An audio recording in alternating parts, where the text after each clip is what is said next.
The Loser by Isaac7525 Chapter 1-25. Welcome to Fanfic Audiobook, your go-to place for immersive audiobooks. If you enjoy the content, don't forget to like the video and subscribe to our channel for more amazing stories. Guys, this fanfiction author reached out to me.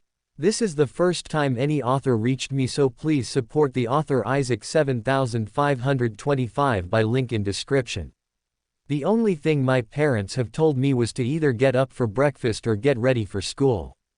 Otherwise, they didn't give two shits about what I did. The other day my father came home with a flyer in his hands, waving it around absent-mindedly as he tossed it into the trash along with other pieces of paper.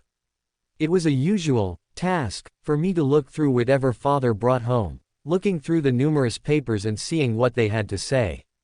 Usually it was either messages from the government letting him know of his unpaid taxes, or random charity sheets he didn't care about in the slightest. Quirkless program, getting your child a glimpse. Those were a few bold words printed in big yellow text above the UA building which was printed on the sheet.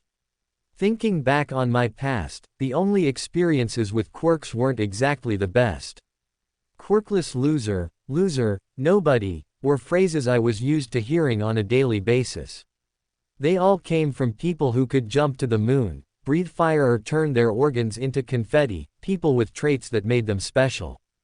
Would it really be all that good spending time with those people as a person without a quirk? I didn't have time to answer that question as I took a step back from the counter, quickly shoving the papers into a drawer and turning off the lights when I heard the sound of slipper-coated footsteps entering the kitchen.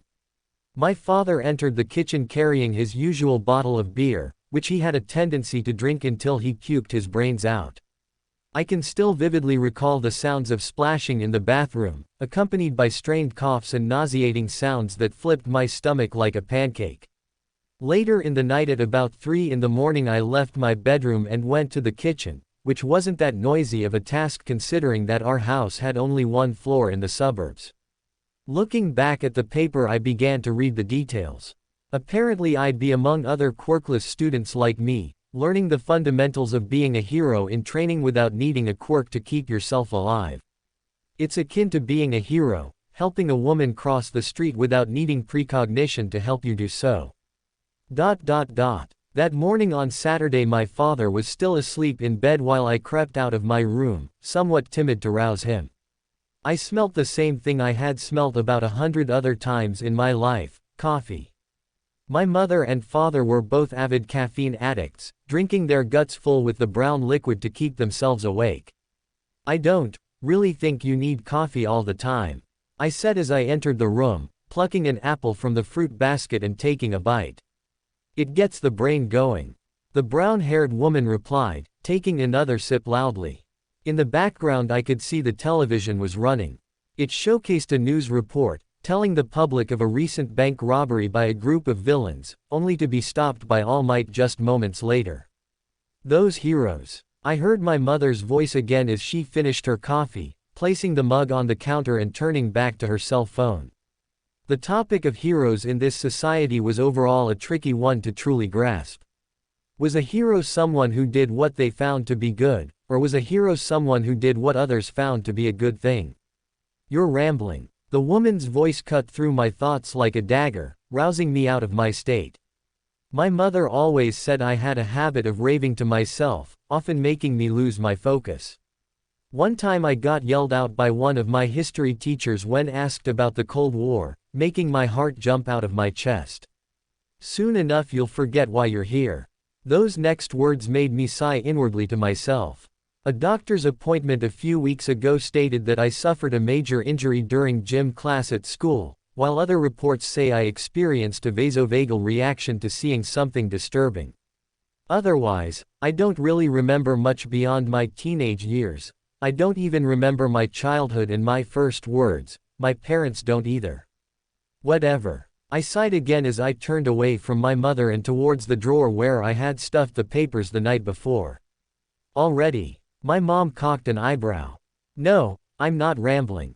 Going to the park was something I found myself usually doing. Overhead, I saw a thick layer of clouds, the gray kind. On my back was the backpack I've used for school the past few years, the one my parents refused to replace due to financial struggles. Currently being in middle school, I didn't leave the building until 3:15 in the afternoon. In the springtime the sun was still high in the air and didn't fall until about 9 p.m. In the wintertime, when the weather got colder and bitter, the sun would drop lower sooner, much like my energy during the winter. Having to take winter midterm exams and study hard every night while living off of food from the grocery down the street is hard. In my backpack I had a few thick books I have been reading as of recently. When I visited the library a few weeks ago, the librarian had recommended a few thicker books than the one I was used to, labeling them as brain books. The way she smiled when she gave me the books told me she thought I would greet such a challenge with open arms. That's exactly what I was doing. I may be a person of a somewhat solemn quietness, but I'm also willing to show a more challenging, eccentric side to myself, around people whom I trust deeply. Very few people have seen that side of me. She said the books were supposed to get my brain running and to get me thinking. I couldn't tell if she knew about exams or something else deeper down. Anyways, the book I currently was reading was about 500 pages long, and titled A Mother's Solemn Stone. I eventually arrived at the usual cherry blossom tree I read under when the weather seemed ample, otherwise I could crash at the cafe and gulp down a nice cocoa or a cold drink when the weather was suitable. I took a deep breath as I sat down under the tree, feeling the oddly smooth bark of the cherry tree against my shirt as I opened my backpack and removed the book. The cover showcased a long and distant river stretching along a forest, with a woman lying at the riverside, her hair drenching in the current as it washed southwards. Opening the page of which I had placed a sticky note on to indicate where I left off, I was greeted by chapter 22. 22 chapters already. Sometimes I lose my perception of time in my reading. One time I started reading at 3 in the afternoons and ended a session at 10 p.m., my parents not bothering to call me for dinner.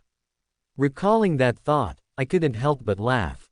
I adjusted my collar as I licked my index finger, turning the pages on and on as I read further into the book. This book wasn't the kind of book to be filled with action, but rather filled with conflict, two different things. A mother named Rebecca had lost her twin daughters in a car crash along with her husband. Now locked in an inheritance scramble. At the moment she was at her grandfather's mansion debating who gets the inheritance, and her family's funeral is only a few days away. Reading the back of the book for the first time, I couldn't help but feel intrigued. Not by the depths of the plot, but by how the mother would react to the conflict within herself. Should she gain all the physical and tangible, or should she alleviate the spiritual and suffice to healthy grieving? As I continued to read, more and more questions aroused within me. Why didn't Rebecca think twice about attending her loved one's funerals?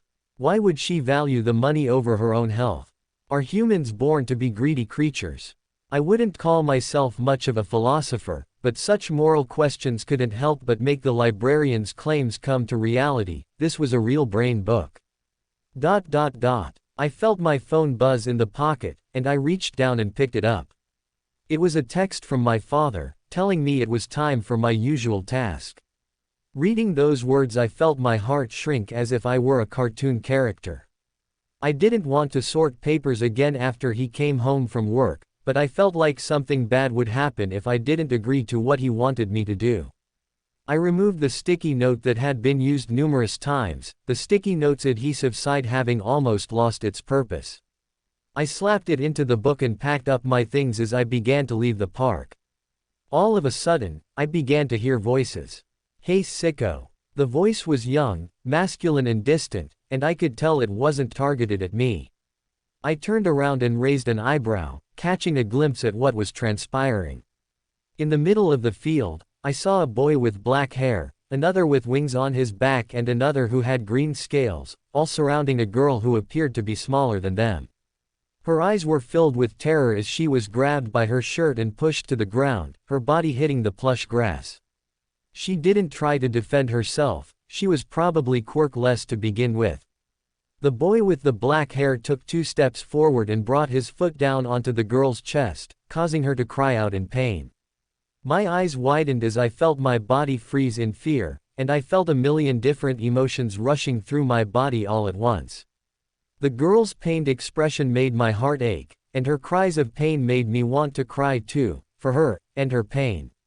My body regained a semblance of motion as my eyes and head darted around, scanning the park for anyone who was willing to help this girl, but it was just the 5 of us, everyone had left. I didn't know why, but my legs began to move on their own, not in the direction of the violence but away from it. My grip on my backpack tightened until my knuckles turned white. I didn't know why I had left like that, I didn't know why I didn't want to help. Was it because I was quirkless? Was it because I didn't have the power to stand up for others? Did that make me a loser? Not because I didn't have a quirk, but because I'm unable to make a change in this cruel world. Opening the door to my house, I was greeted by my father sitting at the kitchen counter, glaring at me and the door, crossing his arms as he sighed. "Isaac, where were you?" His deep voice was the no-nonsense kind. I wanted to speak, but I couldn't feel the words in my throat, they were in my stomach and threatened to be thrown up on the floor. "Sorry," I said softly, approaching the counter and grabbing the pile of papers from my father. Looking back at him, I watched as he left the room with an indifferent expression. He didn't even ask how I was, he didn't ask why I was missing, he just wanted me to sort papers like a machine. The task lasted about 30 minutes. None of the papers were interesting in any way, just white sheets with layers and layers of black words on the front and back, accompanied by the usual symbol of a company and some brick lettering. Was this my life? Was I forever destined to sort papers and live the monotonous style? My ears began to ring as my fists clenched around the corner of a sheet. Before I could take out any of my sudden anger, I heard my mother calling me for dinner. "You went to the park today?" My father asked, cocking an eyebrow as he bit into his steak. Steak was one of the foods that we didn't have the pleasure of eating very often. Luckily it was on a discount at the store and my mother had received a small raise at her job. "I did, you didn't notice, did you?" I raised my head from my meal, looking at the man who had somewhat neglected me my entire life. He had always told me he found me in a dumpster in an alleyway and took me in with his wife. I was asleep. He chuckled, wiping the corners of his lips with a used napkin. "Did you get your homework done?" "I didn't get any. Ms. Sandler's decided we needed a break after doing so well on the test." I bit into my steak, the warm feeling of the juices on my tongue giving me some kind of alleviation. "Did you pass?" My father asked another question, his expression regressing back to its usual deadpan demeanor. "Barely. You know, barely isn't the type of thing your employer wouldn't want to hear, right?" "I'm sorry, I barely made it on time. My dog died and we had to bury it in the yard." He made air quotes as he recited a fabricated story, before looking back at me. "Do better, it's how people like us reach the top. We get our shit together and we are the best. Be the best." I grumbled as I finished my meal, putting my dishes in the sink as I finished my glass of water. "I'll be in my room." The only sound was that of chewing as I pushed my chair in. "Always in that damn room," I heard my father grumble to my mother as I departed. When I looked at my alarm clock it was about 7 p.m. My parents have always made my bedtime 8 p.m. on weekdays and 9 p.m. on weekends. I'd always felt like I had the personal responsibility to decide my own bedtimes, but they wouldn't budge even if I made an entire PowerPoint with reasons using my dad's computer. On the wall of my bedroom were numerous posters I never remembered getting, they all were wrinkled, some torn. One of them showcased a being with horns and wings on his back, standing over a throne of chaos and fire surrounded by skulls. It was for the band Demon School, a heavy metal band my parents figured I'd like at one point in time. When I saw the poster for the first time on my wall I felt revolted by it, but it was too high on the wall for me to get rid of. I was only 5'5". I approached my closet and looked through my clothing, before taking out a pair of light blue pajamas that seemed at least 50 years past their time. They were the type with a button-up and a collar and whatnot. But they were soft, so I didn't complain. My parents said they picked them up from a yard sale. I changed into them and picked up my backpack, opening it and taking out the book I was reading in the park. Flipping back to the part 1 left off on, eager to continue. As my gaze fixated on the clock after an unknown amount of time, I saw that it was 9 p.m. Had I been reading for 2 hours without knowing? With a sigh I put the book back down into my bag, zipping it shut. I pulled the blankets up to my shoulders, sinking into my semi-structured bed as I closed my eyes. Quirkless program, what the hell is this? My father grumbled as he took out the form from the drawer I had stuffed it into yesterday night. He looked at the form with narrowed eyes, but at the same time he could feel a small pang of curiosity rushing through his body. The government knows we have a son, perhaps they gave you that for a reason. My mom leaned against the counter, looking at the paper with a similar expression, except hers was a little softer. Well, our son comes home from school every day looking like he's been through hell and back. Sometimes he's crying, other times he's just exhausted. When I go to ask him anything he shuts us out. My mother's expression became more contemplative as she took the paper from the man, reading the bolded text carefully. This program is an add-on to whatever educational institution your child is in. It takes place from 2:30 to 4 p.m., when the U.S. school day is about to conclude, so your child will have diminished risk of encountering any problems or happening with the quirk students. She looked back up at her husband, her eyes flickering with vulnerability as she sighed. Do you think he'll enjoy this? Whatever gets the kid out of the house for a few more hours. The woman sighed as she took out a pen from a drawer, before signing the paper and handing it to her husband. Quirkless loser, I yelled, bringing my foot down onto the girl's chest with enough force to crush it. Around us, it was a tranquil scene of the park, a stark contrast to the current scene.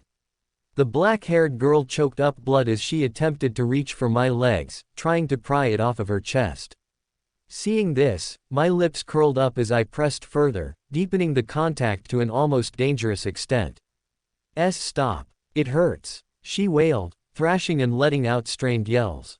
You'll always be a quirkless loser. You'll always be a punching bag for people with abilities you don't have, abilities you want so deeply. The girl's eyes rolled back in her head as they closed, the shaky breaths she had been taking eventually ceasing entirely.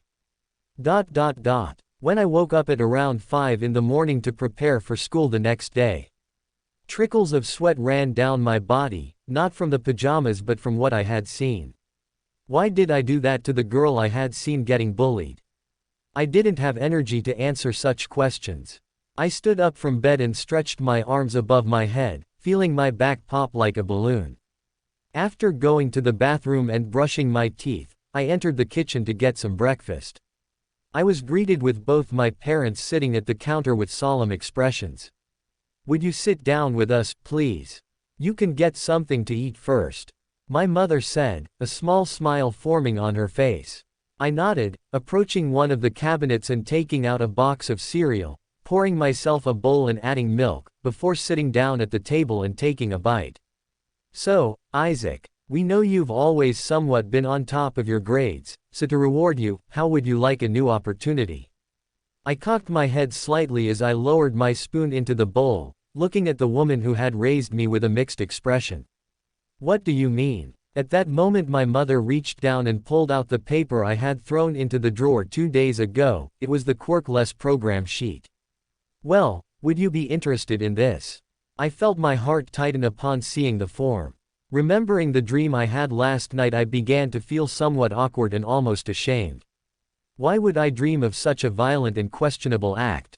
I'll think about it. I brought the bowl to my lips, sipping quietly as I finished off the semi-chocolate flavored milk. Good to hear. The end date for signing up is next Monday.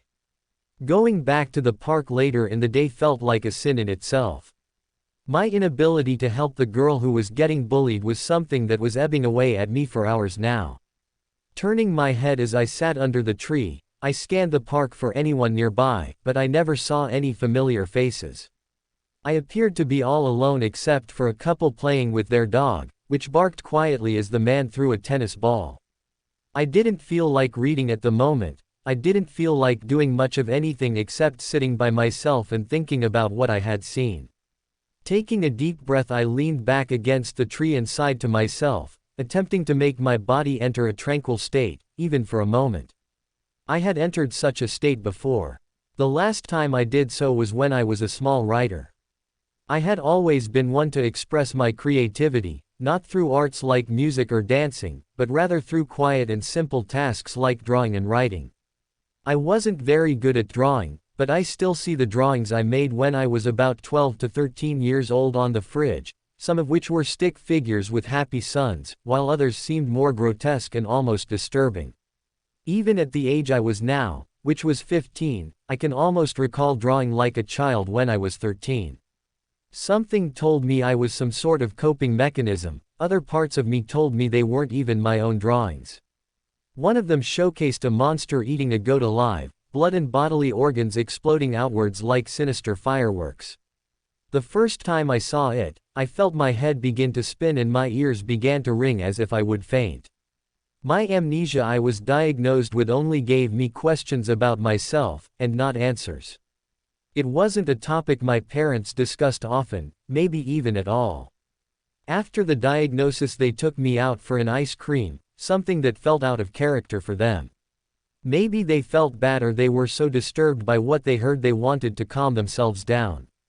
Otherwise, it was a shitty attempt to light the mood. I bleakly remember getting home from the diagnosis, how I sat in front of the TV for hours watching whatever mind-numbing cartoon was on.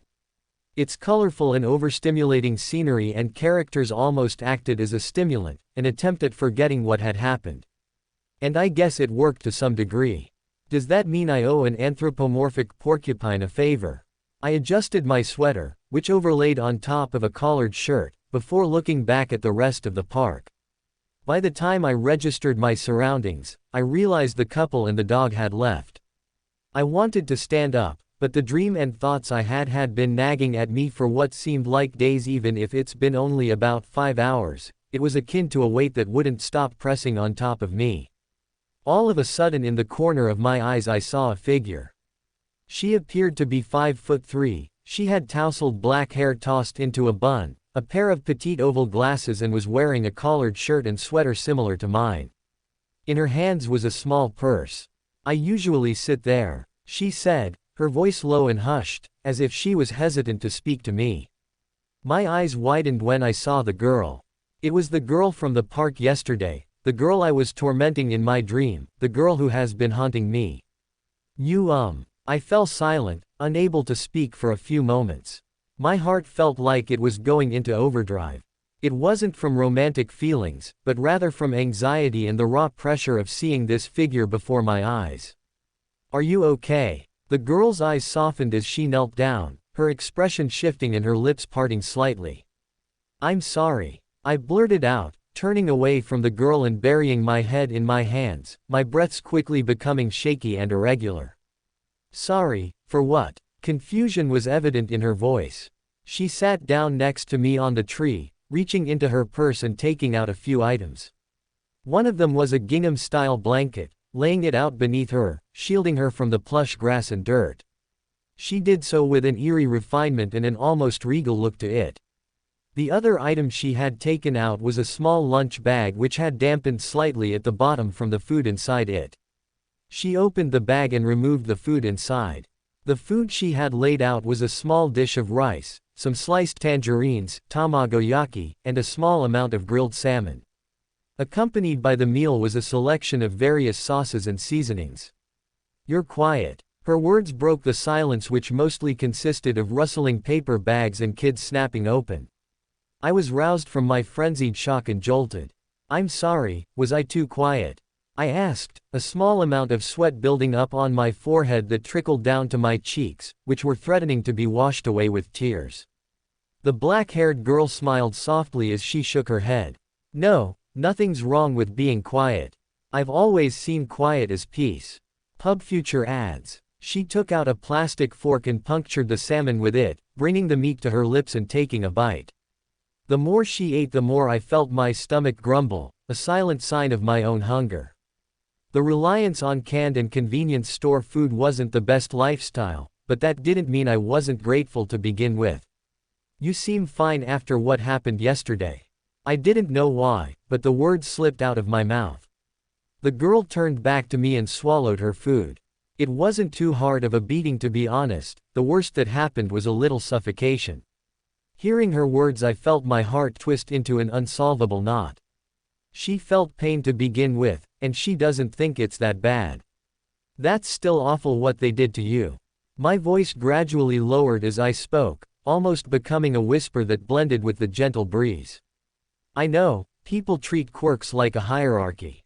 Those without one lie at the bottom, and those with quirks have free rein to control and destroy. She took a bite of her rice and sighed.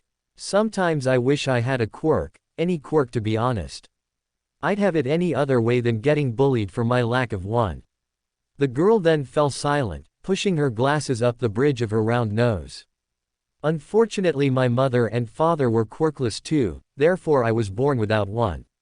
But deep down, I wish something happened, some kind of miracle. The silence of the park seemed to amplify the atmosphere. I took a deep yet silent breath. I don't really believe in miracles. Why? She turned back to me, her brows creasing inwards towards her nose. I don't believe much in the supernatural, but I do believe in my dreams. The girl clasped her hands on her lap as she pushed aside her food. What do you dream about? I fell silent. I recalled the dream I had where I had suffocated her, how I called her quirkless and other harsh names. I don't know. All of a sudden she chuckled. What do you mean you don't know? Her voice rang with amusement and a small amount of teasing. I felt a pit form in my stomach, and I felt my heart dash up to my head, giving me an awful headache. I see blurry images, faces I don't recognize, other stuff like that. The girl leaned back against the cherry tree and smiled, looking up at the branches adorned with pink flowers that had started to bloom. Science tells us that you can never see a face you don't recognize when you dream. Then, why don't I recognize anyone I see? The girl looked back at me, tossing her black hair into a messy bun over her head. I can't answer that, but you should start journaling what you can remember. Journaling. I was somewhat familiar with such a concept. It's basically writing down what you see and think. It's almost like meditation. I see. I leaned back against the cherry tree, looking up into the now blue sky. All of a sudden, it hit me like a freight train. I never asked you your name. Ayumi. She replied without hesitation, as if I were a drill sergeant asking her the question. I wasn't exactly familiar with Japanese names, even though I had been living in Japan for almost all my life. My family moved from America to Japan, though I don't remember any of the trip, only that my parents told me. I do find it weird that my parents never questioned my memory issues until after my incident. It's a nice name, it suits you. I complimented, a small smile forming on the corners of my lips. And yours? She cocked a playful eyebrow. My name is Isaac. I'm from America. Ayumi leaned up from the tree, her eyes widening slightly as if she were a curious cat. You're a foreigner. Are you an exchange? If by exchange you mean exchanging currency, yeah. My father found a better job opportunity here, so we moved. What was America like? Ayumi kept pestering me with questions before I could answer them all. It was times like this where I could curse my amnesia. I wish I could remember anything about my past, but unfortunately my amnesia came into play, a very depressing play. I can't recall anything. Oh, you must have been young when you moved here. Ayumi grabbed her fork again, taking a bite of the diced fruit in her lunch. I don't remember that either. I gave a self-deprecating chuckle, scratching the back of my head. Well, I don't think that's a bad thing. For example, what if you slipped on a rock and fell in front of a bunch of people? That must be hella embarrassing. I couldn't suppress a chuckle as I blushed a little, thinking on if that would happen to me. That would be awful. All of a sudden my stomach rumbled loudly, but not loud enough to attract major attention. Ayumi's face shifted to slight concern as she handed me the box of diced fruit. You're hungry. Her voice was deadpan, almost like she was forcing me to eat the fruit. I can't take that, it's yours. I gently swatted my hand, causing Ayumi to lower the food and sigh. Promise me you'll eat something at least. I promise. My stomach grumbled again, this time even louder. This time the papers were stuffed in the garbage can inside the kitchen, instead of being placed on the counter in a somewhat decent manner. My father had already fallen asleep in the armchair by the television, which had been playing a comedy in the background. I slowly let out a long sigh as I approached the trash can and removed the papers, which were luckily not stained with any weird substances. The weird juice the trash bags would leak still gives me irreversible trauma to this day. I don't even know why my father makes me do such a weird and mundane task. I never see where the other papers go after they've been filtered. But the only thing I can possibly confirm is that we've been paying our bills to a certain extent, as the government would have made us move out by now. The park again? My mother asked, standing by the stove and cooking. Yeah. I sat down at the table and slammed the papers sideways against the surface of it, straightening them out like a deck of cards. Do we have any spare notepad by chance? I asked, looking up as I set aside another fundraiser form. Not that I remember. My mother replied, not looking back at me. You can always staple the papers you're holding together and flip them over, that's a good option. I mean, whatever saves money. But there was one problem, the papers were all too big. The journals I remember seeing in convenience stores always had smaller appearances, and they were all spiral bound. I don't know if that'll work. Just please tell me we have scissors around here somewhere. I ground quietly as I continued the task absent-mindedly. I think we have some in the bathroom. Okay. I stood up and left the kitchen area, going down the hallway and stepping into the bathroom, feeling the cold tile underneath my bare feet. Socks weren't something that we could afford aside from the ones my father wore, which were torn and had his front toes sticking out. I opened one of the drawers underneath the large, cracked mirror and began to shuffle through. The contents of the drawer consisted of cheap dollar store lotions, soap, brushes and some styling gel my father used when he had to attend business meetings. I pushed aside a crumpled up tissue and let out a yelp of pain as I felt the edge of my father's razor cut my finger. Watching the crimson blood slowly leak from the small gash caused my heart to tighten. I wasn't one to really be afraid of many things, but the sight of blood made me nauseous. I opened the cabinet above the mirror, scrambling through for a band-aid or anything I could use to seal up the wound, but my vision went dark before I could do much of anything. When my eyes eventually opened, I found myself inside my bed with a dampened kitchen rag lying on my forehead. My mother was leaning against the doorway with an uncharacteristically concerned expression on her face. "How are you feeling?" she asked, her voice soft. I looked down at my index finger and saw that it had been treated with a band-aid and some gauze. I paused for a few moments before sighing. "I still feel dizzy." I wasn't lying, the room felt like it was spinning around me.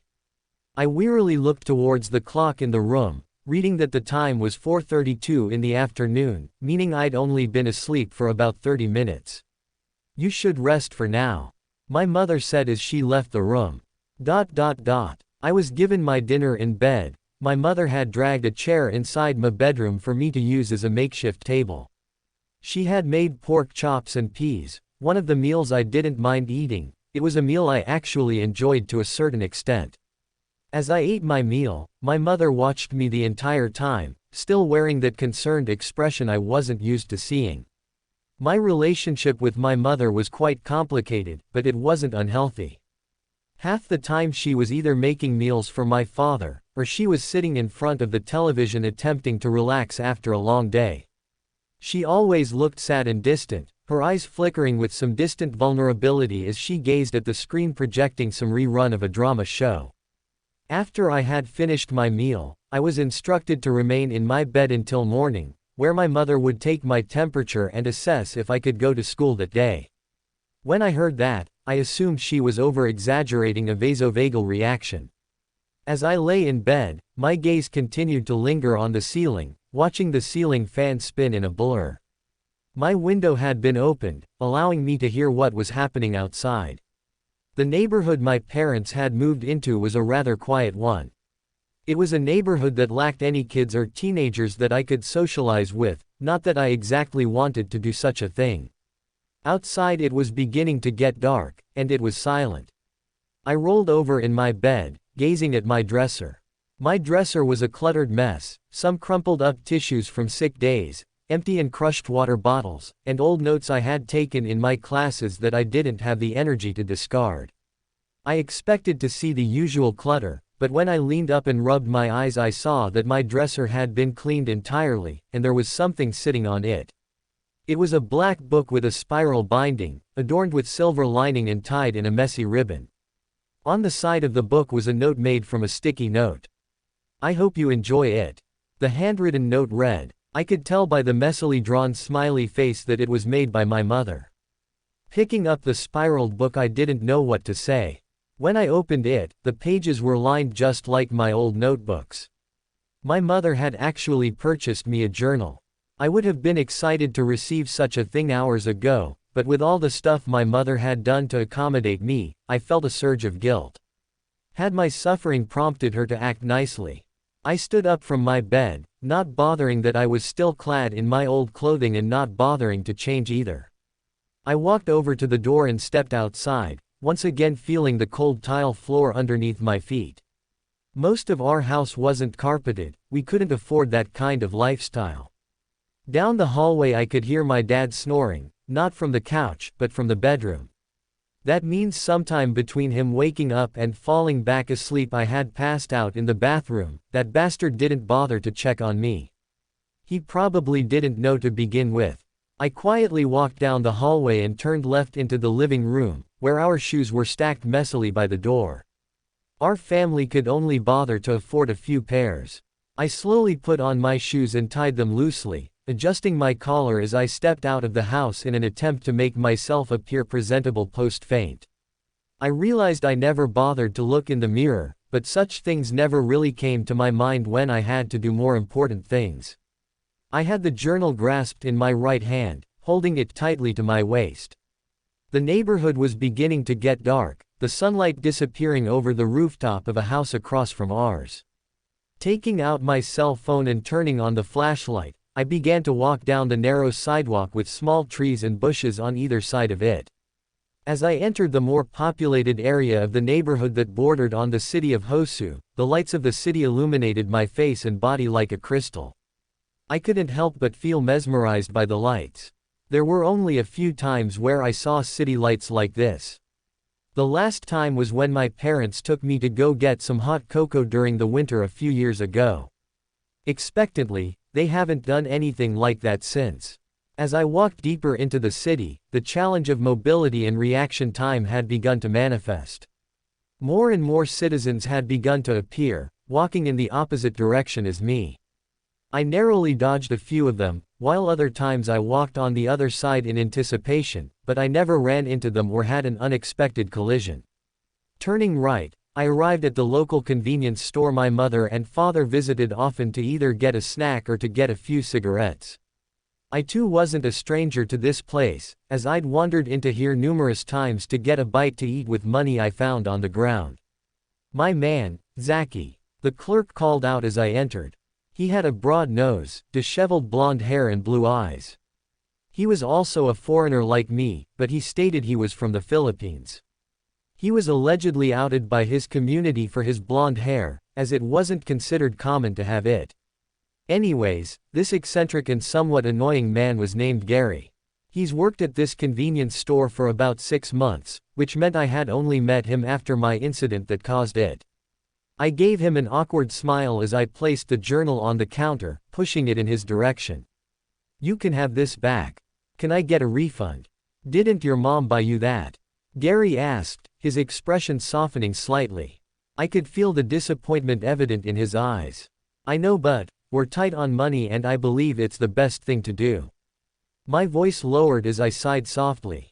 At that moment, Gary's eyes widened slightly, running a hand through his stubble as he smiled.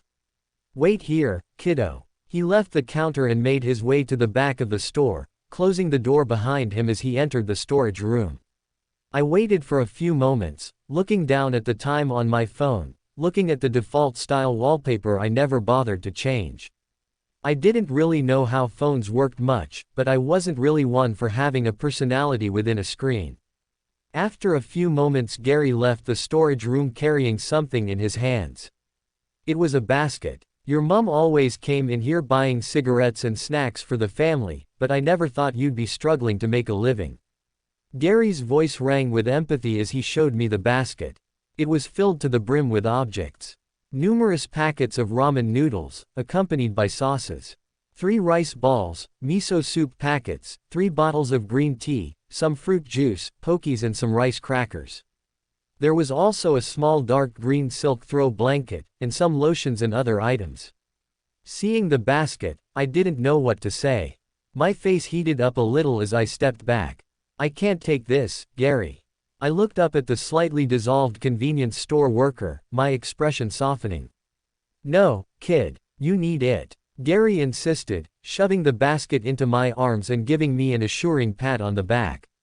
And here. The man reached into the basket and pulled out the throw blanket, spreading it over the basket. Now nobody knows what's inside, he said with a smile. Thank you. I couldn't suppress the smile that formed on my face. No problem. Gary's lips twitched as he smiled. It was one of his signature traits. Oh, don't forget. He reached onto the counter and gave me back the black journal. I had already left the convenience store a good 20 minutes ago, grasping the basket filled with items in my arms tightly against my chest as if it were a child. All around me, people walked in my opposite direction, though their gazes didn't seem to linger or even go to my basket. I'm sure back in America I would have already been robbed, but I guess Japanese people have a lot more etiquette. As I entered my small and somewhat rundown neighborhood, the sun had already set long beneath the trees, shrouding the neighborhood in darkness. I continued my path down the narrow sidewalk with foliage around it. There were also plants within it, moss and mushrooms that grow from in between the cracks in the sidewalk. I looked back down at my phone, seeing that the time was now 6:28, meaning that my parents would either be awake at this time or still asleep. After some careful deliberation, I decided I should go in through the back of the house. This was a maneuver I had already attempted many times before, and only a few times I had even succeeded without making noise. My bedroom window was directly above my desk, which usually had numerous objects on it that would make a mess if I were to shake it. Reaching the back of my house, I hoisted the basket of food and other stuff onto the windowsill, adjusting its position to ensure it wouldn't fall over and spill everywhere. There was a pipe going out from our house where the excess water and toilet substances would usually go, pouring into a disposal hole underneath in a large hole. I used this pipe numerous times before to get inside my house when I felt like my parents didn't want to be bothered. Taking a deep breath, I slowly planted my left foot on top of the pipe, feeling its metallic surface creak and moan under my weight. Being only 15, I wasn't that large of a child, but I also wasn't that light either. Reaching my hands up, I was barely able to reach the lock atop the windowsill, clicking it open. I sighed in relief as I lifted the window open, letting the fresh air into my bedroom while also providing an ample entry inside. My body began to shake and quiver as I wrapped both my hands around the edge of the windowsill, attempting to pull myself up. All of a sudden, I heard a noise coming from underneath the pipe. It sounded like a small whimper. At that moment I froze like a statue, lowering my body from the window as I landed on the grass, kneeling down to investigate if the noise was due to an integral flaw in the pipe. But my eyes widened when I saw a small creature curled up underneath the pipe. It was a brown and gray cat, its eyes large and wide as it looked at me with fear and confusion. "What are you doing out here?" I asked softly, reaching my hand out slowly to the animal. The cat slowly lifted its head, its brown eyes fixating on my hand. I tensed as the cat stood up, approaching my hand before rubbing against it, letting out soft and contented purrs. "You like me?" My voice closed to a whisper as I carefully wrapped both my arms around the cat, scooping it into my grip as I leaned back against my house. The animal didn't move much. It was either petrified with fear or too lazy or relaxed to do anything. Based on the cat's purrs, I suppose it trusted me. After all, I did find it huddled underneath a disposal pipe. "Are you hungry?" My eyes widened as I removed the blanket from the basket and wrapped it around the cat loosely, giving it a nice and silky embrace. The cat's purrs grew louder as I grabbed a miso soup packet from inside the basket, holding it to show the cat. "I'll be right back, cat." I gave the animal a warm smile as I planted my foot on the pipe, before finally propelling myself upwards. When I entered my bedroom it was quiet, dark and still, like a painting.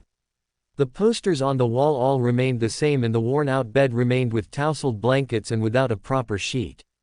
Underneath the door I spotted a faint yellow light. It was the kitchen light. Upon realizing that my parents were awake, my body tensed. What if they knew that I had gone out to refund my mother's gift? If I did tell her, would she understand and have empathy? Taking a heavy breath, my grip remained iron tight as I grasped the doorknob and opened it, hearing the door creak as I stepped into the hallway. I stopped for a beat and adjusted my sweater buttons a little, before finally entering the kitchen with an attempt of refinement. "I suppose you slept well?" my mother asked, a small smile playing at her lips as she bit into her food. They had left out a plate of ramen noodles for me, but I assumed that it was already cold due to the lack of steam. "I did, thank you." I offered my mother an awkward smile as I sat down at the table. "Isaac took a nap. He never does that," my dad said, breaking the silence that had only remained for a few moments. "Well, the boy passed out due to seeing blood." My mother's voice grew a slightly defensive edge as she scorned her husband. "He passed out from seeing blood." My father's eyes widened slightly, and the ends of his lips twitched as if suppressing a maniacal grin. "Yes, you should be worried about him." Suddenly, the entire table seemed to shake as my father exploded with laughter, dropping his fork onto the floor. "Russell!" my mother cried out, slamming her hand against the table and causing it to quiver like a leaf. It wasn't that my mother possessed unnatural strength, but the table was too damn weak to handle such an attack without moving one way or another. "I'm sorry, but blood of all things." My father finally stopped laughing, but he continued to smile as he wiped some moisture from his eyes. At the same time, moisture had begun to collect around mine, and I felt the salty smell of tears as they steamed down my face. "I'm going to my room." My voice was barely above a whisper as I stood up and pushed my chair in. By then my father's laughter had died down to embers, but that same smirk remained on his face as he watched my departure. I walked down the hallway with heavy footsteps, tears threatening to pierce my eyes and rush down my face. Why had my father laughed at such a weakness of mine? Do better, it's how people like us reach the top. We get our shit together, and we are the best. My father's words echoed in my mind as I opened my bedroom door and slammed it behind me. Looking around my room and approaching the open window, I walked over and peered outside. The gray and brown cat had departed, and the green throw blanket had been left discarded. I guess I took too long, and the cat got tired of waiting. My jaw clenched slightly as I put one foot over the edge of the windowsill, then the other. With a small thrust, I flung myself over the window and fell onto the grass, barely missing the pipe from hitting my head when I landed. Looking back at the window, I felt my heart tighten in my chest, like it was a painful memory to go back to my room and do something as simple as take a nap if my father was present. My gaze drifted down to the basket of food, sanitary products, and other accommodations that Gary from the store had given me. He had given me that when he learned of my family's condition, that we were all struggling to make a living. My father was condemned to a shitty office job and always got drunk, while my mother made the meals and kept the house running all on her own. I did nothing but be the burdened son, the damn loser who read books in the park, who didn't stand up for others, and was too scared to admit that I'm afraid of things.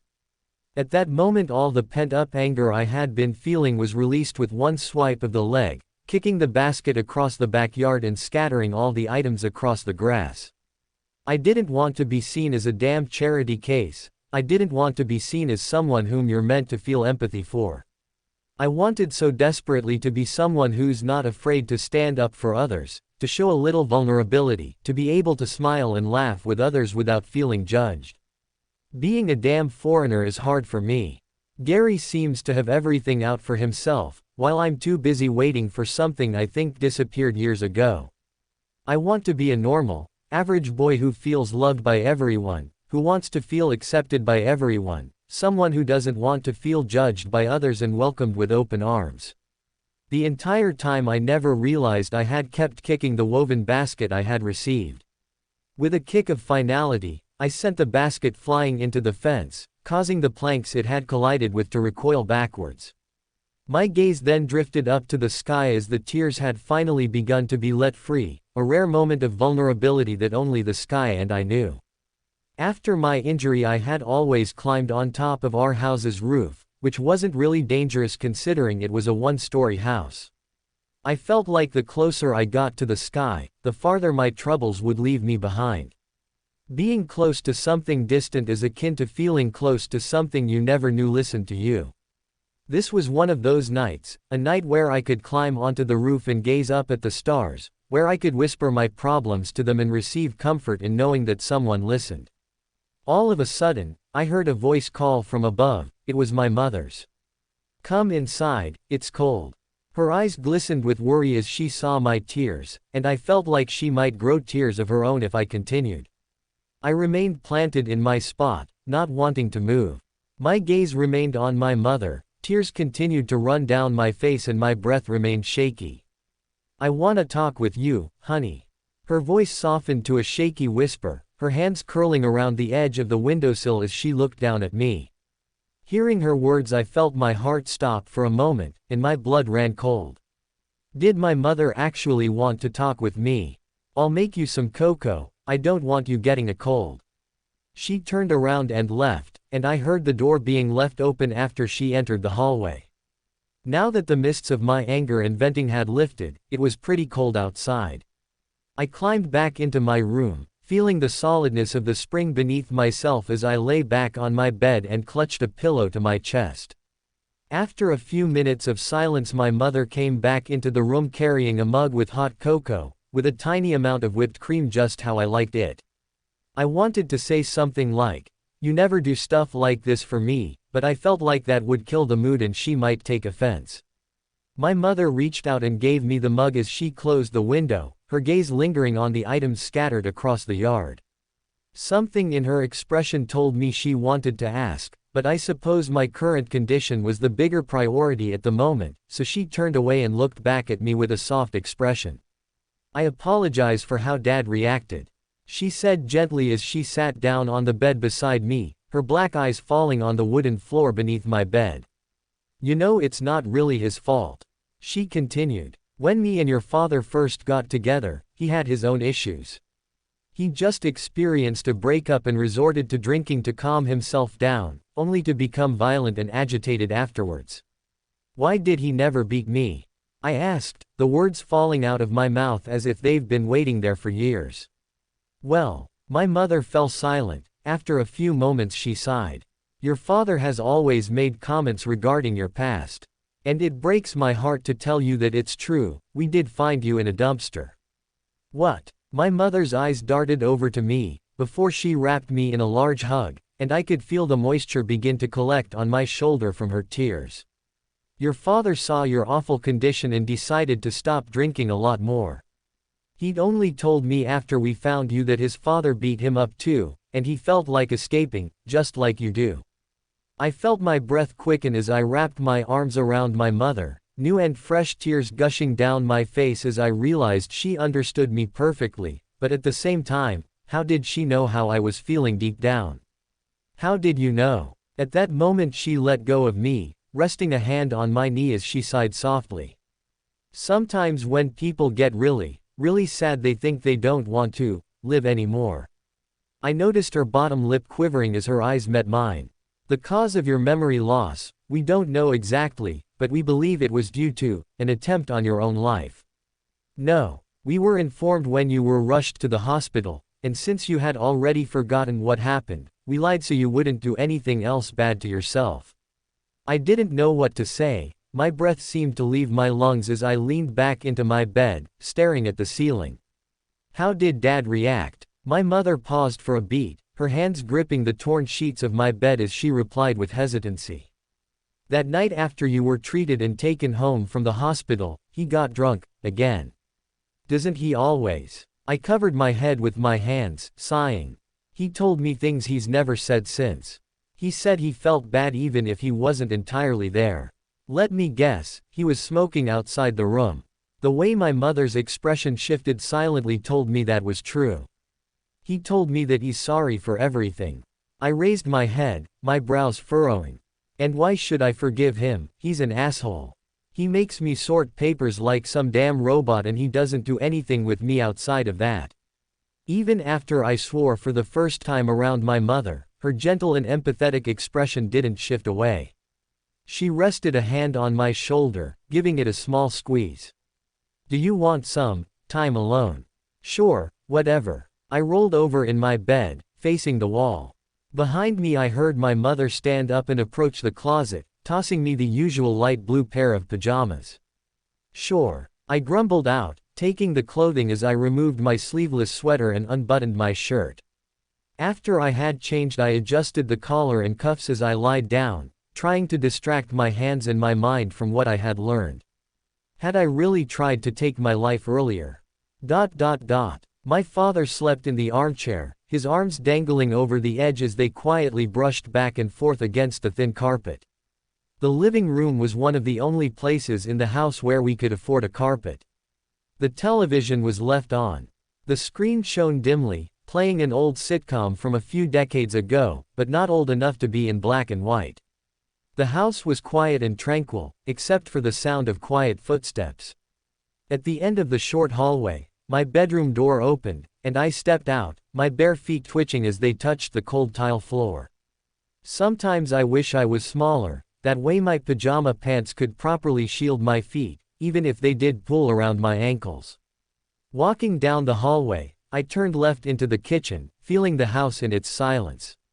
Outside, through the window, which had been left open by a crack, I could hear the faint chirping of crickets and a neighborhood dog barking in the distance, followed by shouts of its owner scolding it for being loud. My gaze then shifted to the living room, where I could see my father resting in the armchair, sound asleep. He appeared to be a phantom in the dim lights, his closed eyes and parted lips resembling a ghost who had been resting for a century. This was the man who had drunk his problems away, neglected his son's mental health, and laughed at him for being scared of blood. My fists clenched into tight, pale white knuckles as I clenched my jaw tightly in my mouth. My hands quivered as I reached for the kitchen drawer, pulling it open and gazing upon the few culinary items we had in our possession. There were forks and spoons scattered across the inside of the drawer, along with a stack of napkins and a few messily folded kitchen towels. Sitting next to other items was a large butcher knife my mother had bought to cut meat more efficiently. My hand wrapped around its smooth, polished handle as I gazed at the shiny blade, seeing my reflection on the surface. My eyes appeared dark and sunken, and my brownish-black hair was a tangled mess, and my glasses were askew on my face. My eyes were also puffy from my earlier crying. Gripping the knife a little tighter, afraid to drop it, I carefully walked across the kitchen, remembering which floor tiles squeaked and screamed when stepped on. Making my way onto the carpet with assassin-like precision, I walked over to the reclining chair where my father was resting. "Are you so sure you want to do this?" A voice suddenly sounded behind me. I immediately turned around, seeing a figure in the dim light. She was shorter than me and had long, messy black hair tied into a bun with a pencil through it. She had a round nose and complimenting round glasses. It was Ayumi. I can't be a victim anymore. I turned back around, raising the knife above my head, aiming it directly at my father's throat. With a quick, silent, and precise swing, I sunk it into him.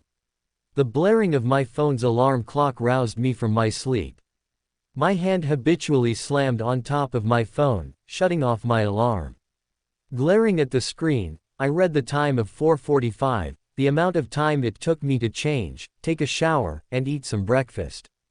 At the moment I didn't feel like moving much, my mind was still foggy and preoccupied by the dream I just had. It was similar to the dream I had about Ayumi, but instead of killing her, it was my father.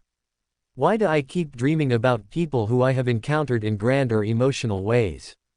After about 5 minutes I finally stood up, unbuttoning my pajama shirt and folding it back up before putting it back up on the hanger. I wasn't really one to reuse clothing, but wearing the same pajamas every night seemed to have some sort of comfort to it. I slipped on some soft yet stiff slippers and approached the closet, opening the large door. Inside there were a few outfits on hangers, some on the floor, and some inside of the dresser within the closet. My school uniform was tucked inside of a drawer, a white button-up shirt, a navy blue tie with a blazer of the same color, and matching navy blue pants. Back in America, I think school uniforms weren't the norm, but I'm kind of glad they are here. I would have probably made some erratic fashion choice and drawn attention to myself, so I'm glad I'm able to blend into the crowd with a matching uniform. I removed the uniform from the drawer, holding up the white button-up shirt. It was a refined yet simple shirt, with an overlapping button placket with sleeve cuffs. The sleeves ended around the elbows. The navy blue blazer was soft on the inside and had a more silky, sheen finish on the outside. On either side of the blazer were 2 pockets deep enough to hold both of my hands up to my wrists. After I grabbed my uniform, I laid it out on my bed and stepped aside. My hand lingered around the hem of my underwear, but I hesitated from completely undressing until I could grab a towel to cover myself completely.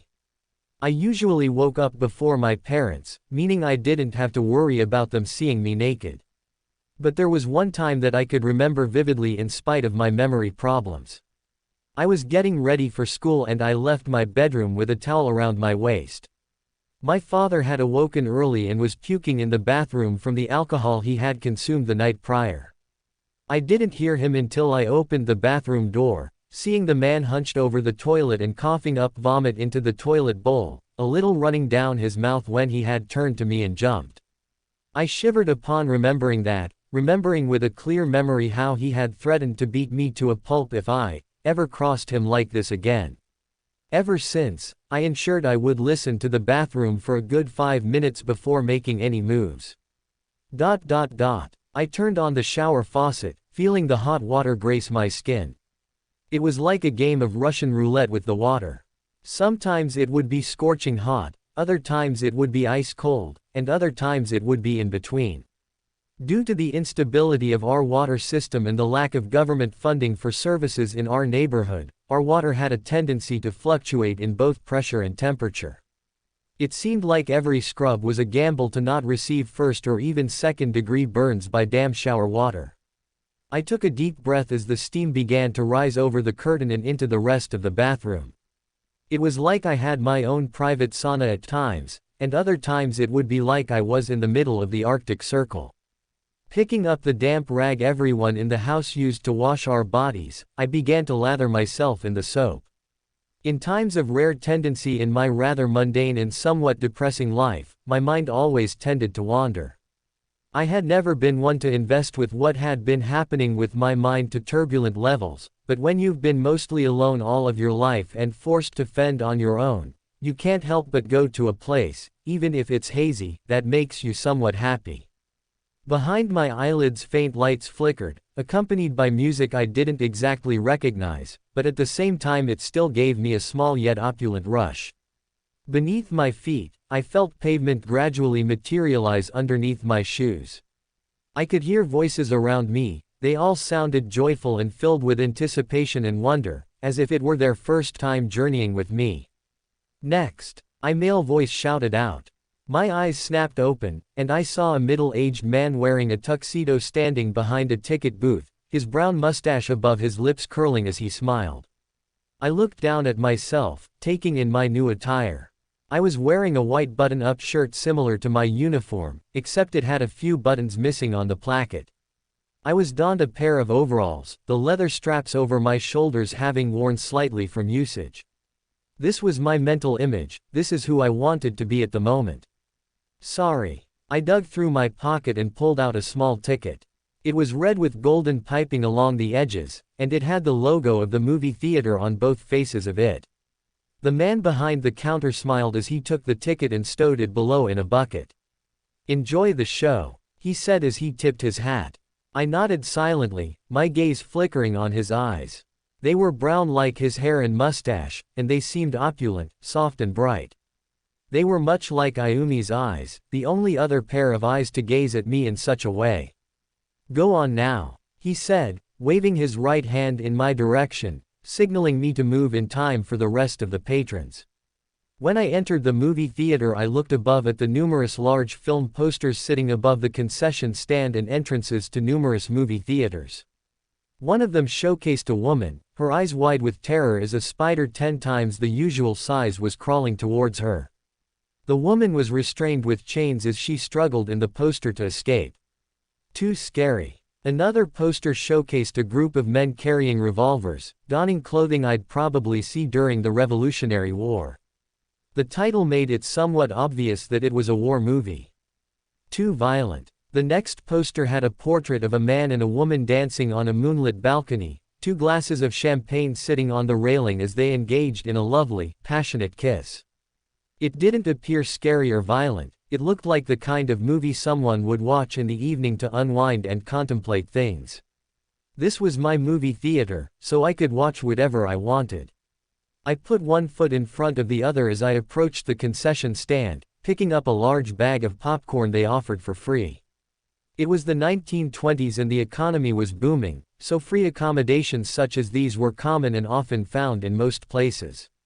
Entering the movie theater, I noticed the lack of people who had entered either ahead or behind me. When I turned around, the door was closed, and it didn't open for the next minute. Nobody had gone to see this movie. I guess they preferred the more violent or scary movies over romance. I was a bit of a helpless romantic.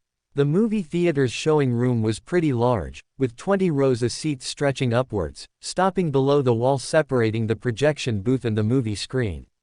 I found a comfortable seat at the top of the theater room, placing my bag of popcorn in the seat beside me. With a sigh, I took a bite of the popcorn, feeling the salty sensation hitting my tongue.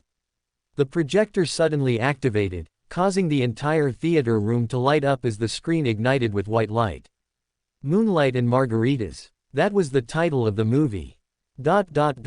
My eyes opened again, and I felt the now cold water splashing against my skin.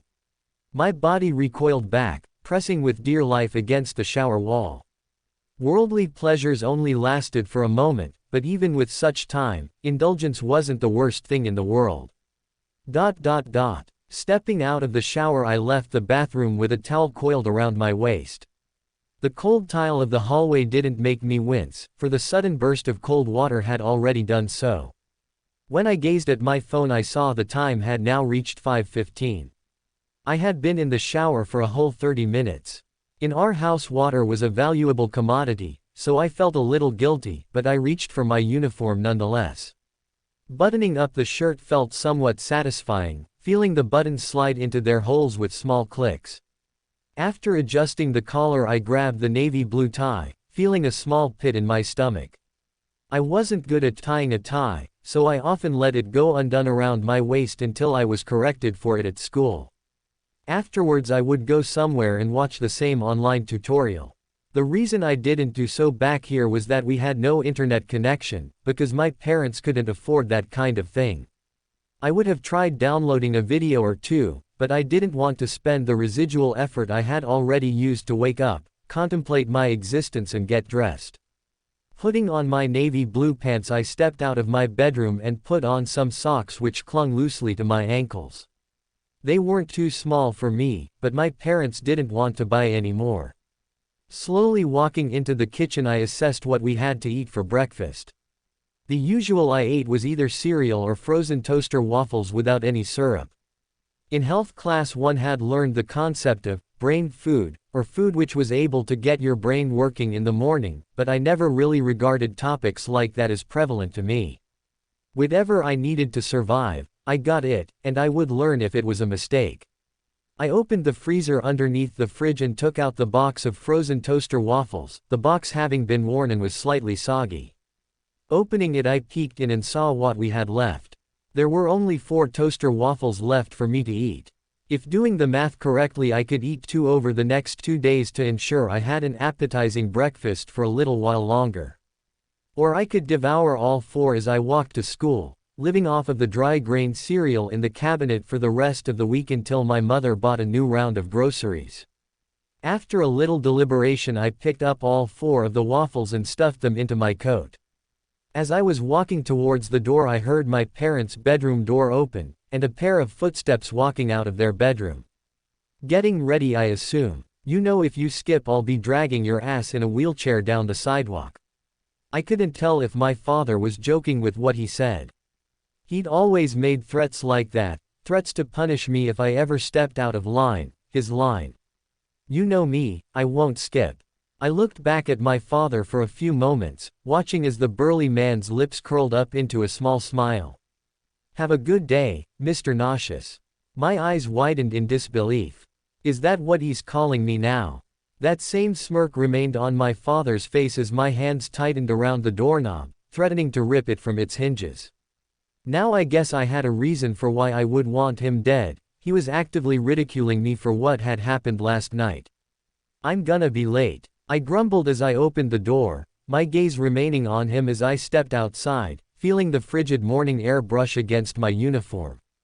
With trembling hands I shut the door, using all my current willpower not to slam it in his face, or worse, grab his head and slam the door into it. Above me the sky was murky and gray, and in the distance, I could hear thunder rumbling over the trees. I turned on my phone and looked down at the screen, seeing that the time was now 5:30, and since school started at 6 o'clock, I had very little time to spare. Looking back at my house, I felt my heart beat a little faster when I saw my father opening the fridge, which had little food, and taking out a medium-sized bottle of beer. Wasn't today a day where he had to turn in for work? I had always suspected that my father was sometimes drunk on the job, and at the same time I always wondered why he wasn't fired. Isn't driving under the influence illegal? Before I was too deep in my thoughts, a cold sensation fell onto my head, followed by another and another. It was raining. Looking up in the sky, I watched as the raindrops fell to the ground and onto my body one after another. I was used to scenarios like this, being left in the rain. One time I came home from the park in the middle of a thunderstorm and tried to enter my house, but the door was locked. That's the first time I found out I could use the back window to get into my bedroom. With a long and heavy sigh, I hoisted my worn backpack over my shoulders and began to walk down the narrow sidewalk. Every once in a while I'd wait by the bus stop if I didn't feel like walking, but today, sitting in the rain didn't sound appealing at all. Even if I did go to the bus stop, chances are it wouldn't even want to stop by my neighborhood. Even if it was an overall quiet and monotonous place, it was near a neighborhood rumored to be run by street gangs and the mafia. I never heard gunshots or firefights, so I suspected that those were just rumors. The more I walked, the louder and louder the streets got. Even if it was 5 in the morning, the streets of Hosu never seemed to truly calm down. Street vendors and corner stores flipped their signs saying they're opening, along with neon signs indicating that customers either had to brush their feet off on the carpet before entering or dry their clothing using a complimentary towel hanging over a heater near the door. Around me, everyone wore these fancy semi-transparent coats with different colors, either taking public transport or walking or riding their bikes to work, school, or enjoying their days off from those things. My spring break had ended a few weeks ago, and I had spent the entire time sitting in the park and reading or sorting my father's paperwork like always. Eventually, over a clearing of neatly trimmed trees, I saw the roof of my school. The building overall appeared normal, yet it contained an eerie and refined appearance. The building had 3 floors and numerous large windows showing the inside. In the middle of the courtyard was a statue of a koi fish, which represents courage. In the year and a half I've been here, the school has always tried to ensure that their students were learning in a safe environment, giving them healthy lunches and ensuring none of the teachers slacked off. I learned why the teachers never did a bad job. They were paid more than other teachers in other schools in the area. School lunches here were also free, which meant my parents didn't have to worry about paying for my food. I had almost forgotten about the rain as I took in the appearance of the school. It looked like a building that millionaires would reside in, not students and teachers. Behind me I heard a few cars pull into the parking lot, and on the other side of me swaths of students arrived at the school, almost all of them were carrying umbrellas. They either remained quiet or discussed classes and gossiped abnormally loudly for the time of day. While I was half asleep, half the school seemed to be wide awake. Rolling my shoulders to ensure my backpack didn't slip off my back, I continued to walk forward towards the building. Since I didn't have a coat, my uniform was drenched, but the school's indoor heating was pretty powerful, and I had a feeling I'd get dried off in a matter of minutes. When I entered the building, all the cold outside was secluded by the automatic sliding doors. The floors were shiny and polished, almost to the extent where one could see their reflection in the tiles. Lining the hallways before the auditorium and cafeteria, numerous navy blue lockers sat on either side of the hallway, each locked behind a digital code system. We weren't allowed to carry our backpacks from class to class, so we had to gamble. We could either stuff all our books under our elbows to make sure we got to class on time, or we could take the extra minutes to go to our lockers and do all the proper procedures. The second period bell had finished ringing. I would have immediately stood up and left the classroom, but the school had recently initiated a few rules regarding the groups of students. The kids with quirks had to leave before the kids without them. According to the announcement, which I was half asleep during, the students with quirks had to get to their classes first to minimize the chance of danger for the quirkless kids. I didn't exactly know what I thought about this rule. It was sort of beneficial because some kids have been known to have pretty dangerous quirks. One of them, whom I forgot their name, could diffuse their body into green acid, often using this method to quickly slide from class to class. Rumors spread across the board that he was caught in the act recently and had to apologize to all the people he made slip. Another girl could make fire from her palms, but she wasn't known to be a troublemaker. In the cafeteria I once saw her heating up her lunch, which had turned cold. Then there's one boy I did recognize. His name was Ryo, and he had large white wings on his back. He was known to play pranks on people in his free time, either scattering feathers around the classrooms or, accidentally, tickling someone during class, making their face turn beet red in an attempt to stifle a giggle. Ryo was in my second period class. He was lazily tossing a pencil up and down, catching it while the teacher rambled about the anatomy of cells. Strangely, he wasn't the type to slack off, as he'd always turn in his assignments on time. Everyone in the school thinks his wings are a side effect of his real quirk, which the others had assumed was some sort of discipline control or mind control. After the bell rang, his wings unfolded like weapons as he flew out of the classroom, the teacher shouting at him to slow down as he departed with an animalistic grin, laughing the entire time. Aside from Ryo, a few other kids in my class possessed quirks. A boy whose body was a living shadow quickly diffused, a solemn expression on his face as he silently crept up the walls and disappeared. Another girl with a pair of goat horns on her head stood up, picking up her backpack as she strolled out of the room, opening up a random social media account and taking a selfie. After the rest of them departed, I was left alone in the room with a few other quirkless students. There were only about 5 of us in the room besides the teacher, who had been sitting at his desk and was writing down the next day's lesson plans. I stood up slowly and picked up my bulky science textbook, hoisting it under my shoulder as I departed from the classroom. The next class one had was third period, and the very premise of the class made me internally groan. I had math class next, the worst class of them all in my opinion. I was more of an English person. I somewhat enjoy writing essays and analyzing poems. The hallways in the school were filled with quirkless students just like me. I could tell most if not all of them didn't have quirks based on the lack of inhuman appendages. Most of the quirkless kids I have seen either had some sort of tails, wings or horns if they had a mutant-type quirk. The students with emitter quirks were harder to tell apart, for their ability mostly came from inside. Some could generate ice, others could conjure dazzling light, and others could even temporarily erase quirks from being used. And lastly, the people with the transformation quirks were in the middle. Some had tentacles for hands, others were either half the size or double the size of regular students. I had learned about the types of quirks in my health class, because the teaching curriculum had to add quirk-based studies to ensure we were knowledgeable about these new changes in society. Turning the corner to the hall where I had my math class, I approached my locker and punched in the code.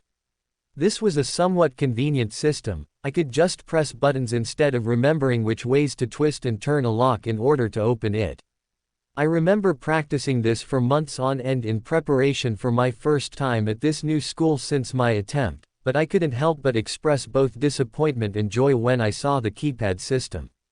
Opening my navy blue locker, I stuffed away my science textbook, the bulky green and yellow book somehow managing its way into the locker without falling from atop and shaking the entire hallway. I reached into my worn backpack and took out the necessary supplies. My math teacher wasn't the type to assign homework, but he often gave surprise tests and quizzes to keep our brains running and to ensure we remembered what we knew without the stress of homework. After I counted about 3 times to ensure I had the correct materials, I closed my locker with a loud clang and turned to my left, where I immediately ran into someone's chest. "Watch it, dumbass," his somewhat deep voice called out from above. I scurried to step back, looking up at the boy. He had black spiky hair and yellow eyes. Behind him, I saw another boy with small white wings, and a pair of white horns on his head, much like a demon. The last boy had green scales on his body, and his tongue lolled out like a gecko. I quickly recalled who they were, and when I fully remembered their identities I felt my heart stop beating. These were the same boys who had bullied Ayumi in the park. "You Quirkless?" the black-haired boy asked, cocking an eyebrow as he showed me a teething grin. It was almost predatory. Not like the smile a creepy man would give, but an animal who saw prey sitting alone in a field, unaware of the lurking danger. I wanted to speak, but the words didn't come out of my mouth, as if lodged in my throat or kept there by a chain at the bottom of my feet. "This weekend we found a nice girl in the park, and we decided her quirkless, puny ass deserved a beating. People like you will always lurk beneath our shadows." He rolled up his sleeve as he spoke, exposing the tattoo he had gotten of an electrical symbol. "Now, would you mind getting on the floor and licking my shoes, Flatjean?" His hands began to crackle and spark with yellow electricity as he held his hand up to his face, showing me his palm. "Grab him." The boy looked back at his friends, who all smiled as he approached me. I wanted to run, to call for help, but nothing came out of my body, nothing made me move. The boys walked behind me and pinned my body against the locker, the green one's supernatural strength coming into play.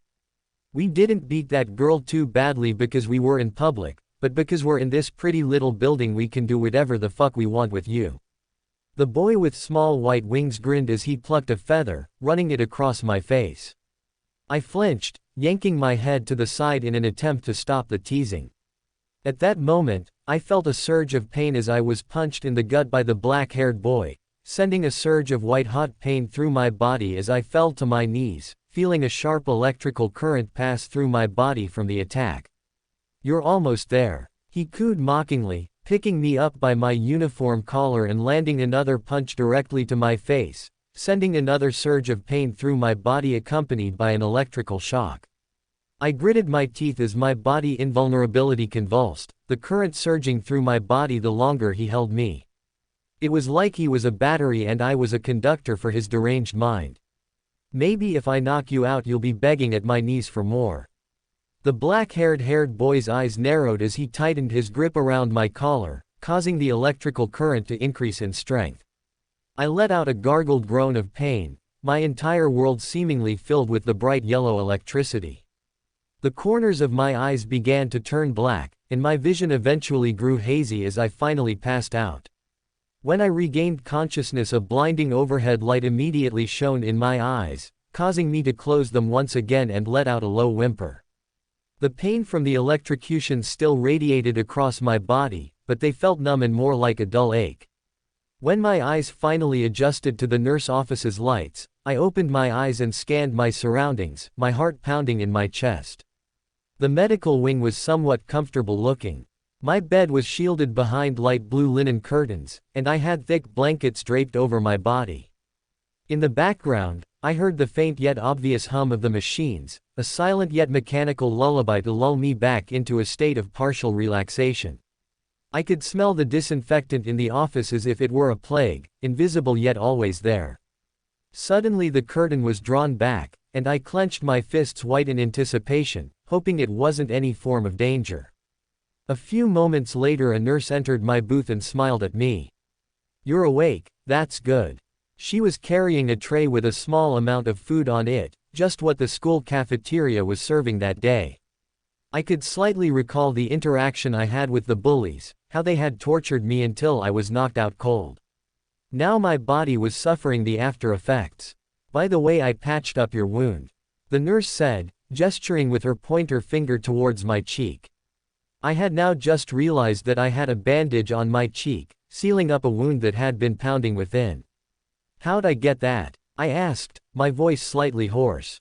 At that moment the nurse approached my bed and sat down beside me, resting a hand on the thick blankets with a solemn expression. She was silent for a few seconds before replying. "On your way down you cut yourself against the locker's edge, or so we think."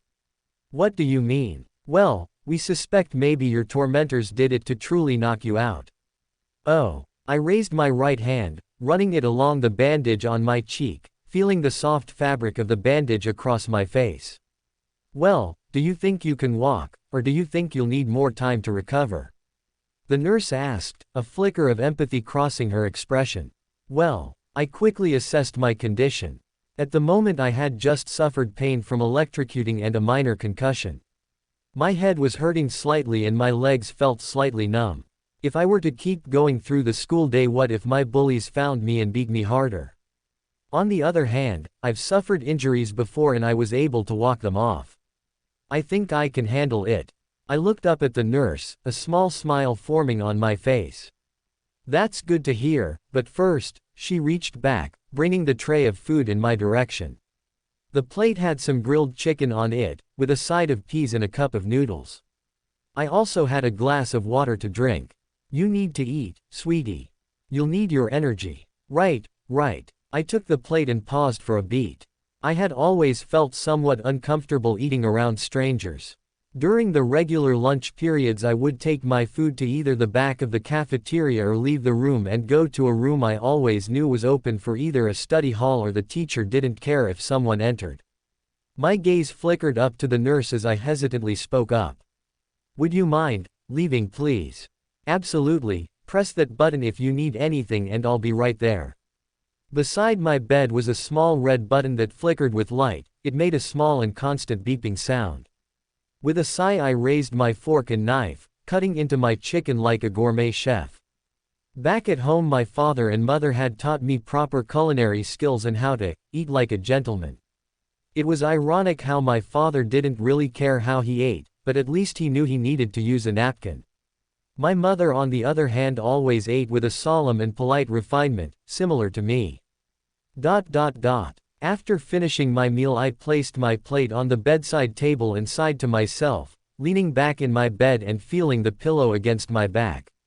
It took me a moment to realize that I had been changed out of my uniform and into a comfortable and soft gown. Looking down at myself I took in my current outfit. It was a soft, blue, tunic-like outfit. A sash was tied loosely around my waist. The outfit looked similar to the pajamas I wore back home. My attention was suddenly brought to the clock in the corner of the room, seeing that the current time was 12:26, meaning that the lunch period had just ended and that 8th period had just started. I was unconscious for almost 6 hours. I thought back to my schedule and cringed at how much work I had missed in the periods. If I remember correctly, I had a test in history class about the Cold War. My body shot up from the bed, but just moments later my head began to pound as if someone was smashing it into a wall. I let out a groan of pain as I gritted my teeth, falling to the floor as I was overcome with nausea.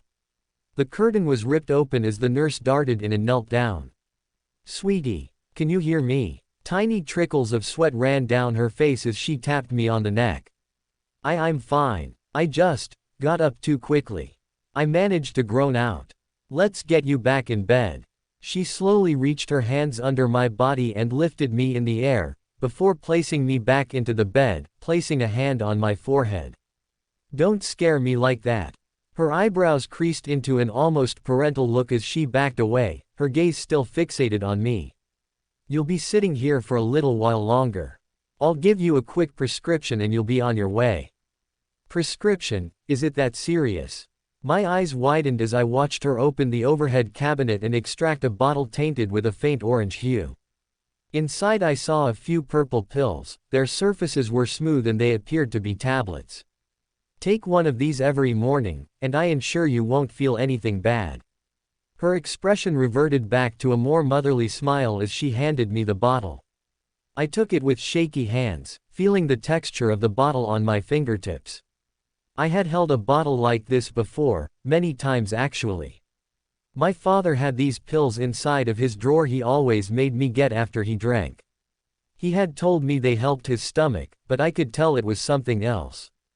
After he takes them he stands up and walks to the bathroom, locking the door behind him. After a few minutes of awkward silence I'd hear gagging as my father was either on the toilet or sticking his head in the bowl and puking his brains out. Now that I think about it, the pills most likely sped up bodily reactions and prompted him to throw up or defecate quicker. I shivered when I recalled the numerous incidents, but the warm hand of the nurse roused me out of my daze. After a week, come back and tell me how you feel. Her voice had softened to almost a whisper, the kind of whisper that made me feel relaxed and comfortable. Now, I think you're ready to be on your way. She approached the curtain and opened it, allowing me to view the rest of the office. In the corner on a chair was my uniform, which was neatly folded up. Before I could move to grab them her hand quickly laid on my chest, pressing down slightly as she exchanged a worried glance with me. Get up slowly this time, if you move suddenly like that again you'll either faint or puke. Got it. I quickly absorbed that information as I put one foot on the ground, slithering it into a pair of slippers that had been provided for me. Taking one slow and careful step at a time, I approached the chair and grabbed my clothing. My uniform was almost perfectly intact, except the navy blue blazer had suffered a little damage. You get changed, I won't look. The nurse's voice sounded behind me as I approached the nearest closed space.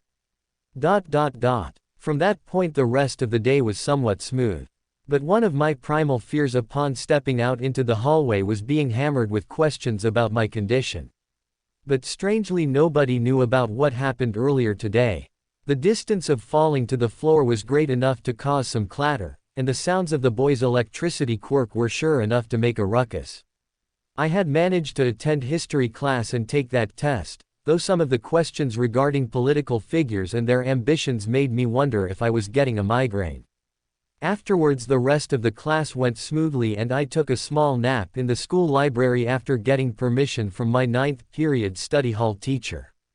I could say the library was a second home. During my summer I would often spend hours in the library diving my nose into whatever books I could get my hands on or studying on the computers. One time I had found a somewhat interesting article about a new species of fish which had glowing scales, something scientists had claimed was an effect of either climate change or some atmospheric activity. When I turned away from the computer to stretch my back my gaze drifted to another computer screen. An adult man who appeared to be in his early 20s was sitting at a desk in a more secluded corner. Though I only caught a glimpse, I can only describe what I saw as something my dad would beat me blue over if he caught me watching. The trip back home was still drenched with rain, as it continued to pour from the sky. Stepping back into my neighborhood was like entering a new dimension of terminal illness, drug addicts and misery. Our next-door neighbor was a middle-aged man who had a methamphetamine addiction, and I always felt nauseous walking past his house, which almost always seemed to burn with the musky scent of something akin to nail polish remover. Otherwise, the rest of the neighborhood seemed to contain somewhat rational people. The park was outside of the neighborhood and more in the urban area of Hosu's borders, so I didn't have to worry about being snatched or kidnapped by some drug addict who was too high to come down. The neighbor across from us sometimes screamed in the late hours of the night, saying how there were shadows in his room who wanted to eat him. My windows were pretty thin and susceptible to noise, so I was always awoken. Even if his screams seemed to piss off the rest of the neighborhood, especially my father who would wake up cursing and threatening my neighbor, I somewhat felt bad for him.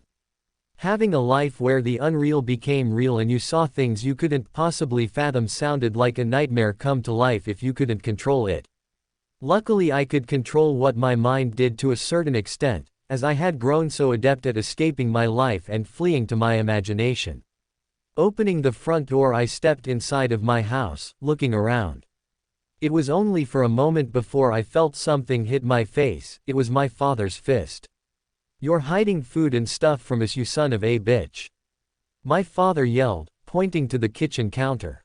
Scattered across the counter were the items I had discarded outside in my fit of rage and frustration. Before I could explain anything else, my body had reacted on its own, dodging the bottle of beer that had been hurled in my direction. "You're keeping food and stuff from your own fucking family." I looked into my father's eyes, seeing the anger and malice. His breath was angry and irrational. I felt my body freeze, turning cold as if I had looked into the eyes of Medusa herself.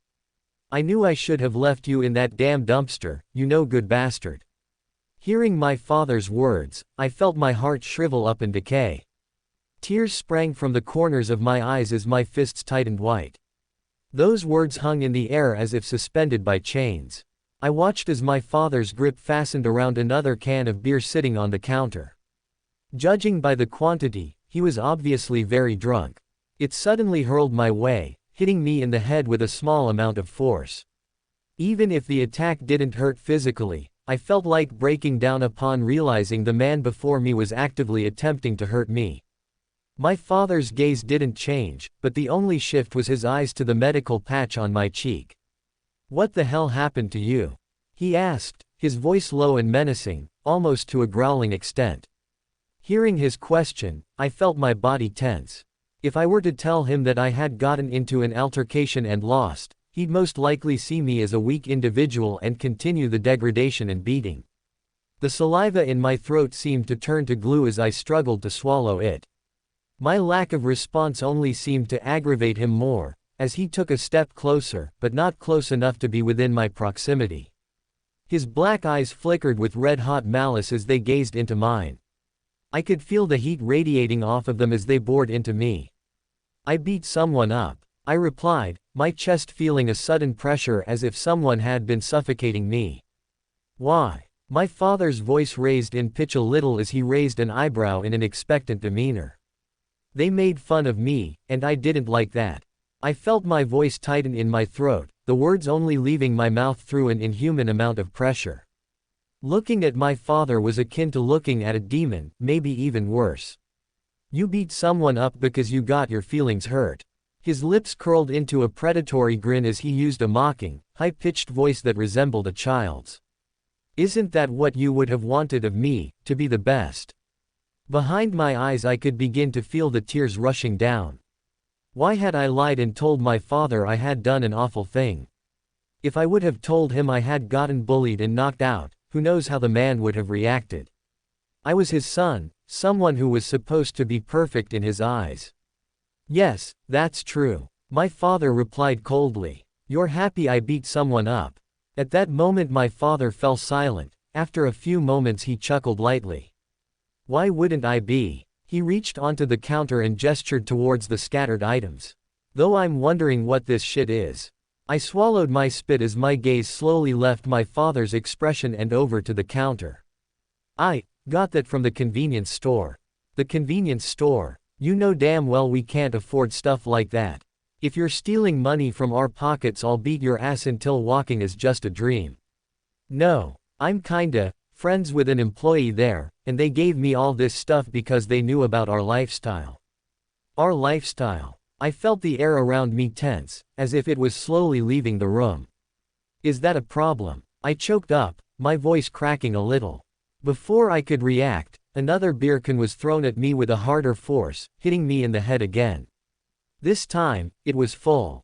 I let out a groan of pain as I felt the slightly sticky, foul-smelling substance running down my head, along with the coppery smell of blood that leaked from the wound of the metal lid cutting my forehead.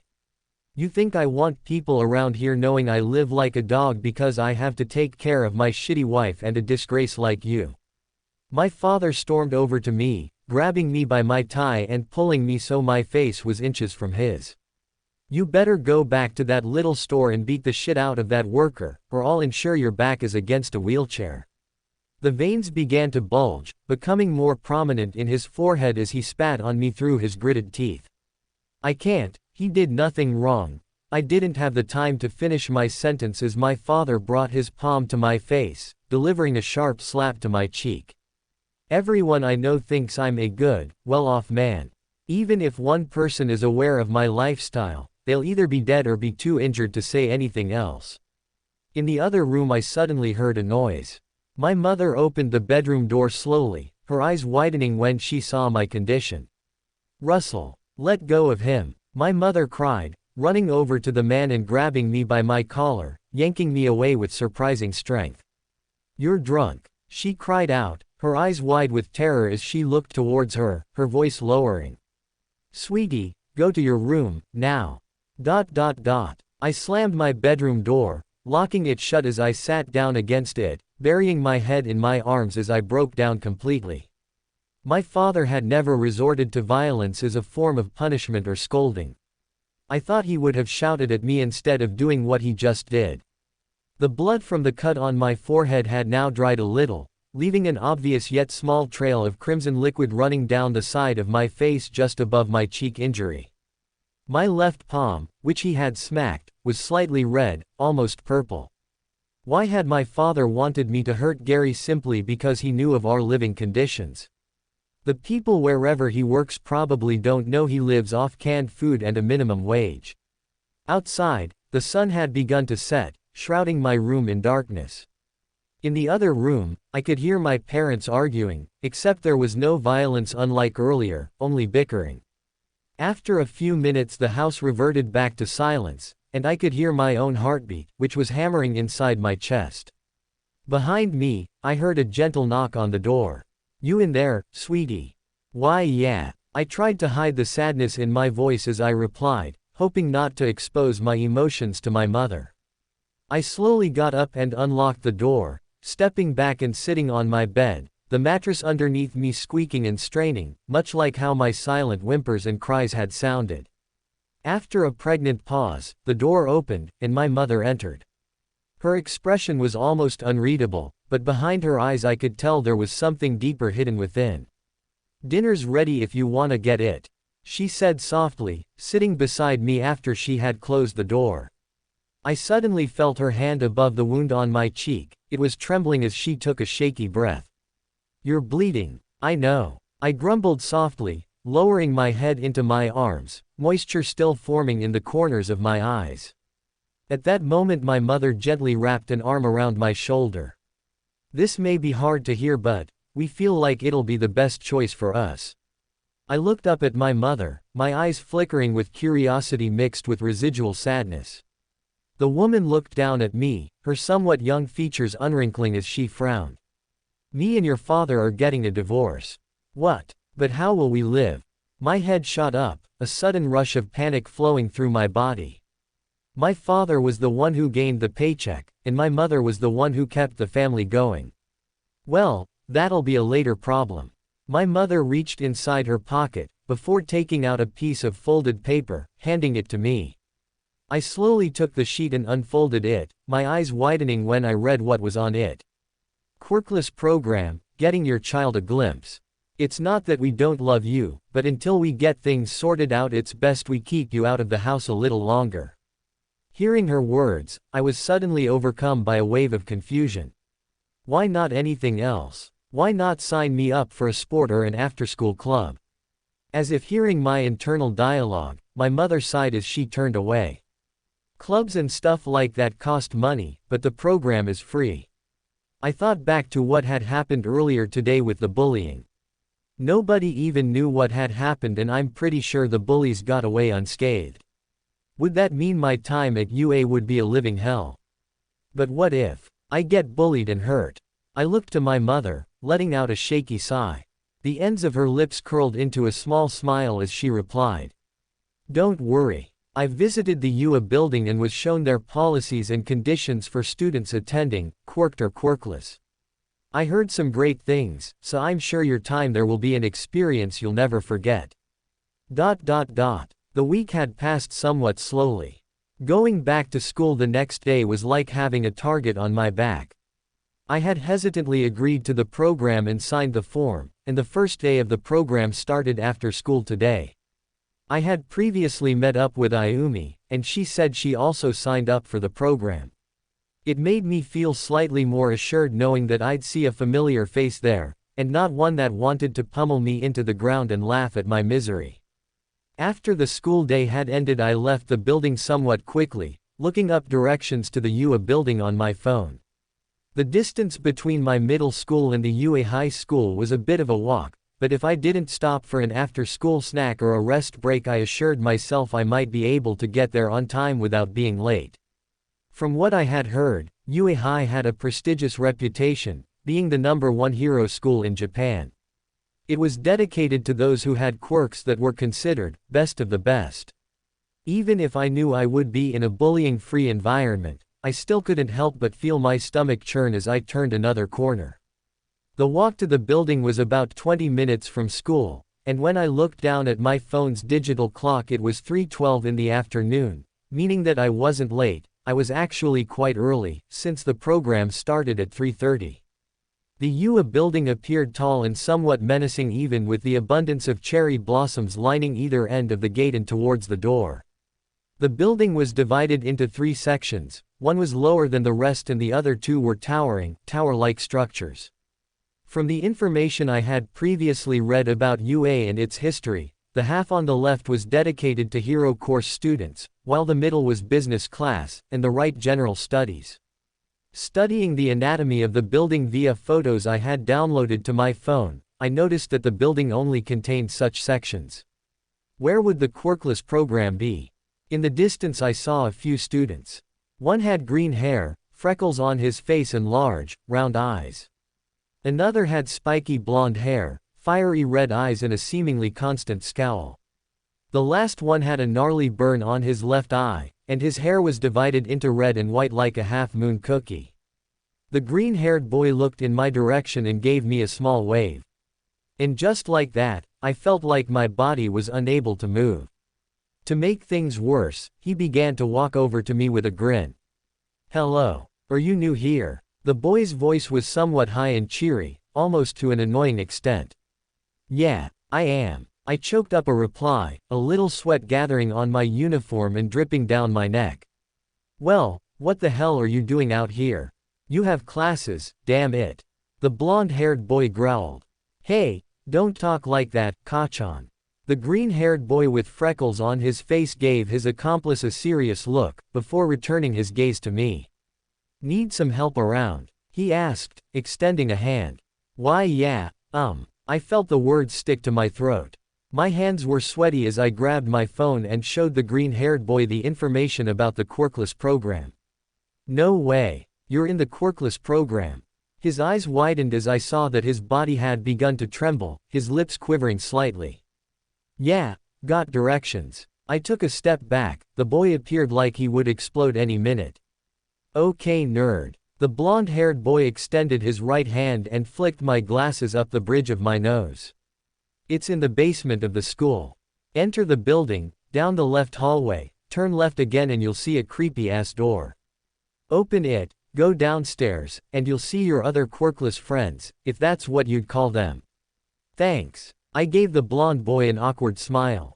He looked back at me and nodded his head, akin to a small sign of respect. "You don't wanna be late, stop staring dumbass," he suddenly shouted, clenching his fists as small fiery charges ignited from his palm.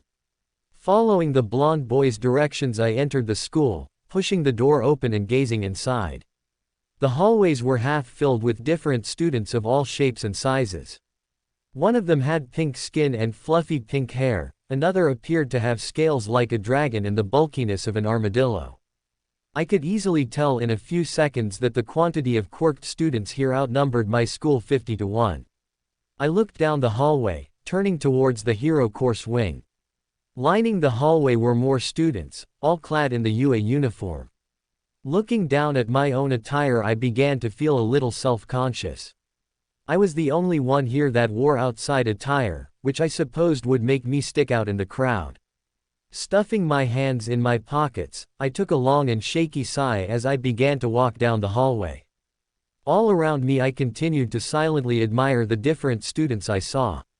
It wasn't that I envied them, but having some sort of powerful or uncanny ability seemed fun, as long as it promised not to hurt the user. I had originally questioned if spending a lot of time with quirkless students would be a bad thing, but looking at it now I supposed it couldn't be half bad. This wasn't a place that discriminated or alienated those based on how they looked or what their quirk was, or even if you didn't have a quirk. One of the students, who had blue skin and fins on the side of her head, suddenly stopped me in my tracks, crossing her arms as she looked down at me, a serious expression on her face. "Who are you?" she asked, her voice possessing a no-nonsense demeanor. I'm here for the quirkless program," I replied, my body beginning to tremble as if the room had dropped below 50. At that moment she suddenly exploded into laughter, parting her blue hair and tucking a few stray locks behind her gills. "I'm just joking, dummy. Name's Chrysilla, I'm a second year here at UA." She extended her hand towards me. Her fingers were webbed together. I hesitantly shook her hand, offering the girl a small smile. Looking back up at her, I couldn't help but admire her stature. "You're tall." Chrysilla chuckled, her eyes narrowing slightly as she played with her hair. "I know, it's in my family's genetics. Well, I'm 5'5" and my parents both tower over me." I chuckled self-deprecatingly as I stepped aside the blue girl and kept walking. "See you later, cutie." Chrysilla's voice had lowered to a whisper as I saw her blow me a kiss in my peripheral vision. I felt my body tense as a heat quickly engulfed my face. I darted away, weaving past the students as I made my way towards the door the blonde boy had initially described as creepy. My vision was mostly locked on behind myself, wanting to ensure I didn't offend her by darting off, so I didn't see the person who I was about to run into. My body suddenly made contact with another, and I was sent onto my back. When I opened my eyes, beginning to recover from the collision, I saw another tall figure lurking over me. His hair was long and black, and he was clad in an all-black outfit. A pair of yellow goggles hung above his eyes like a crown. He extended his arm towards me, and I reached out to grab it. The man's strength was surprising, as I felt my body being lifted to my feet in an instant. "Watch where you're going," he said, his voice deep and authoritarian, yet containing no semblance of malice or anger. I dusted myself off and met the man's gaze. His eyes were crimson red and slightly puffy around the insides. His black hair was slightly greasy and he kind of smelled. The cheap cologne which I easily recognized didn't do a good job at hiding his stench. "Who are you?" he asked, raising an eyebrow. I swallowed my spit and quickly answered his question. "Name's Isaac. I'm here for the quirkless program." At that moment the man cocked an eyebrow as he stepped back. "You never submitted your slip, Mr. Isaac.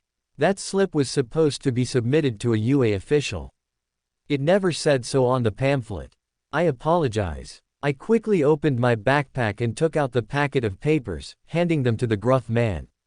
He looked down at the papers for a few silent seconds, his eyes cold and calculating as he reviewed the information I had submitted in the paper. "Well, it seems like everything is in order." He looked back up at me and nodded his head. "My name is Shota Aizawa, a hero course teacher." "Hero course teacher? You teach the hero course?" I felt a small rush of fear and admiration as my grip habitually tightened around my backpack straps. "I do, but it's not like you think it is. The students I teach, I like them, but they're loud and riled up, and I feel like I'm babysitting the class half the damn time." The man rubbed his glabella with his pointer and middle finger for a few moments, recalling with vivid detail the antics his hero course class would usually get themselves into. "Just don't tell them I said any of that, they'd crucify me or feel immensely betrayed." The man led me downstairs into the basement of the building, which was overall a somewhat dark space aside from the overhead fluorescent lights that flickered every blue moon. In the back of the basement I heard a generator rumbling, sending echoes across the space. As if sensing I had concerns, Mr. Aizawa spoke up in an almost casual voice. The generator powers the entire building. So they can afford high-tech training robots but not a more efficient and less noisy mechanism to give this place power. The classroom for the Quirkless program was somewhat small. There was a single line of desks lined in front of an old chalkboard which had crude drawings all over it. These kids, Aizawa groaned, approaching the board and quickly erasing everything. Sometimes I wish I could erase their ability to draw and not just their quirks. I felt my heartbeat speed up a little, an almost foreign excitement coursing through my body. You can erase quirks. Only as long as they remain in my field of vision. Once they get away they can use their quirks again. The man explained, turning back to me and leaning against the chalkboard with a solemn yet casual expression on his stubbled face. By the way, your desk is next to hers. Aizawa pointed to the corner of the room, where I saw Ayumi at her desk listening to music through her earbuds. The girl was sketching in a small, handheld notebook. Approaching my desk I read the name tag which I had been given.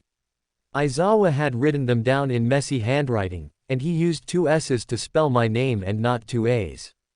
It was a common mistake for people to misspell my name, but if I ever got famous and someone used Isaac or something like that to spell my name, I'd honestly kill myself. After placing my backpack under my desk I turned towards Ayumi, waving my hand gently. The girl quickly looked up, stuffing her pencil back into her messy black bun as she smiled at me. You came. I chuckled sheepishly, scratching the back of my neck.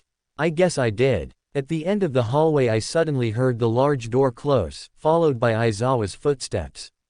Well, the rest are late so they don't get to attend, he said gruffly, stuffing his hands in his black pocket as the man made his way to the center of the room. My name is Shota Aizawa, and I'll be your teacher for the Quirkless program. Aizawa began talking about how this class was meant to teach us the principles of being a hero without having a quirk, how our capabilities and powers didn't define who we were, but by how we wanted to use them. Intention is what mattered, not the ability. He also explained how we could have our first assignment at the end of the class, but it wouldn't be too harrowing as what he'd give his hero course students. Now tell me. Aizawa turned towards the chalkboard, picking up a small white stick of chalk and drawing a large circle. What do you think defines a hero? His voice was expectant, but not rude. I saw Ayumi tense slightly in her chair. I guess the suddenness of the question caught the poor girl off guard. Heroes aren't defined by their popularity or their ranking on the billboards. Heroes are those who would do anything for the greater good. Not their greater good, but the good of the world and its people. I could tell this was a sort of hint he was giving us. After a brief period of contemplation I raised my hand and spoke up. Justice is what heroes symbolize. Justice. Aizawa's voice suddenly lowered to almost a whisper as he turned around. Justice is a complicated paradox to break down, Isaac. Aizawa began to draw a picture on the board, although it wasn't very good. It showed a tall and menacing figure clad in a dark cloak carrying a dagger, sticking it inside of a police officer. The way Aizawa drew the officer's pained expression seemed to garner a humorous reaction from Ayumi, who had turned a slight shade of red in an attempt to stifle a chuckle. Aside from the drawing's messy appearance, Aizawa began to break down its symbolism. This man wanted to help his family by stealing bread, but the law caught up with him. In retaliation, he stabbed the police officer to death in the name of justice. He looked back to the classroom of 2 people, cocking an eyebrow. Is this a good thing to do, both stealing and murder? No, sir, I replied, sulking in my feet, feeling slightly defeated by the man's logic. You see, justice isn't something we can define as good or evil, it's personified through the person's actions and their intentions when doing them. Right. So in a way you are correct, Isaac. But at the same time think twice about the meaning of what justice means. After the first session, Aizawa placed 2 sheets of paper on our desks. They had 3 lines, and 3 boxes. Your first task is to find 3 students to interview, and ask them what it means to be a hero. Come back at the end of the week with these sheets and you'll receive credit. I took the sheet from Aizawa and looked it over. The assignment seemed simple enough, but at the same time it required approaching total strangers and asking them questions like some wannabe interviewer. I always hated these kinds of assignments. I'd rather have some deep talk over monotonous and mundane small talk, not asking random people some stupid questions. Before Aizawa turned around and returned to the front of the classroom, he looked back at me and Ayumi. I'd recommend starting today. The school dorms are currently undergoing a deep cleaning due to a mold infestation, so they'll be forced out for a few more hours until the sanitation workers can properly treat it. That's okay. Ayumi turned back to me and gave me a somewhat comforting smile. Suddenly Aizawa's cell phone began to vibrate one of the desks in the room. The man slowly walked over to it and picked it up, before showing it to us. The first class of the program is over. I expect you to do well on this assignment. Me and Ayumi grabbed both of our papers and put them in our backpacks before turning to leave the room. Before I could leave, I heard the man's voice sound behind me again. I'd like to have a quick moment with you, Mr. Isaac. I looked back at Mr. Aizawa, taking a deep breath. Yes, Mr. Aizawa. My voice sounded slightly hesitant, as if I was afraid to speak to him. Mr. Aizawa raised an eyebrow, leaning against the chalkboard as he sighed. I prefer sensei. Sorry. I mumbled under my breath, my cheeks flushing from the lack of respect. Don't be. The gruff-looking man interjected. A small smile pierced his face as his eyes, which were slightly obscured by his greasy black hair, fell on my eyes. I can tell you're not Japanese, so mistakes like that are common here. His voice had softened slightly, but it still contained the usual gruffness I was somewhat used to hearing. Should I call you sensei then? I looked up at the man, fiddling with the straps of my backpack in an attempt to appear nonchalant even while my stomach was performing backflips like a circus. I don't mind if you would, but feel free to call me whatever. He raised his head slightly. That's good to hear. My gaze fell to the floor below, taking note of how strangely clean it was for a basement. The room fell silent for a few moments before Aizawa ushered me over. Mind telling me why you look like you just survived an explosion? Sorry for just asking now, I didn't want to rush you when we first met. At that moment I looked at him, somewhat taken aback by the almost genuine interest in his voice. Sure, he was a hero course teacher, but he also was one who taught powerless students like me how to act like and be an everyday hero. Just because I didn't have power didn't mean I wasn't worthless in his eyes. Deep down I felt like I should tell him everything regarding my situation. But would it work? I got bullied and beat up by a few students at my school. I answered, hesitancy evident in my voice. Just bullying did that much damage. Aizawa's eyes roamed over my body, assessing all of my wounds. I nodded my head, looking down at the floor in embarrassment. I may not be the best when it comes to people, but there is someone I believe you can talk to. He took a step back, looking me up and down as if studying my entire body. Like a counselor. My parents never had the money to pay for a therapy of any kind, so I was used to bottling up my emotions and unleashing them in erratic bursts. I could always sense that my parents were somewhat on edge around me, as the complexity of my emotions and my tendency to have outbursts and unpredictable behavior unsettled them. Yeah, Mr. Tatsuma is good with students like you. I stood in front of the white door labeled guidance office, and I could feel my palms begin to sweat slightly. I had never openly talked to anyone about my emotions or vented to many people except my mother on rare occasions. The thought of venting to someone was scary to me, but at the same time I couldn't help but feel a small rush of anticipation. Behind me, Mr. Aizawa stood with his arms crossed on his chest, his figure almost towering over me. Go in, he won't bite. The man spoke up from behind, his voice commanding yet neutral at the same time, something I didn't know was possible. With shaky hands, I grabbed the doorknob and opened the door leading to the guidance office. Inside the office, there were a few bean-bag chairs sprawled across the room and a small bookshelf in the corner. Outside the large window, I saw the side of the building and a small lot filled with cherry blossoms. Who might you be? A somewhat deep yet gentle voice sounded from the other corner. When I turned my head, I saw a man sitting at a desk, an open book in front of him.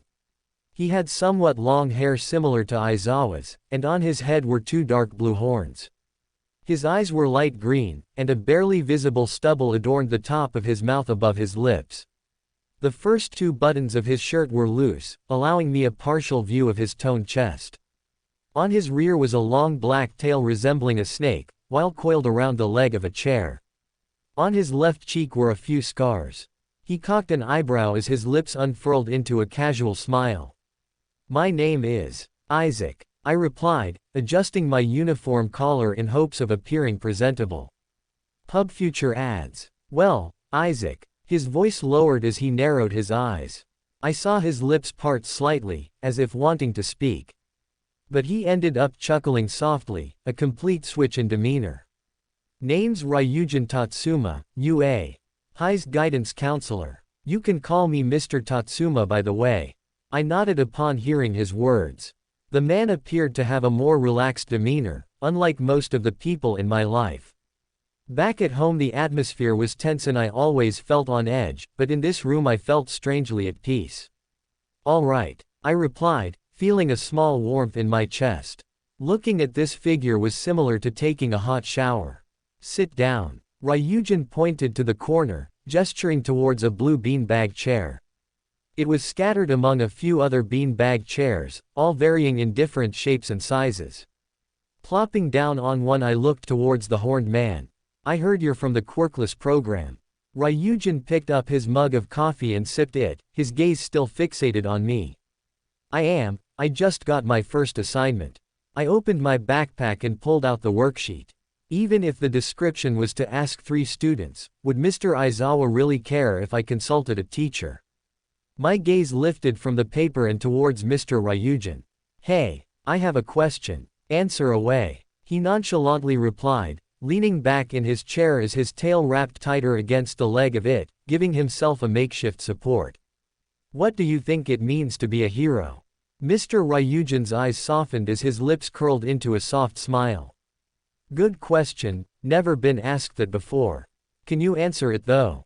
I leaned forward in my bean-bag chair, taking out a half-chewed pencil from my backpack as a small rush of anticipation and focus charged right into me.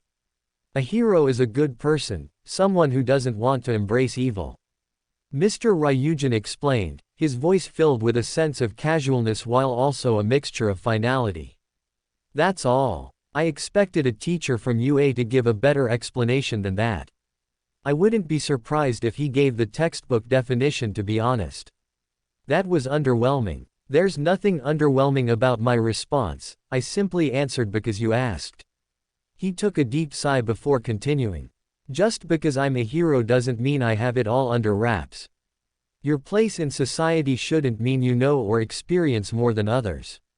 We're all humans, we're all capable of great things, even if it seems underwhelming from another perspective." I nodded my head slowly, taking in that information. Mr. Ryujin seems to have a lot of experience in the hero field.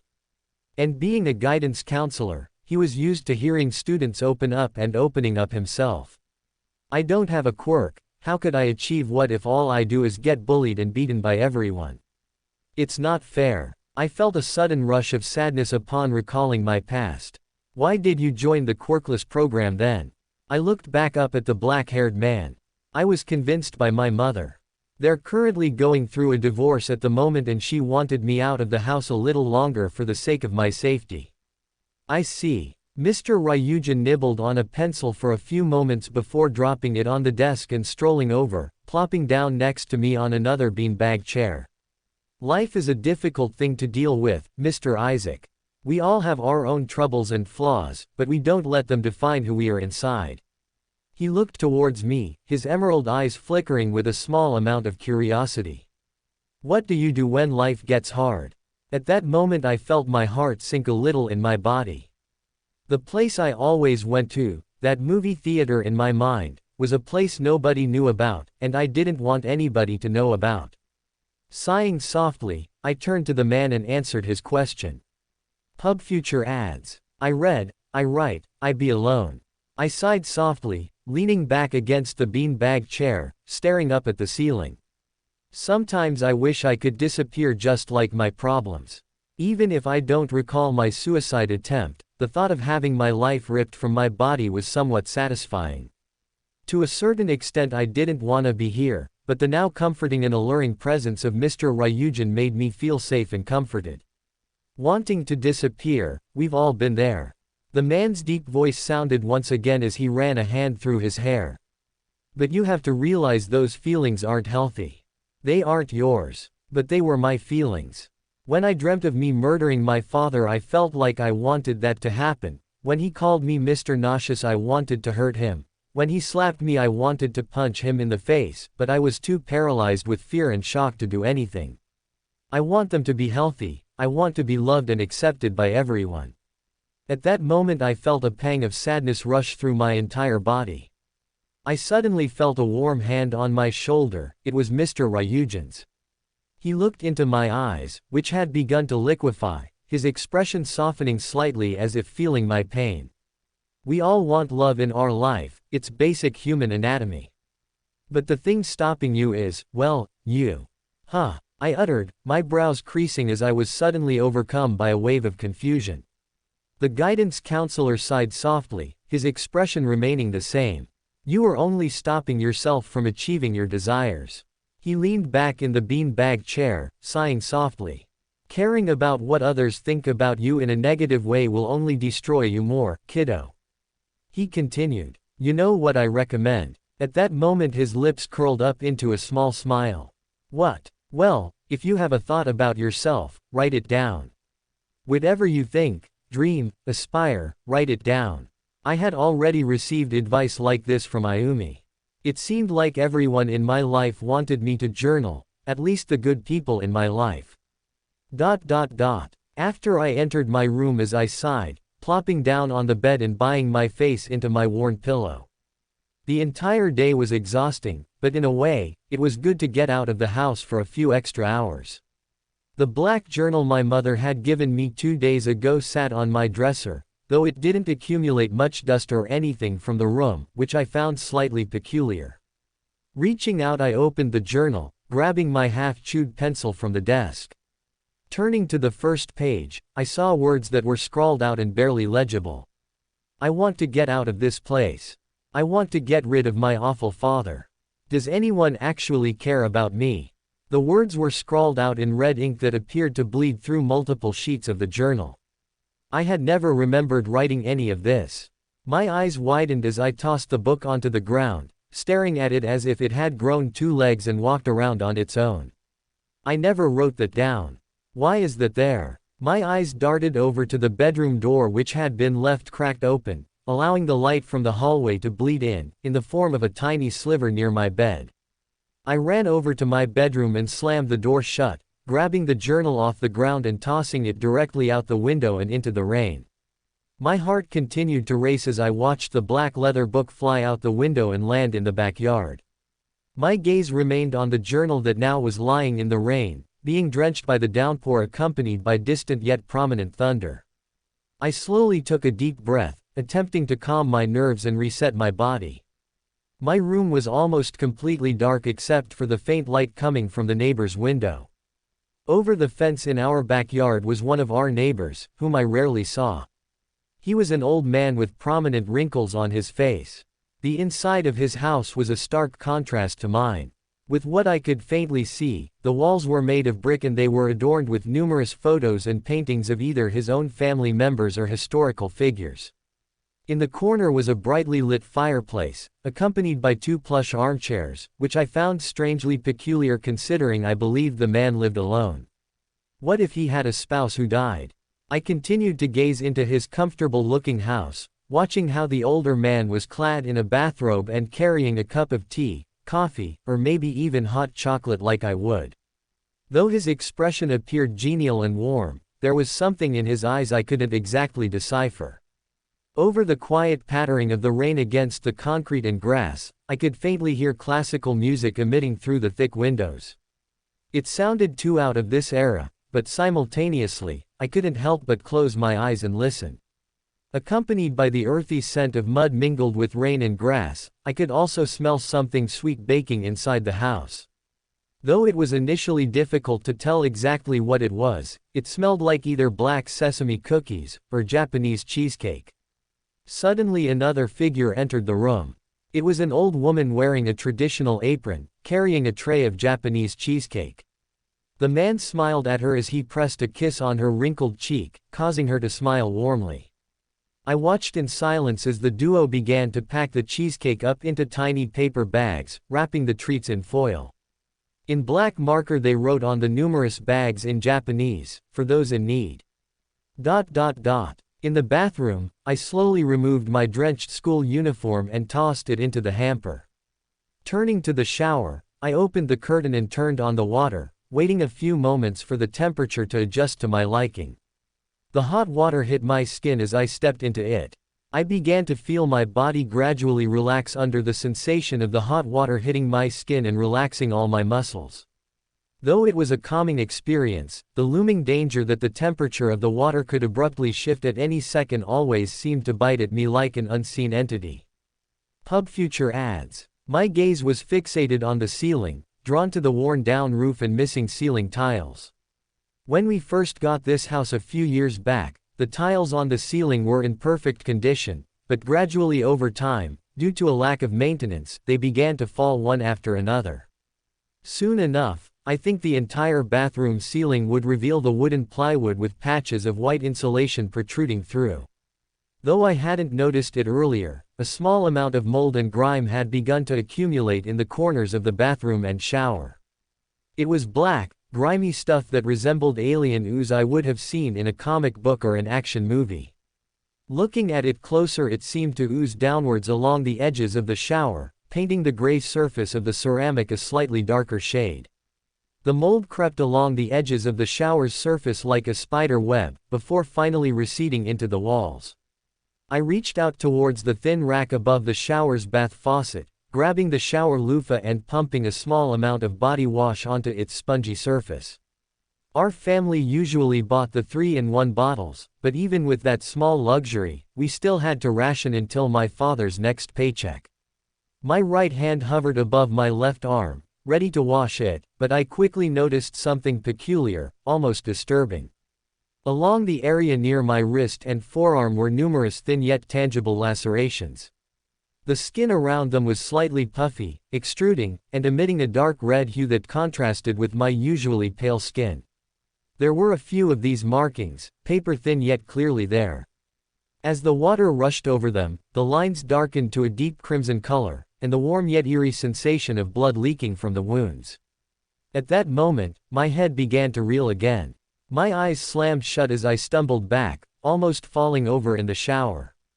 Sure, I was afraid and dizzy at the moment, but I was also weary and confused about the origins of these cuts. Why hadn't I noticed them earlier? Back in my health classes, I had learned that a cut of this magnitude takes about 2 to 4 weeks to heal entirely. That ensured that these lacerations were new, yet they weren't new enough to still be leaking blood unless stimulated by an outside force or entity. My heart began to pound in my ears as the bathroom around me began to spin with enough G-force to knock me out of the window. I tumbled back, landing on my ass in the shower as my breathing quickened to an abnormal, almost detrimental rate. Behind my closed eyelids, the dim lights of the bathroom diffused into numerous colors and shapes and bounced and danced around with maddening speed, the illusory and complex scenes in the inscrutable darkness making my stomach do a backflip. I felt the familiar sensation of vomit slowly slithering up my throat as my face flushed hot. The corners of my eyes began to burn. The area around my abdomen began to heat up as if someone was pressing scalding metal against it, or pouring burning magma. Saliva leaked from the corners of my mouth as I curled into a naked ball, burying my head in my chest as I finally threw up. The warm and thick substance left my mouth and covered my chest, the smell nauseating, almost to the extent where I felt like passing out. The hot water and steam accumulation within the confines of the bathroom only seemed to amplify the sickening stench of vomit. I tried to groan, to make any noise to call for help, but the sound of the shower water and the sounds of the rain outside filtered out any noises I could attempt to make. Future adds. Above me, I gritted my teeth as the shower water suddenly turned bitter cold, hitting my skin, the sensation akin to hundreds of tiny needles piercing into my flesh and muscles, threatening to tear me apart. Every breath I took was like breathing in magma and exhaling ice. The dynamic between the warm and acrid vomit and the bitter, glacial shower water stimulated every nerve ending in my body to the point of pain. My eyes closed tighter, attempting to drown out the sensation of the water and the smell of the vomit. But as soon as it started, the water suddenly turned off, and all the lights behind my eyes vanished. I was engulfed in a wave of confusion and nausea as I opened my eyes, my pupils dilating back as they adjusted to the darkness. My eyes remained half closed, and my limbs remained huddled together. Above me, I could still feel the remaining water from the faucet dripping down onto my naked body, the ice-cold droplets of water pummeling my skin in slow yet agonizing intervals. After about 5 minutes my limbs gradually gained feeling again. With all of my residual energy I sat up, taking deep and shaky breaths. The blood leaking down my arm was still there, but I refrained from looking at it, afraid if I would catch sight of the crimson liquid I would pass out. Since we had lost power, something that had occurred many times before, I had trouble locating anything I could use at my disposal. Though the dim lights emanating from outside the steam-clogged windows were enough to give the objects in the bathroom faint yet inscrutable outlines, my sense of direction and locomotive abilities had seemingly been snatched, just like the power to the house. I managed to locate the hand towel resting on a hook adjacent to the mirror, coiling it around my arm like a makeshift cast to seal up the wound and soak up any residual blood ebbing from the wound. Below my feet, I could feel the bitter cold floor tiles, not much of an improvement from the frigid surface of the tub and the icy water from the shower. My hands moved as if they had been charged with electric current, they dashed around and shivered in the cold air, but they managed to find semblance as they wrapped around the doorknob, gripping the wooden spherical object with a vice-like grip. My body propelled itself forward as I opened the bathroom door, stepping out into the foyer. The rest of the house was silent, so silent I could hear the dog barking over the rain outside. In my parents' room, I could hear my father snoring quietly, while my mother made no additional nosies.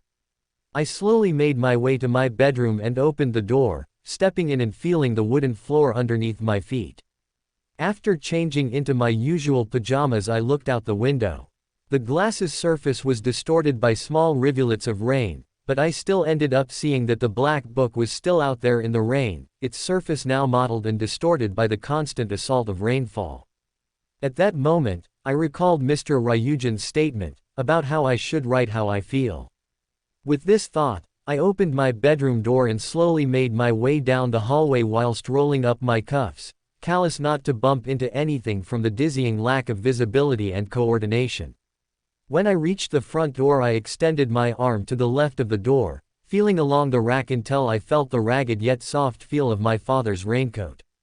His raincoat was military grade, something he found at a yard sale and bargained for. Apparently it belonged to the owner's son who perished in the war, but the father didn't want to keep it, as that would have pained him. The first time I heard the story I granted it my belief, but after all those months and seeing the stuff he's been pulling, I'm not entirely sure he got the coat in a legal or acceptable way. When I stepped outside the previously muffled sound of rain was amplified greatly. Overhead I could feel the warm droplets of rain falling onto the coat and my exposed arms and ankles. Sometimes I wish my pajama collar wasn't the notched kind, that way I could pull it up to protect my neck. My father's raincoat had a hood, although due to his head size, it was much bigger than my own head. But in the end I pulled it up, leaning my head back slightly to prevent the cover from veiling my eyes and distorting my vision. The grass beneath my feet was cold and moistened from the rainfall, but my slippers managed to protect my feet until I made it to the yard, scooping up the black journal and darting back inside. When I approached my front door I made sure to open it slowly, before closing it again and hanging up my father's raincoat back up on the rack in a similar orientation as he had left it.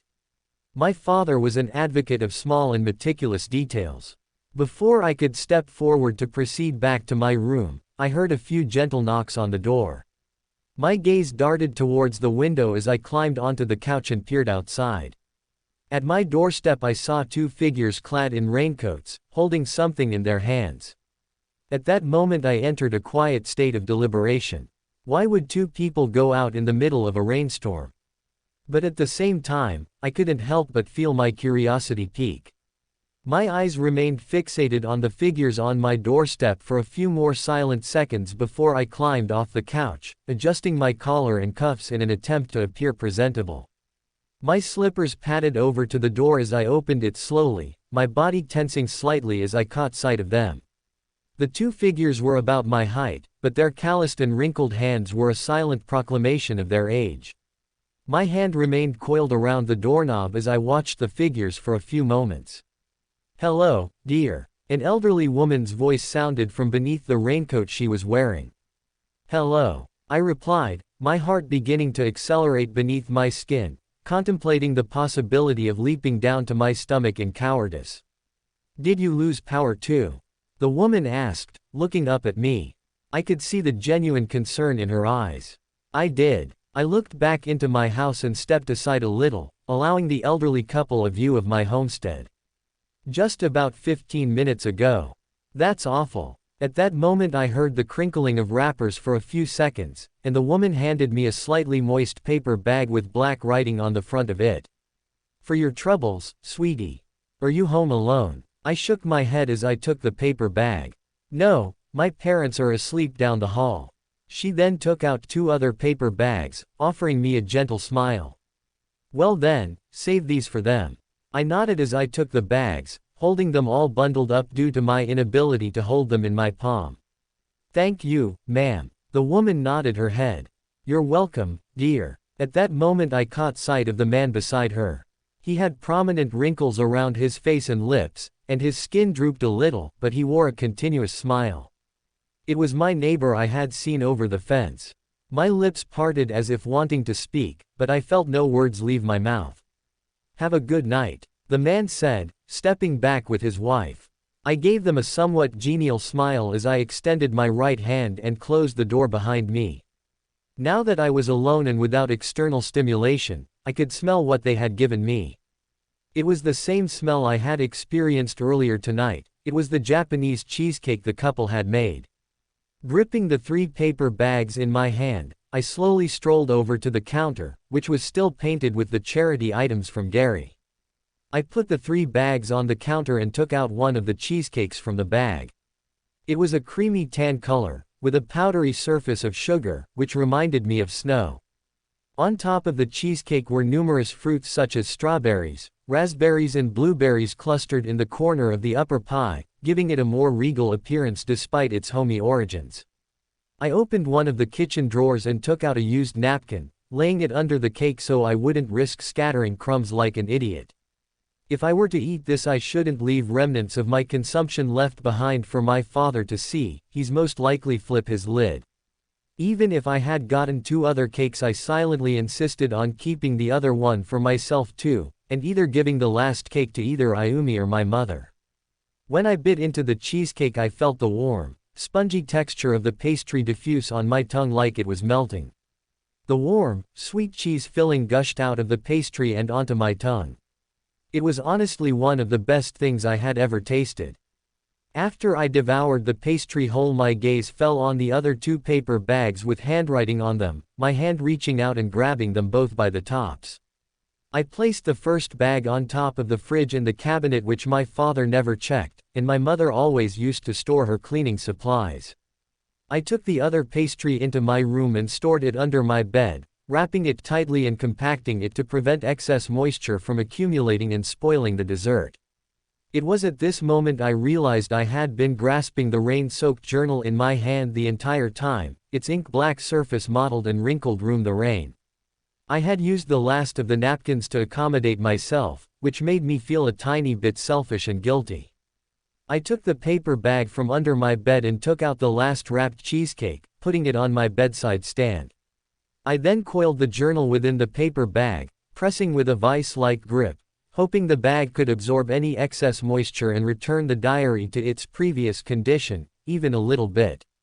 Eventually, after a good 5 minutes, my grip on the paper bag loosened and it fell to the floor, now sopping wet with the water from the diary. On the contrary, the diary had now been somewhat cleaned of the rain, though its surface was slightly chilly to the touch. I let out a long sigh as I opened the book again, gazing at the dark red words scrawled out on the paper. I want to get out of this place. I want to get rid of my awful father. Does anyone actually care about me? Even as the words terrified me a little, I also couldn't help but feel like those words were something I wanted to come true so badly. But why were they transcribed in this red liquid? From what I could remember, our house didn't possess any red writing materials like pens or markers. The words looked wrong. The material was too dark, too thick for it to be ink. Writing from ink never usually bled through a few pages at most. I continued to gaze at the paper, my heart pounding in my chest as I continued to analyze this substance. The words inscribed in the page were obviously my messy and almost incoherent handwriting, but I could easily decipher it since I had experience telling my teachers what I had written down when they couldn't translate my words, or hieroglyphs in their teasing. An eerie pang of curiosity rushed through me as I raised the journal page to my nose, giving it a small sniff. The smell of the page mixed with water seemed to overpower the smell of the liquid. What if this liquid was flavorless? What if the rain had erased all sense of scent from it? I held the paper even closer to my nose, almost to the extent where I could feel the hairs on my nose brush against the lined paper. My hands trembled slightly, either from the cold or from some outside, foreign emitter of fear.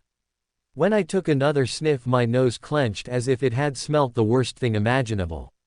The smell was faint yet coppery, thick and faintly sour.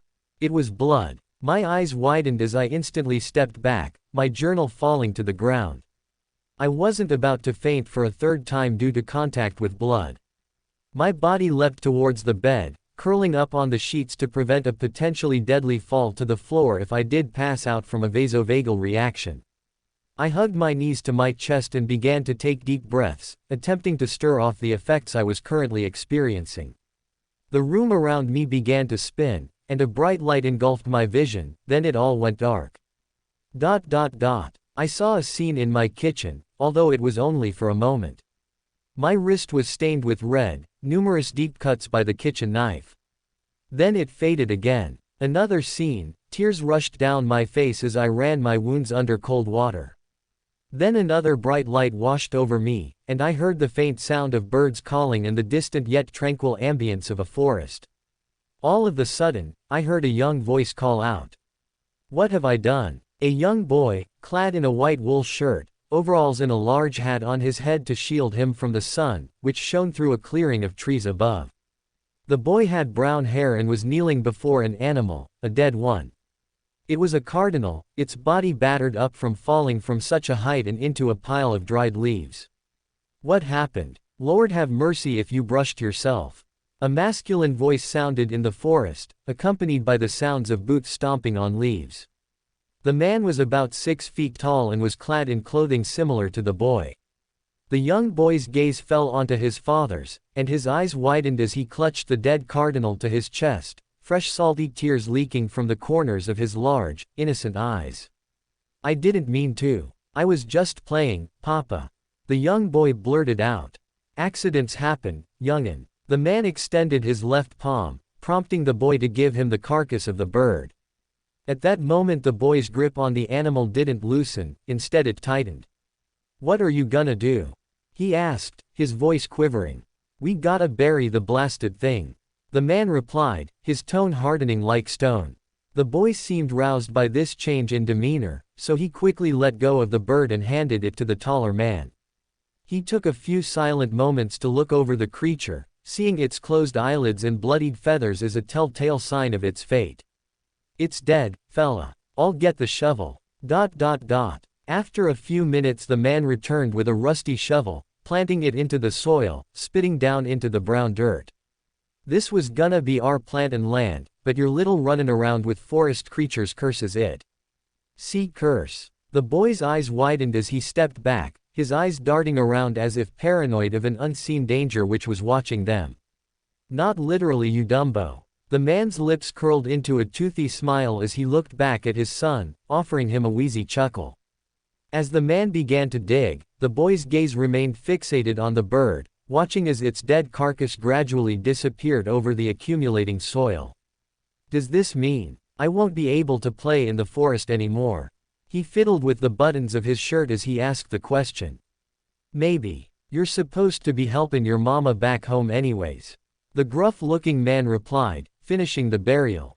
Luckily for you, creatures like those don't deserve a monument, only a little hole in the ground to tell others what happened to them.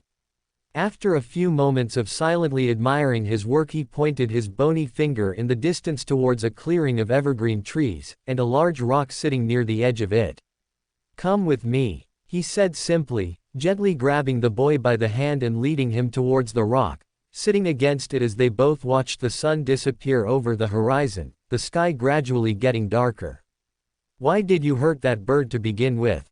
The man asked in a solemn voice, his eyebrows lifting a millimeter as he looked towards the younger boy.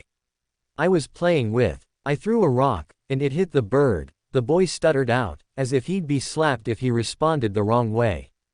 Ah, I see. The man took a few moments to look into his son's brown eyes, seeing the vulnerability laced within them. Recklessness is the essence of a fool. He leaned back further against the rock, cracking his back as he rolled his neck a few times. You wanted to frolic with that poor creature and you ended up killing it. It was an accident. The boy blurted out, his small fists clenching. They turned a light shade of white. Accidents are for cowards, fools who refuse to acknowledge their recklessness and stupidity.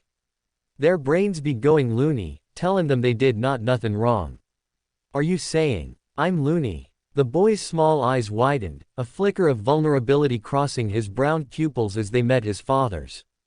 Maybe. But who really cares at this point whether my son is loony? The animals here are really the only friends you made, but since you hurt one of them they either hate you or never wanna come back. Really?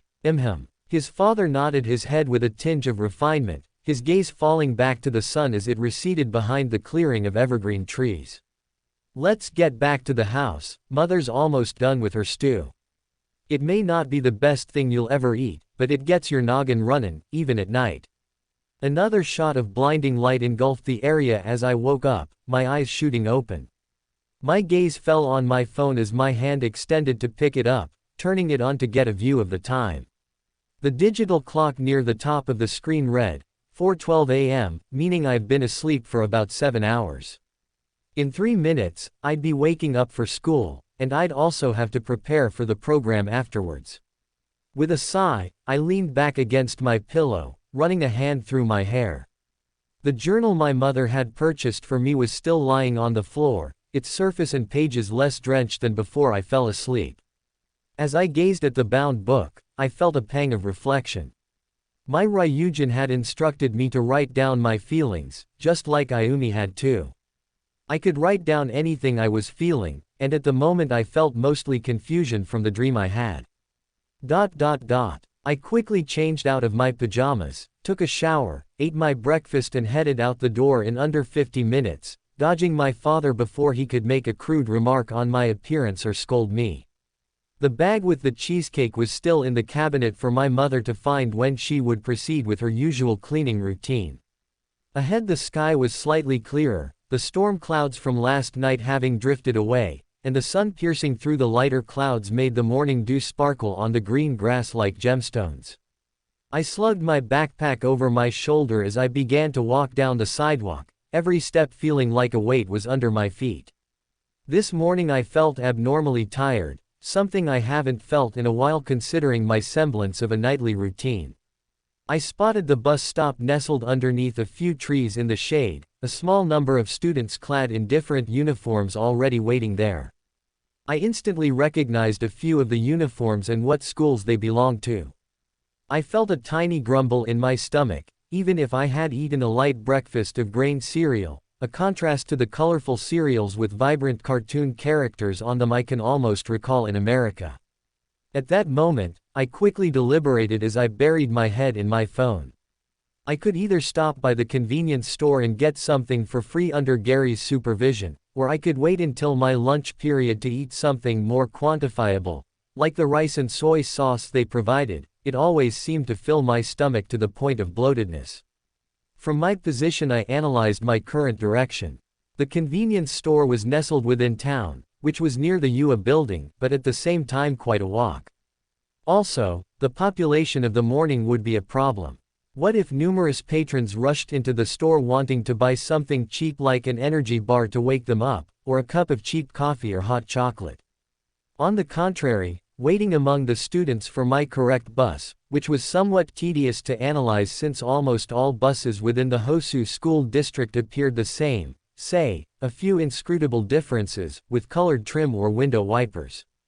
And the current population of the bus stop consisted mostly of boys who were taller than me, all donning either tired or annoyed expressions on their faces. Some of them were slouched over and yawning, others were on social media and texting their friends, and the last of the group had papers splayed out on the benches, hurrying like a rabbit to finish their homework before their deadlines. If I were to approach them, what if I would annoy them by my presence? The sleepy kids might be pissed off, the boys on their phone might feel the same way.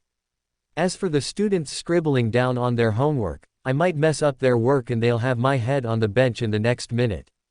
As I thought and considered the possibilities, I remained silent and still like a monolith, almost like I was either drawing attention to myself or wanting to remain hidden.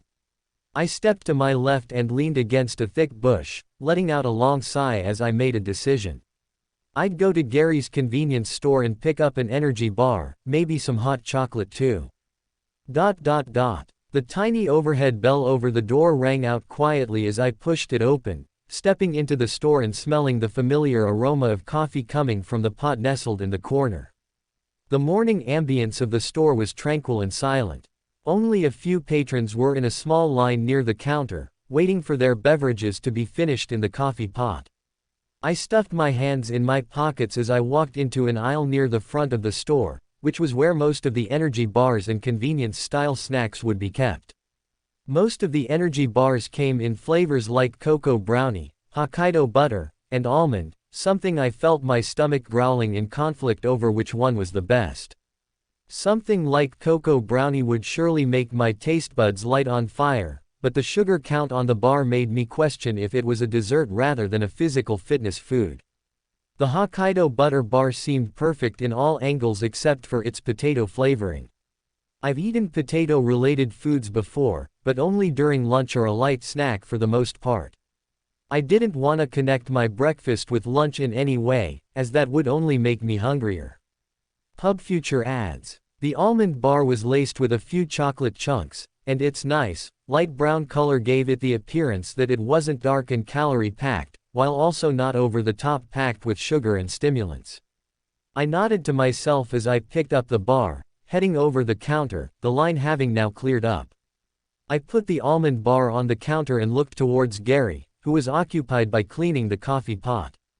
"I'll be right there, this blasted thing always wanna get so dirty," he grumbled. After he finished cleaning the pot he finally turned towards me, my eyes widening when I took in his appearance. His left eye was bruised blue, and he had a bandage over his nose. "What happened to you?" I took a step back, my eyes widening slightly as I felt goosebumps tantalize my skin. "Yeah, I don't wanna talk about it. Thanks for being worried, my Ina would have hit me with own slippers." The convenience store worker offered me a shaky smile, but behind his green eyes I could obviously see something deeper. "Well," I paused for a beat, my face remaining on his features as I sighed softly. "Would you mind making me a little hot chocolate if it's not that much trouble?" "Sure, Zaki." Gary turned around and smiled, opening one of the drawers and shuffling through it before taking out a packet of hot chocolate mix. "You're gonna make us run out of it soon, kiddo. My manager's gonna be so confused on why we're asking for cocoa in the spring, hell, almost summer." He turned on the coffee pot, pouring in some water and mixing it with the cocoa mix in a different filter.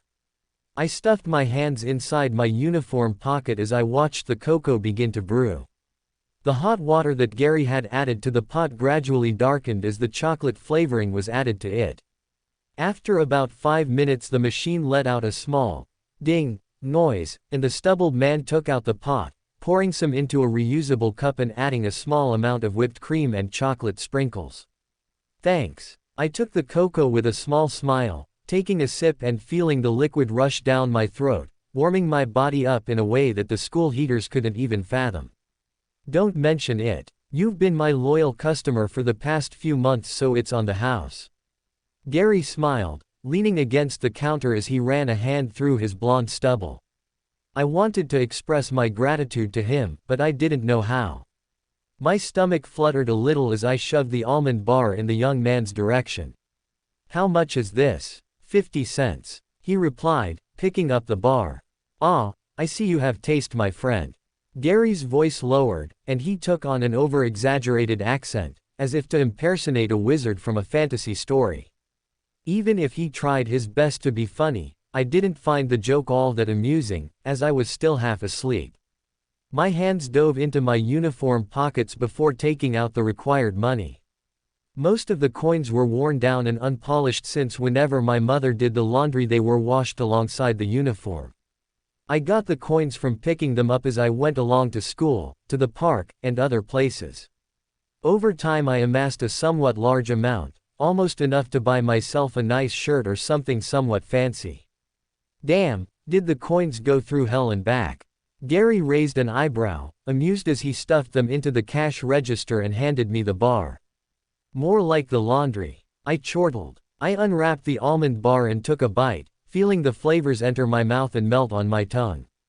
It seemed to accompany the hot chocolate as if on a date, the two made perfect for each other. All of a sudden, I saw Gary grunt in pain as he leaned forward against the counter, pressing 2 fingers against his glabella. My eyes widened as I darted over, raising his chin. Are you okay? I asked, my voice ringing with obvious concern. Yeah, that bastard gave me a real good beating though. Gary replied, that same smile remaining on his face amidst the pain he was feeling. All of a sudden a few thoughts flashed through my mind. Gary had described his attacker as, that bastard, meaning he had only been attacked by one individual. Judging from the bruises on his face and the wound on his nose, I could guess they were strong. Only physically adept people can make a person look in such a way. You better go back to that little store and beat the shit out of that worker, or I'll ensure your back is against a wheelchair. My father had done the job for me. Why didn't you say it was my father? I grabbed Gary by the shoulders, the veins bulging in my head as I held back a torrent of pent-up anger. I didn't want you getting hurt. If you knew it was him, you might have done something, call the cops, get him arrested. He'd be pissed. Gary's voice was filled to the brim with regret, but at the same time, anger and fear. My gaze darted over to the phone behind the counter, my teeth gritting as I ran over to it. Don't, you'll be putting yourself in danger. I don't want you getting hurt. Gary extended his arm, wrapping it around my shoulder, his fingernails burying into my skin with enough force to draw blood. I need to. I've lived with this alcoholic, self-stuck bastard for too long. My vision turned red as I furiously punched the numbers to the police station into the dialing numbers. My mother had taught me the police's phone number in case any issues arose, whether between myself or someone I knew. My finger darted towards the call button, but before I could press it, I felt a shove against my shoulder, sending me back a few steps. Gary had shoved me away from the phone, moisture accumulating in the corners of his eyes. I want to protect you. He'll beat you till you can't walk if the police come knocking at his door. My breath suddenly grew shaky, almost erratic as I stumbled back, the corners of my eyesight blurring slightly as I felt my face cooling down. I had just attempted to get my father arrested. Even if it felt good, at the same time, I felt a small pit forming in my stomach at the thought of me calling them and telling them all the details. My father was the backbone of the family, and having him gone would instantly lead to our eviction. If he were to disappear, so would our life. Gary had insisted I leave for the day, but he still offered me an awkward smile as he sent me off with my food and drink. By the time I arrived at school, the sun had risen much higher, and a lot of the tiredness had left my body. Most of the students had already shown up. This time they didn't carry umbrellas since the forecast didn't call for any rain.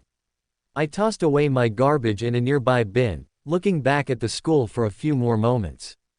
Students with all sorts of quirks, although less than the quantity of UA, all walked into the building and talked loudly. At least they didn't have to worry about being bullied for their status. The rest of the school day passed by slowly at best. I hadn't received any homework in any of my classes, so I had nothing to worry about except getting to UA in time for the Quirkless program.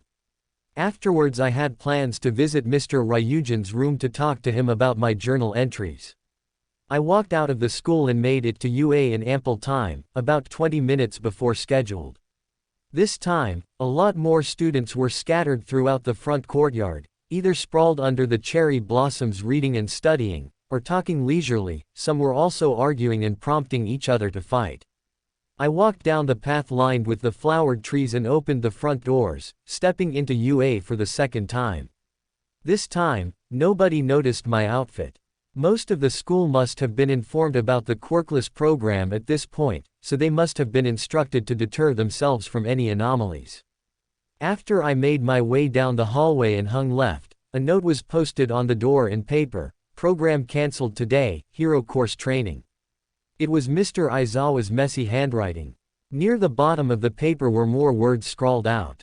"Work to complete your assignment in the meantime.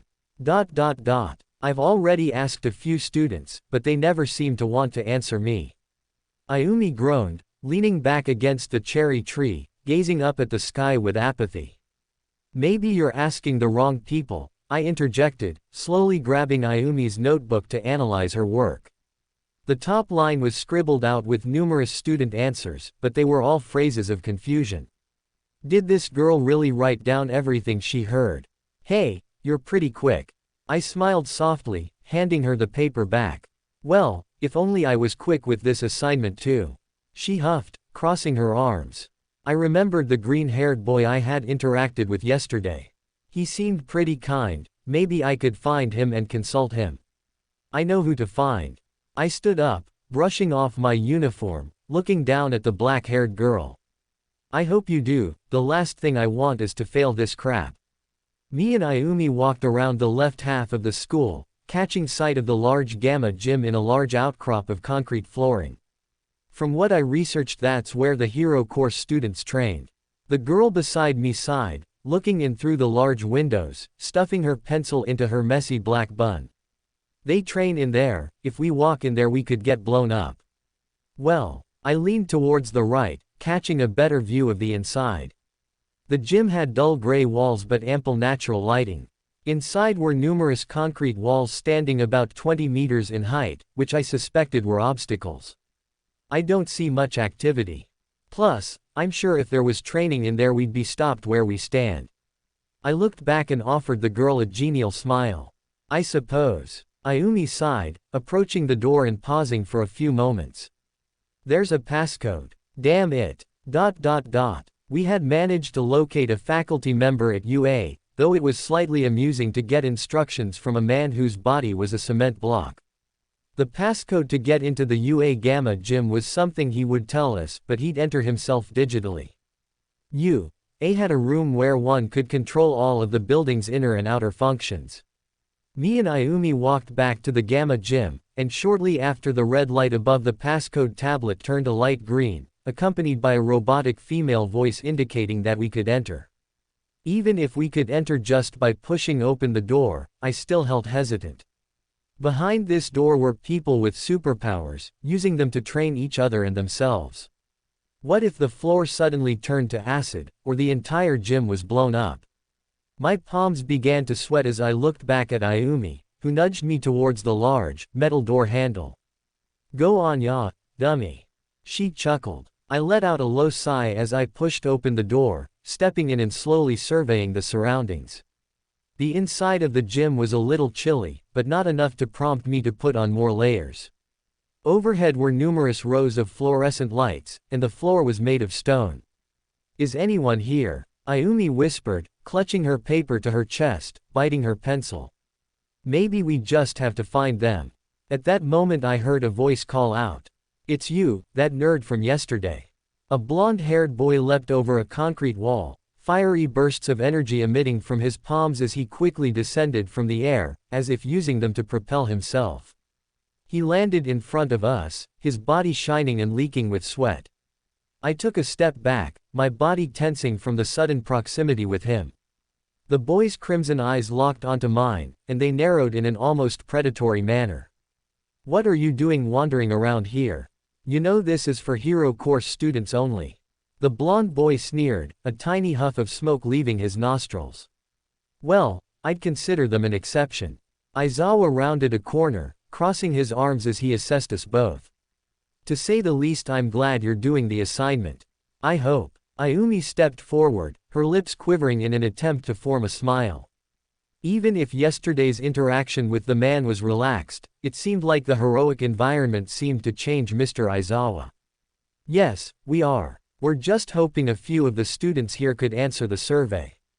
The man with long black hair and goggles paused for a beat, before he lowered his head and sighed. "I apologize, but I'm afraid Smintos wasn't aware of our training session." "Smintos?" Ayumi asked. "He let you inside, didn't he?" "Oh, that's the rock guy." Ayumi looked back at me, nodding her head in understanding. "You'll have to leave now, my students are almost done changing." Mr. Aizawa crossed his arms over his chest, looking back at the locker room door that had just opened, a girl with pink hair and yellow horns stepping out, her movements bubbly as she shouted out. "Why's the shower water so hot? ... I suppose we should look elsewhere." Ayumi stuffed her pencil back into her hair as she made her way out of the Gamma gym, her gaze assessing me. Maybe those business class or general studies students would be easier to consult. I looked towards the left and right sections of the UA building, noting which class of student resided where. "How about we split up?" Ayumi stepped next to me, cocking an eyebrow. "It's best if we cover more ground. If we submit papers that look the same, Mr. Aizawa might suspect we're cheating or copied each other's answers." "Sounds good." I considered Ayumi's suggestion. As I watched the girl depart, I began to deliberate my next moves. I could either visit the business class students and ask them, but from what I read, they're the students who teach students the basics on managing, interning, and creating hero agencies after getting their hero license. Would they really be the best to ask? What if they're not invested in the heroics aspect of it all? In addition, their schedule does seem packed. If I were to go to general studies, a course that provides a general education instead of a heroics-based one, would the students really be interested in hearing about a quirkless kid asking them questions about what they think being a hero is? From what it sounded like, the general studies course was just regular school with a heroic flair, just a tiny one.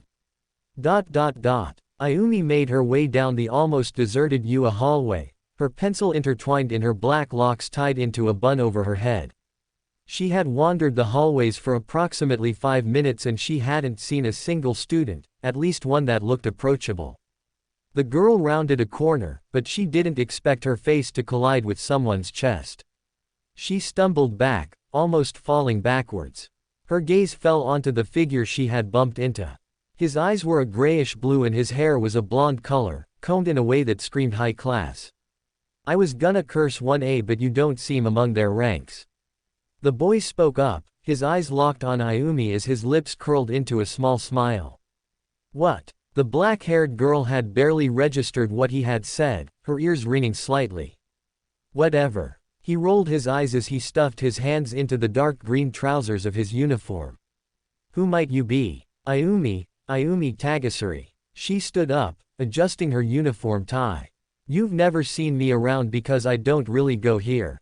"Nito Monoma." The boy replied, cocking an eyebrow as his lips curled up. "You're from that quirkless class, aren't you?" "I am, how'd you know?" Ayumi adjusted her back, as if attempting to appear formal around the refined boy. "You did state you didn't go here. And I don't see why the #1 hero school in Japan would permit random people to walk around here." Monoma leaned back against the wall, his smirk remaining on his face. I see your point. I slowly made my way down any hallway I could use. I still stood conflicted on if I should consult the business class students or the general studies classes. As I continued to walk down the chambers, I painfully recalled that had transpired that morning. Ending my pain was at the press of a button, but at the same time I would surely destroy my life without my father's source of stability. Shoving those thoughts to the back of my mind, I adjusted my collar upon hearing footsteps somewhere in the hallway. They were slow and sluggish, as if the person was half asleep. A figure suddenly turned the left corner in front of me. His hair was indigo in color and deep bags laid under his eyes.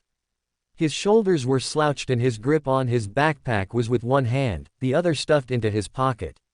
His demeanor made him appear unapproachable, but at the same time I felt an inclination to talk to him. He was the only student I've seen so far after being dismissed by Mr. Aizawa from the gym.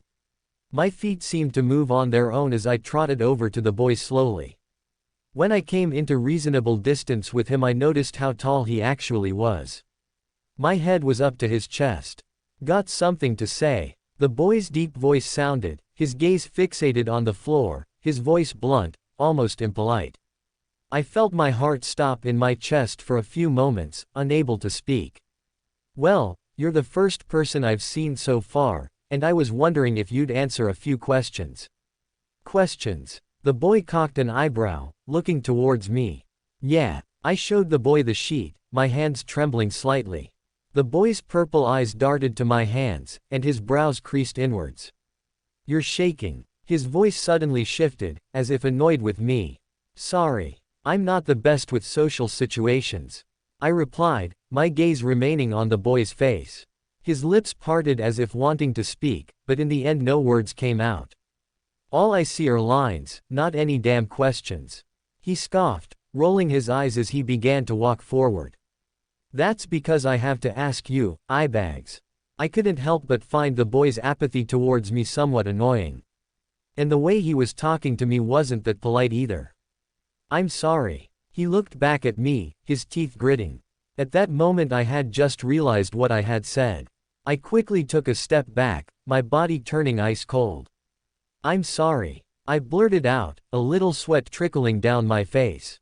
I don't know why I had insulted him at that moment, why I had used such an assertive tone. My heart hammered in my chest, and I felt my forehead heat up. The indigo-haired boy fell silent, his expression changing as he turned around to face me, folding his somewhat lanky arms across his chest. He raised a thick, bushy eyebrow. "You had the guts to talk to me like that, huh?" His deep voice sounded again, this time it sounded more aggressive, yet also refined, as if he was holding back his emotions. "Is that a problem?" My body remained frozen, as if the ground had grown arms that held my body in place. The boy shook his head. "Not really, it's honestly quite admirable." He cocked his head to the side, as if curious about me. "You're unlike a lot of people here, whatever your name is." The air hung silently around us, but I could feel the tension begin to gradually dissipate. "Isaac," I muttered under my breath. "Speak up." He barked, but not loud enough to appear cold or mean. "Isaac." My eyes darted to the ground as I felt my body tense again. "I told you to speak up, not shout." He groaned, rolling his eyes. "Weird name." Upon hearing his statement I scratched the back of my neck. "Well, it's American. You're from America?" the boy with eyebags asked, a flicker of curiosity crossing his stoic expression. "I am. Although my memories of it are blurry." My shoulders slouched. "Well, who am I to judge?" The towering boy took a step back, opening his mouth. "Name's Hitoshi Shinszo." "Good to hear." I placed the assignment paper against the wall, writing down his name, although I'm not sure I spelled it right. "So I'm working with you?" he asked, stepping next to me. He extended his arm and grabbed the paper, looking at his name which was sprawled across a line. "Hitoshi Shinszo." His gaze drifted back to me as he lowered the paper, his brows creasing inwards as he sighed. "That's the worst anyone's spelled my name. I can tell you're American." He stuffed the paper back into my arms with a small amount of force, almost like a shove. "Change it. It's spelled Hitoshishinso." As he spelled his name, his right foot rapped against the tiled floor, his arms crossed over his chest. After I finished rewriting his name I turned back to him, scanning the surroundings at the same time. You mind if we head somewhere? Not really. Hitoshi scratched the back of his neck, which was already stained with red lines. It appeared we had the same habit. Where to though? Just outside. I tend to focus better in the breeze, not air conditioning. I led Hitoshi outside, sitting on a bench near the school nestled under a cherry tree. I looked towards the indigo-haired student and rustled the paper. So my question for you is, what does it mean to be a hero? Pub Future ads. The boy's eyes suddenly narrowed as he ran a hand through the indigo tufts on his head. Well, that's quite complicated. His voice lowered, almost to the point of a whisper. He leaned back against the bench, his head lolling back as he looked towards the sky. What do you mean? I looked at Shinszo with a puzzled expression. The boy's matching purple eyes locked onto me, their dull look losing its luster for just a moment. He opened his mouth and swallowed. I've always been told my quirk is one for villains. His voice was uncharacteristically gentle, but he still maintained his stoic atmosphere. Being able to brainwash people isn't the best ability one can have. That's why I was sent to general studies. My suspicions were correct in a way. Shinszo was a general studies student, and he didn't seem willing to answer the question or at least provide a viable response. I felt a pang of empathy in my chest as I leaned a little closer to Shinszo, but not in a way that would invade his personal space. Well, I'm quirkless, that's certainly worse, right? Being powerless in a world where almost everyone has it. Shinszo's brows furrowed as he scooted away, resting a hand on his neck as he commenced with his scratching. Consider yourself blessed, to be honest. It's better to be a nobody than to be a villain, or at least, someone who's seen as one. His eyes drifted to the grass below as he continued to scratch his neck. He remained silent for a few moments before speaking up again. I can't answer your question because I've never thought I'd be asked that. In general studies it's like, school with extra power bullshittery. Well, the words wanted to emerge, but they seemed lodged in my throat. Just because you've been seen as a villain doesn't mean you are one. I know. Hitoshi snapped, his teeth gritting as he looked towards me. He rested his hands on his knees and lowered his head. I've never been one to make friends, I've never been, so if you're trying to be nice to me, I insist you leave. Shinszo's words echoed through both the air and my mind. I wanted to say something to assure him, I wanted to do something to help him, to make him feel comforted, but I felt like if I made a move he'd snap and bite my head off.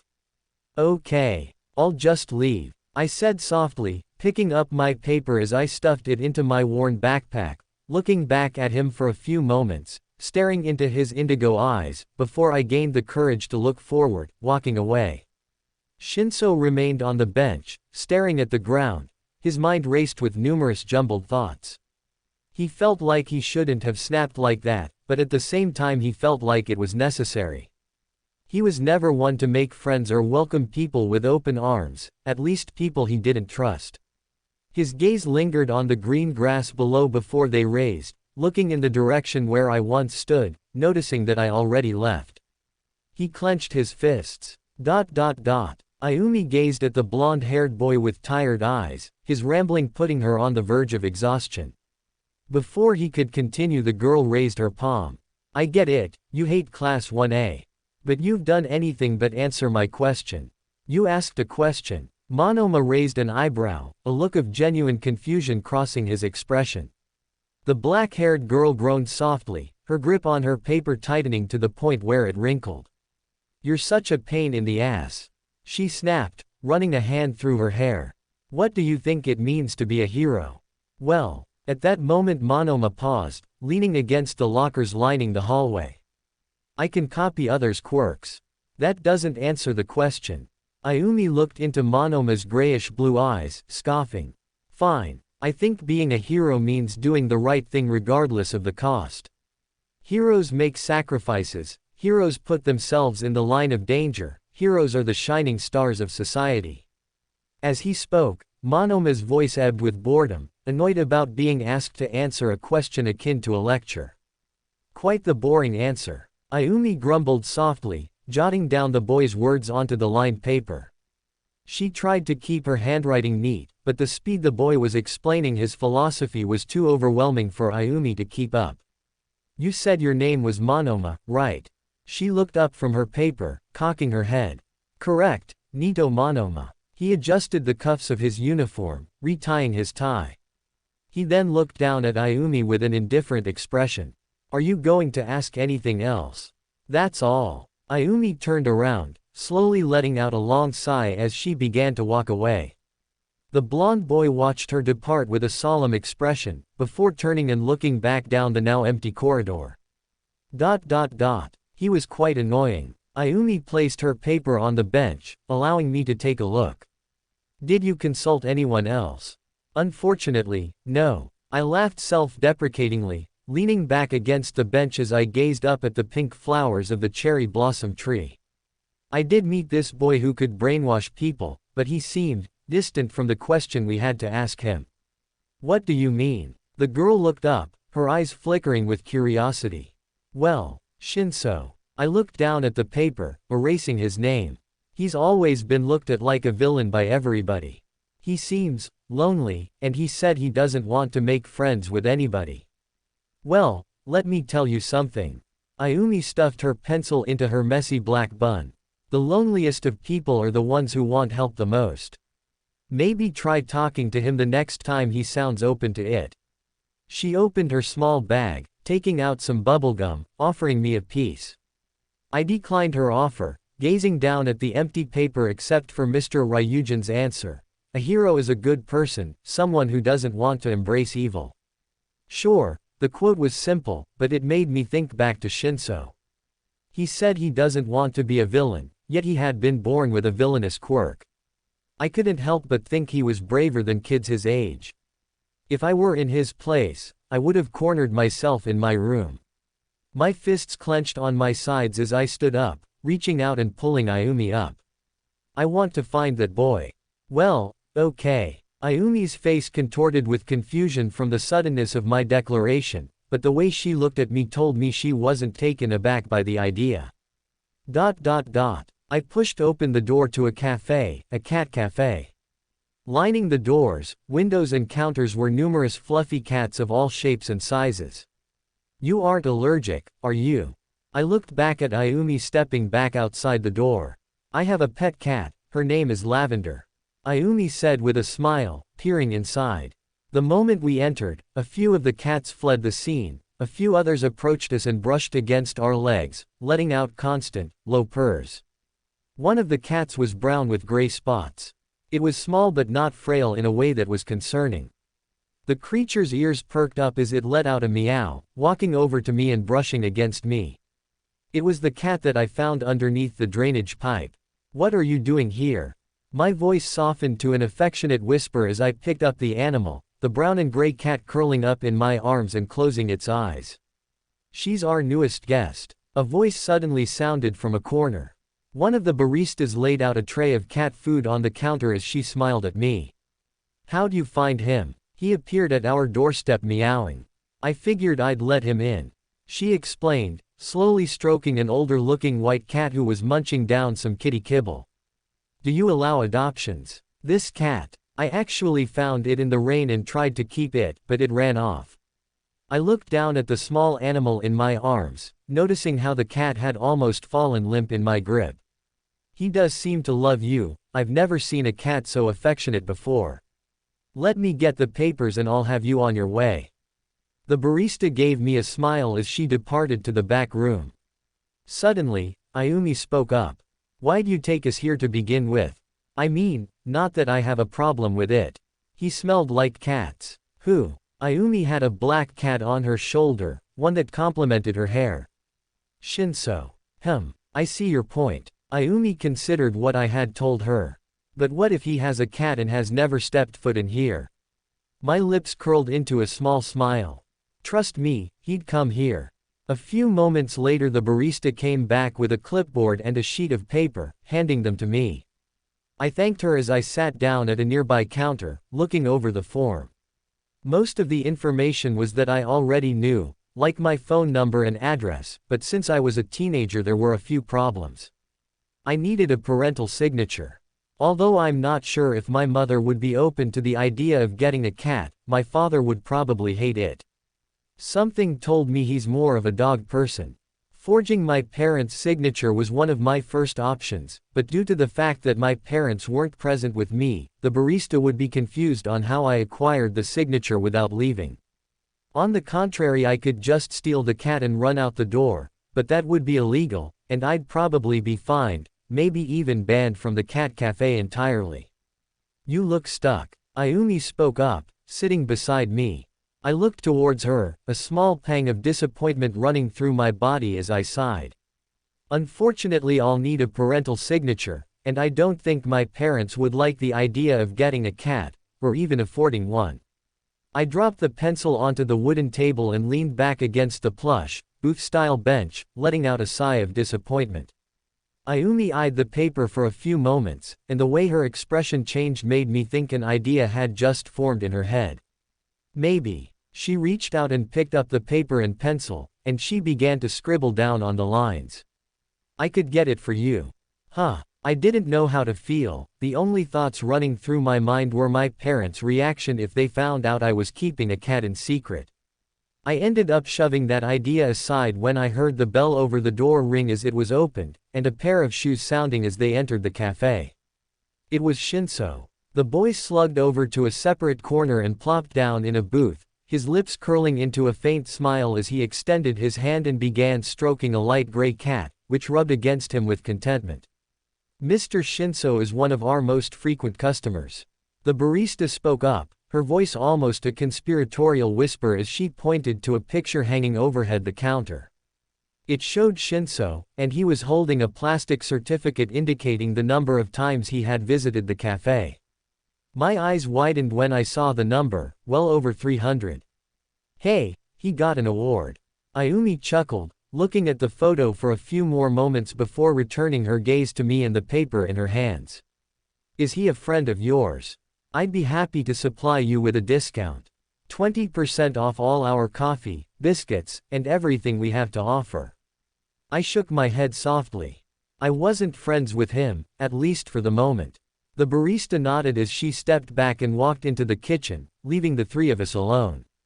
Are you following me or something? I heard the boy's deep voice as I lifted my head, his eyes locked onto me, almost in a predatory way. I swallowed my spit as I attempted to stifle my words. If I said the wrong thing, maybe Shinszo would take offense. It's merely a coincidence we're here together.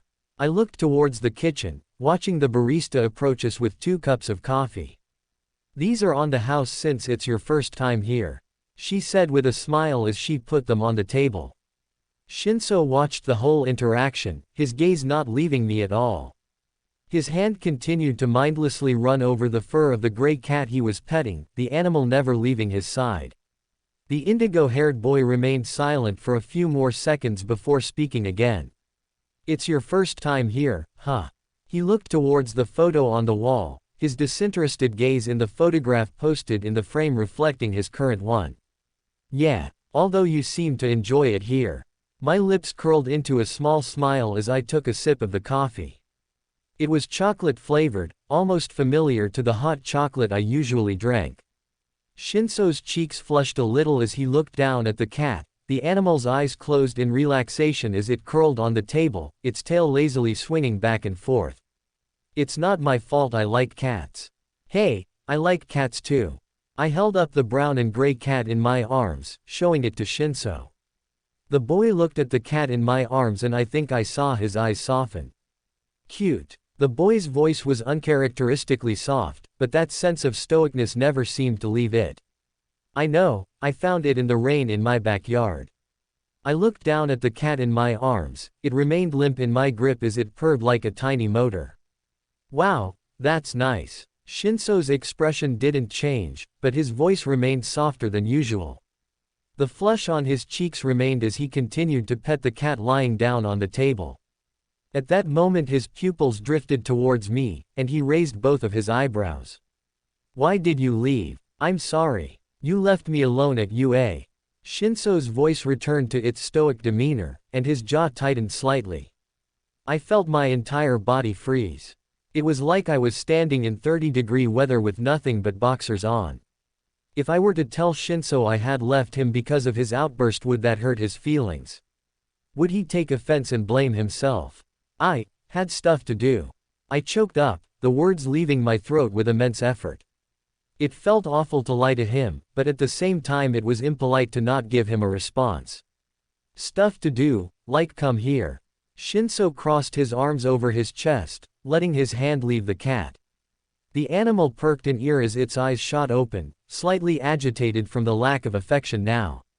It let out a low meow as it jumped off the table. I didn't know how to respond.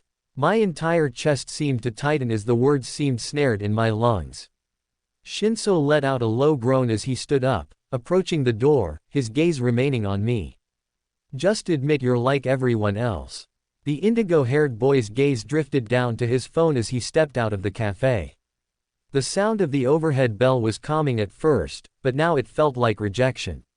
My heart sank to my stomach as I sulked in my seat, an immense wave of guilt crashing over my body.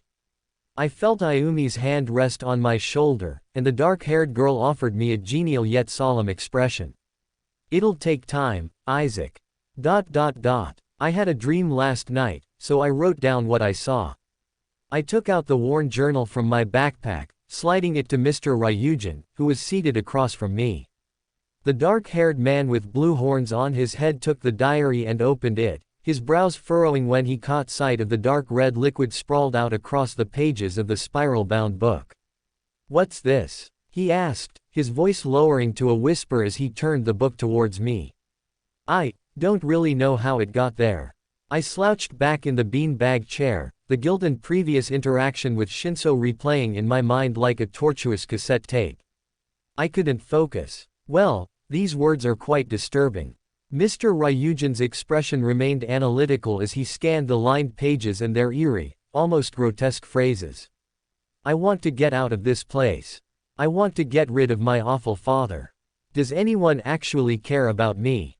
Those words echoed in my mind, and the current emotions I was feeling seemed to amplify those statements tenfold. "I can tell you wrote these though, you have talked to me about this. Can you just turn the page?" I groaned, dragging my bottom eyelids down with my hands. Sure.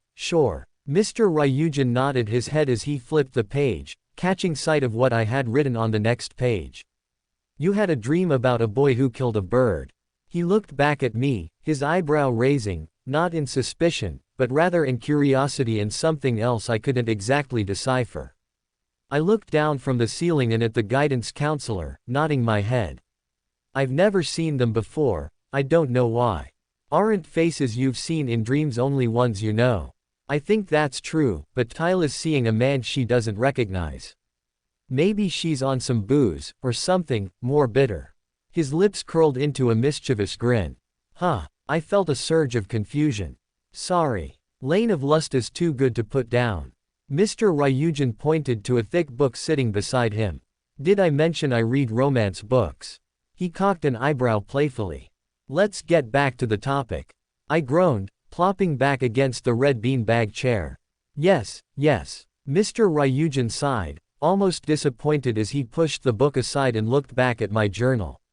He didn't look that invested in what I was saying, but I could tell that he was committed to his job. And he continued to slowly read my journal entries, licking his pointer finger so he could turn the pages. It appears, his father was angry at him, but at the same time he was teasing him. "Do you remember what he said?" I nodded my head. "He said," I cleared my throat, "now that you killed one of the animals, the rest might not want to play with you, or something along those lines." "Ah, that's a little symbolic." He chuckled, closing the diary. "Yeah, except I don't know what it means." I ran a hand through my hair, sighing softly in disappointment. "Not everything will have an answer on the surface, one must look deeper if you are to unravel the mystery." He tossed the diary onto a bean-bag chair and took a deep breath. "If you feel any thoughts or concerns, write them down, or you can come to me. If I'm not here, you can speak to Olivia." "Olivia?" "Yeah, my coworker. She's my substitute when I'm not here." He pointed towards a photo on the wall. It showed a woman with grayish-blue eyes, blonde hair and light skin. She looked American, just like me. Aside from my parents, I've never interacted with another American for years. When is she coming in? I asked, leaning forward a little in my beanbag chair. Well, I have a dentist appointment in a few days, Friday. So she'll be here then. Good to hear. I nodded as I stood up, grabbing the black diary off of the beanbag chair beside me, analyzing its condition for a few moments. Would you mind handing it to me next time? Sorry. Mr. Ryujin already had his head in a romance novel, and his answer sounded somewhat dismissive. I think I'd just read the entries out loud instead of having Mr. Ryujin do so. Why's it so wet though? The question pierced the quiet air. My shoulders slugged as I approached the door. I dropped it in a puddle. My sidewalks get pretty slippery after rainfall. I lied, and I didn't know why. I didn't write down or comment on the disturbing images of cutting I saw in my dream, as I felt like they would arouse concern within Mr. Ryujin, a little more than I was comfortable with. See you later. I gave the man at the desk a small smile as I opened his office door and left. As I stepped out of the office, I realized I probably should have told Mr. Ryujin about Shinszo.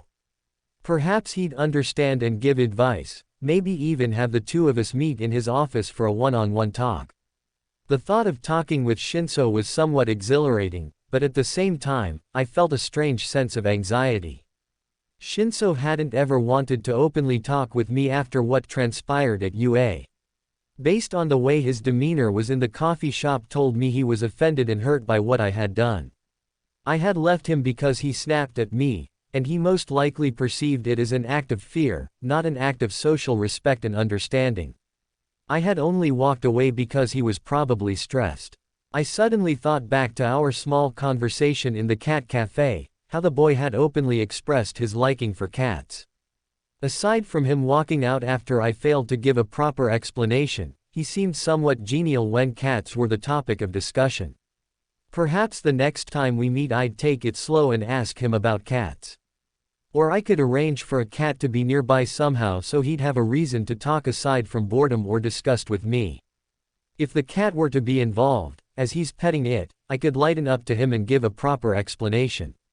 That way he'd mostly likely understand, and the presence of the cat would have already adjusted his mood to begin with. Looking back at Mr. Ryujin's office for a few more seconds. I did want to talk to him about Shinszo, but at the same time, what if he would make a mistake and pick the boy up at the wrong time? After a few moments of deliberation, I decided not to ask the favor. I could either stop by the park to finish my book or go home. What if I were to run into Shinszo in the park? Would I be prepared for such an interaction? Or should I go home? Shinszo doesn't live in my neighborhood, so I guess that would be the better of the two options. Ayumi had already left UA 20 minutes before me, so I didn't have anyone to talk to on the way home, not that it was a bad thing. Overhead most of the clouds had disappeared, except for a few lone ones floating in the sky. The sun shone brightly onto the sidewalk and street, which were both dark and damp from the previous rainfall. Just then, my stomach grumbled. On the way out the house this morning I had a bowl of that nauseating grain cereal, and it didn't go that good of a job in terms of filling me up. My lunch that day was filling, but the vigorous walking to UA and gym class most likely burnt most of the calories. I didn't want to go back to the cat cafe, as that would risk an unprecedented interaction with Shinszo. The boy's been there almost 300 times. Aside from that option, I could stop by the convenience store and get a freebie from Gary. Every Thursday his store offered free slushies.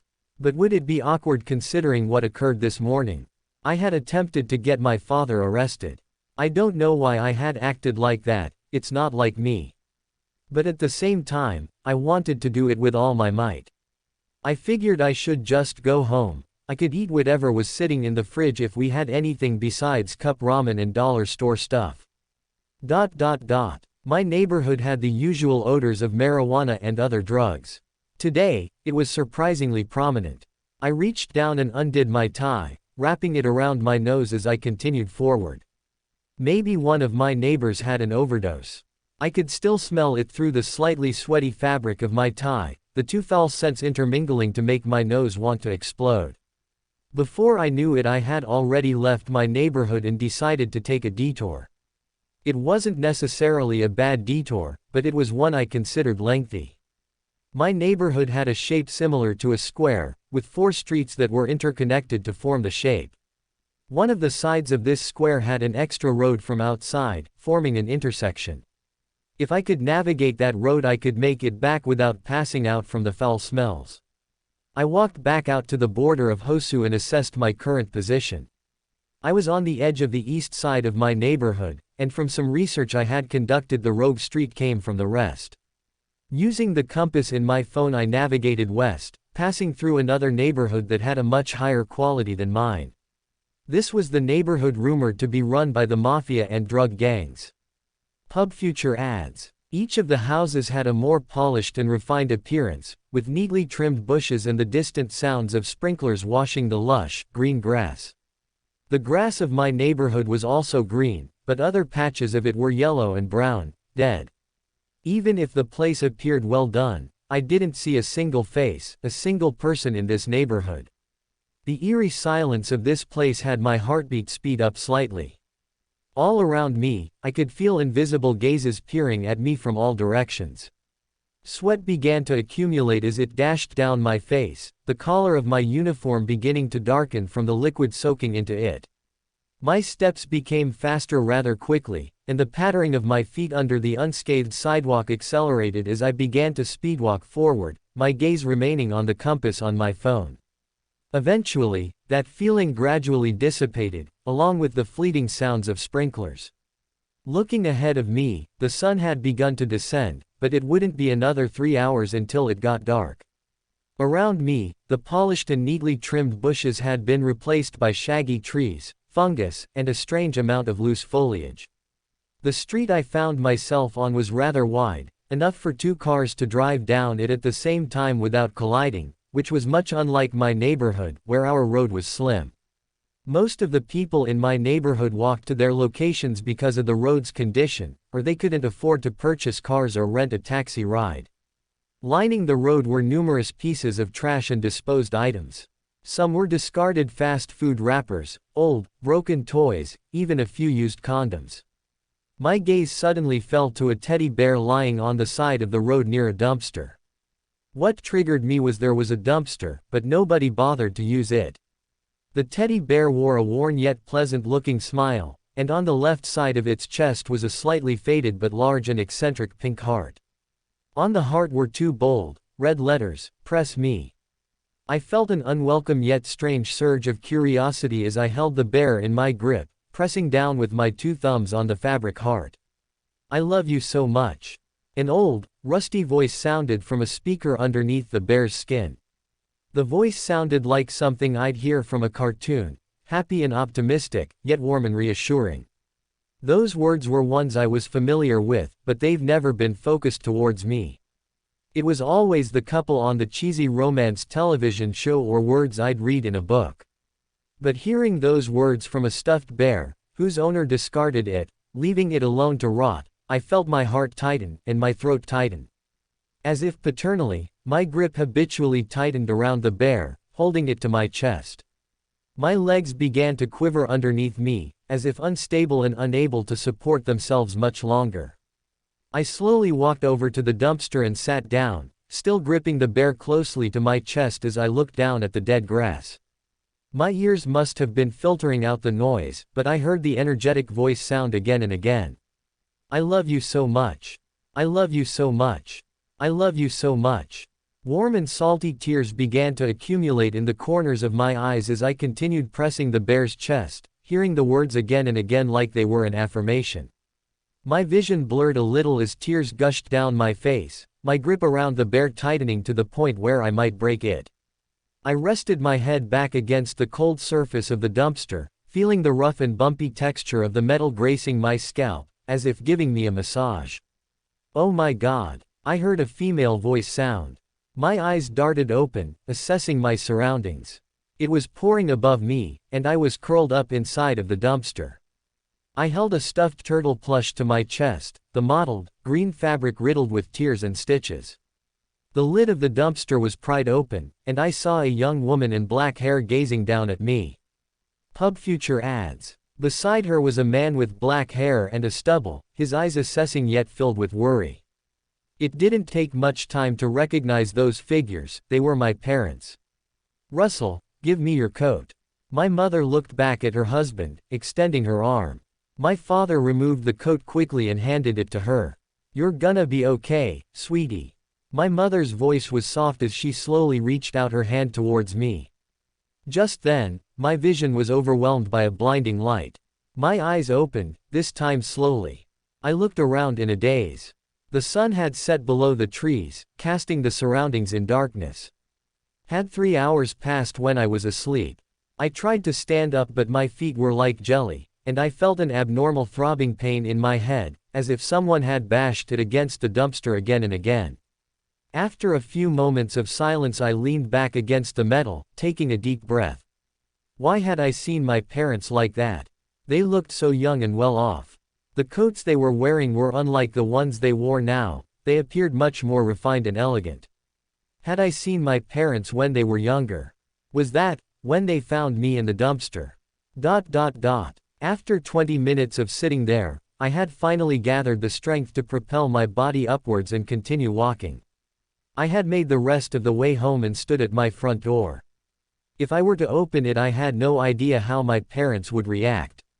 My mother would most likely wonder where I've been, while my father, on the other hand, would most likely rough me up a little.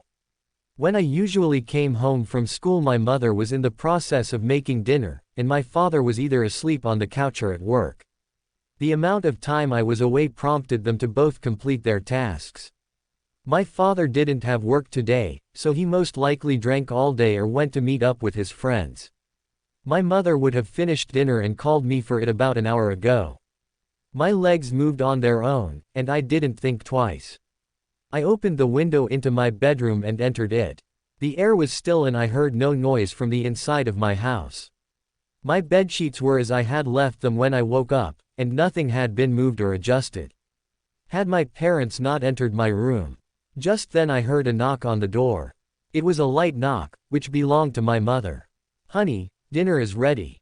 I'll be right there." I turned around and closed my window, tossing the stuffed bear onto my head and putting it under the covers. If my father were to see it, he'd either toss it away or torment me with ridicule.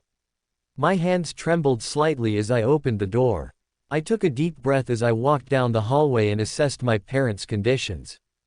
My father was looking right at me, but his gaze didn't exhibit any signs of malice or danger.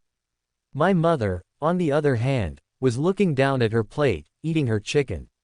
My eyes widened when I saw the fast food bags on the table. "I saw your report card, sweetie. I'm proud." My mother looked up at me, offering me a gentle smile. "But a 64 in math." My father's gruff voice sounded as he pushed aside the paper bag. "I thought you'd told me you would do better." "Sorry, maths is not my strong suit." I sat down at the table, thanking my parents for the meal as I opened the fast food bag and peered inside. There was nothing. I don't mean to sound rude, but where's my food? I looked up at my parents. "We bought him food. I thought it was extra." My father let out a small burp as he leaned back in his chair. Elle stood frozen, completely unable to speak. My father had eaten my celebratory food. My grip around the fast food bag tightened to the extent of ripping it, my knuckles turning an icy white. I felt an urge to punch him square in the nose, but at the same time, I wanted to run to my room and cry. Not because I didn't get my meal, but because that bastard had eaten it and not considered me. "Are you okay?" My mother's gentle voice sounded, her black eyes laced with a tint of concern. My father's expression remained unmoving, unfazed by my sudden change. He continued to wear that unassuming face. I couldn't tell if it was inscrutable mockery or genuine cluelessness. My gaze darted over to my father, and I felt my jaw clench, the trembling of my hands increasing a digit. The following words that left my mouth were ones I had wanted to say for years, but the vast weight of unearthing them made me hesitate a notch. "I hate you." The man's eyes, his gaze, everything about him remained the same. But his voice ebbed with a silent yet tangible bitterness. You're finally gaining a voice. As if his words manifested into reality in some uncanny way, I felt the words leap from my mouth and into the garbage. My father chuckled as he picked up his soda, sipping it loudly as if to mock me through that gesture. My mother remained silent, looking down at her plate. Why wasn't she doing anything? There's leftovers in the fridge if y'all wanna grab any. My father pointed towards the fridge. We have leftovers. I thought you ate all of them. I cocked an eyebrow, shooting a sharp glance at my father whilst attempting to stifle a smirk. After I turned around, I heard clatter from the table. My father had stood up, pushing aside the items on the table, but not far enough for them to fall to the ground. Repeat that, kid. I remained silent, opening the fridge and scanning it. Among the items in the fridge were leftover ramen, some chicken, and a fraction of the food from Gary's basket that I suppose my mother managed to salvage. I reached inside and grabbed the rub of ramen, which was stained from the inside, preventing much visibility of the contents inside. Surprised you haven't eaten this yet, father. I derided, walking over to the cabinet and taking out a plastic plate. I unloaded the remaining ramen onto it and shoved it into the microwave. The quiet, muffled hum of the machine seemed to heat the air just like it did to the food inside it. In my peripheral vision, I saw my father clench his fists, but he refrained from moving or taking sudden action. No wonder our fridge is like the damn desert, you're eating all our shit. My father barked, but his voice wasn't loud enough to stifle it, it only made me flinch a little.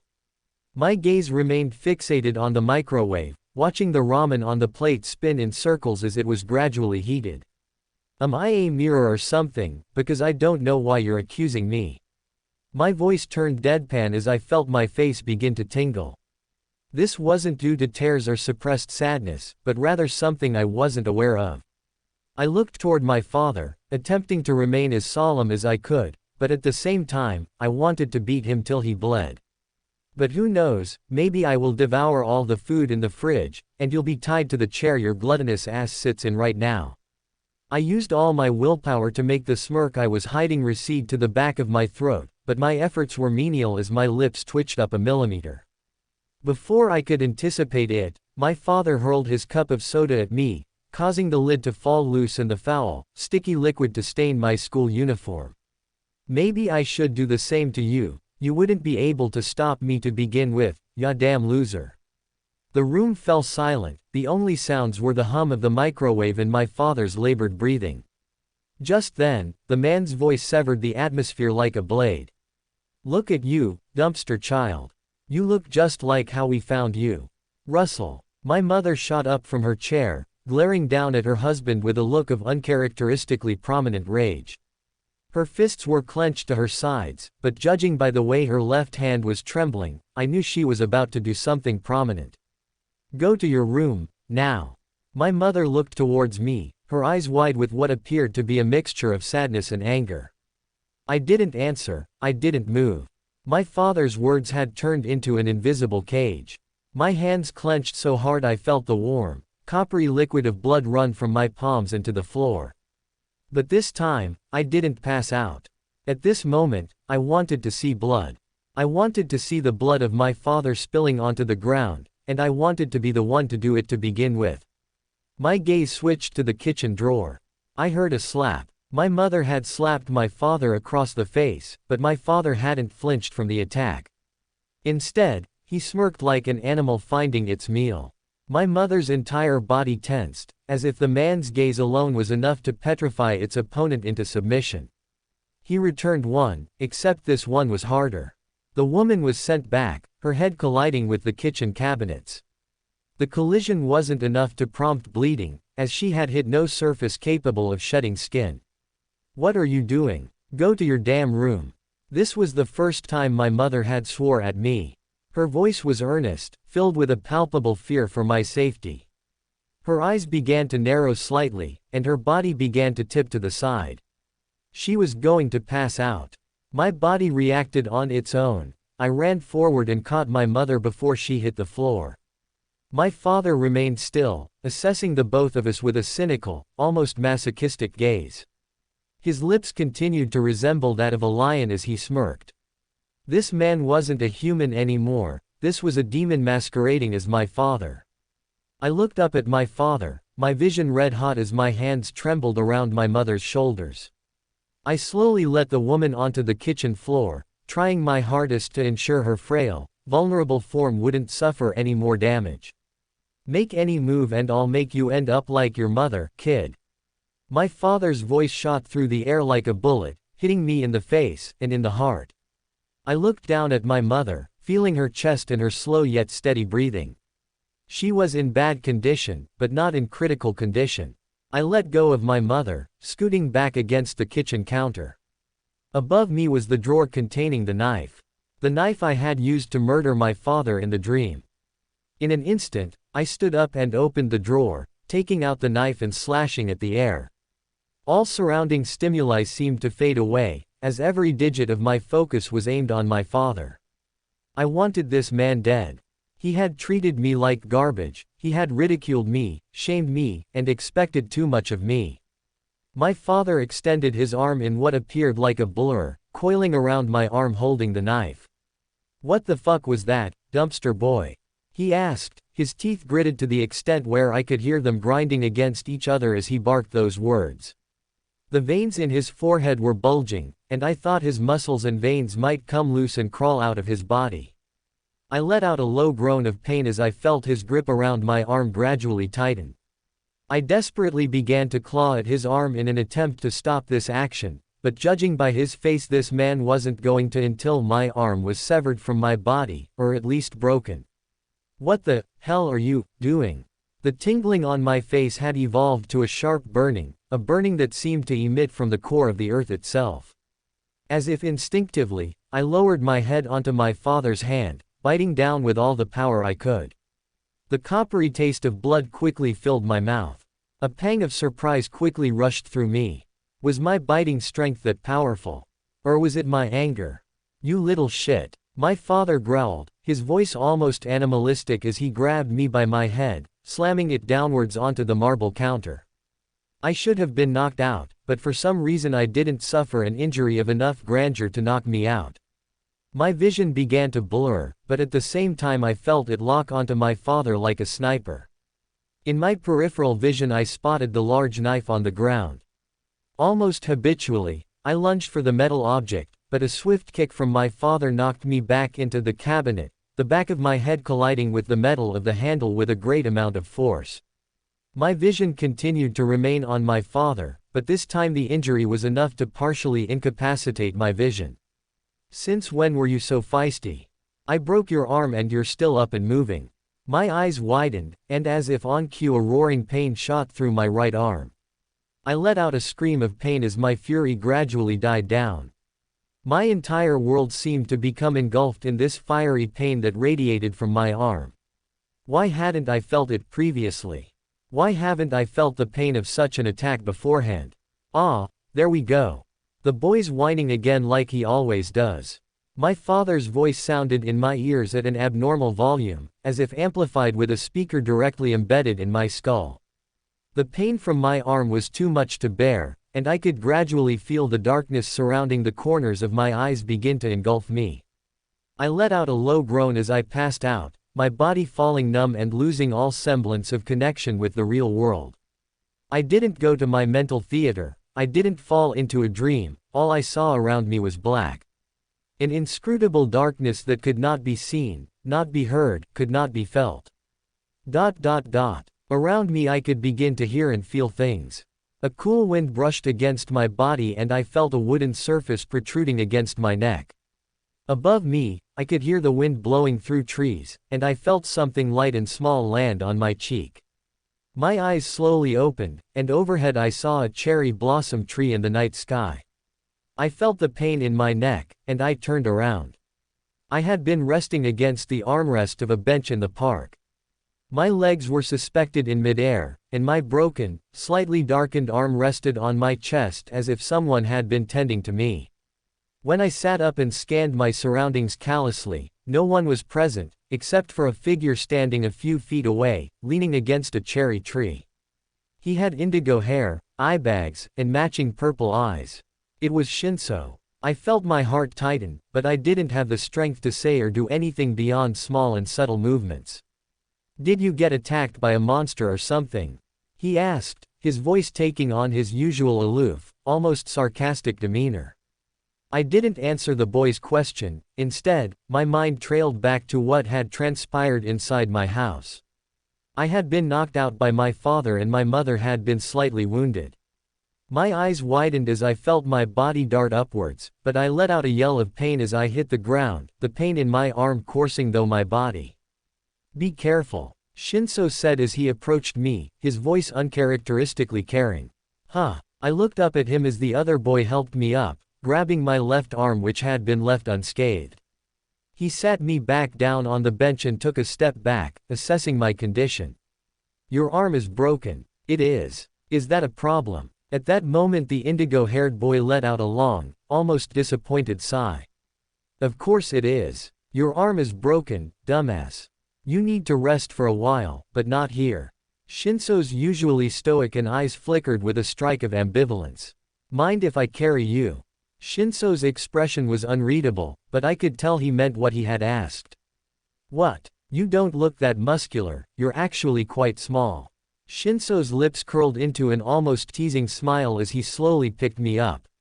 My heart began to pound. Why was he making such bold moves? I thought the boy had negative opinions on me. Why are you doing this? I looked up at the taller boy, my face heating slightly. Shinszo sighed softly as he looked down at me, his eyes regaining their routine indifference.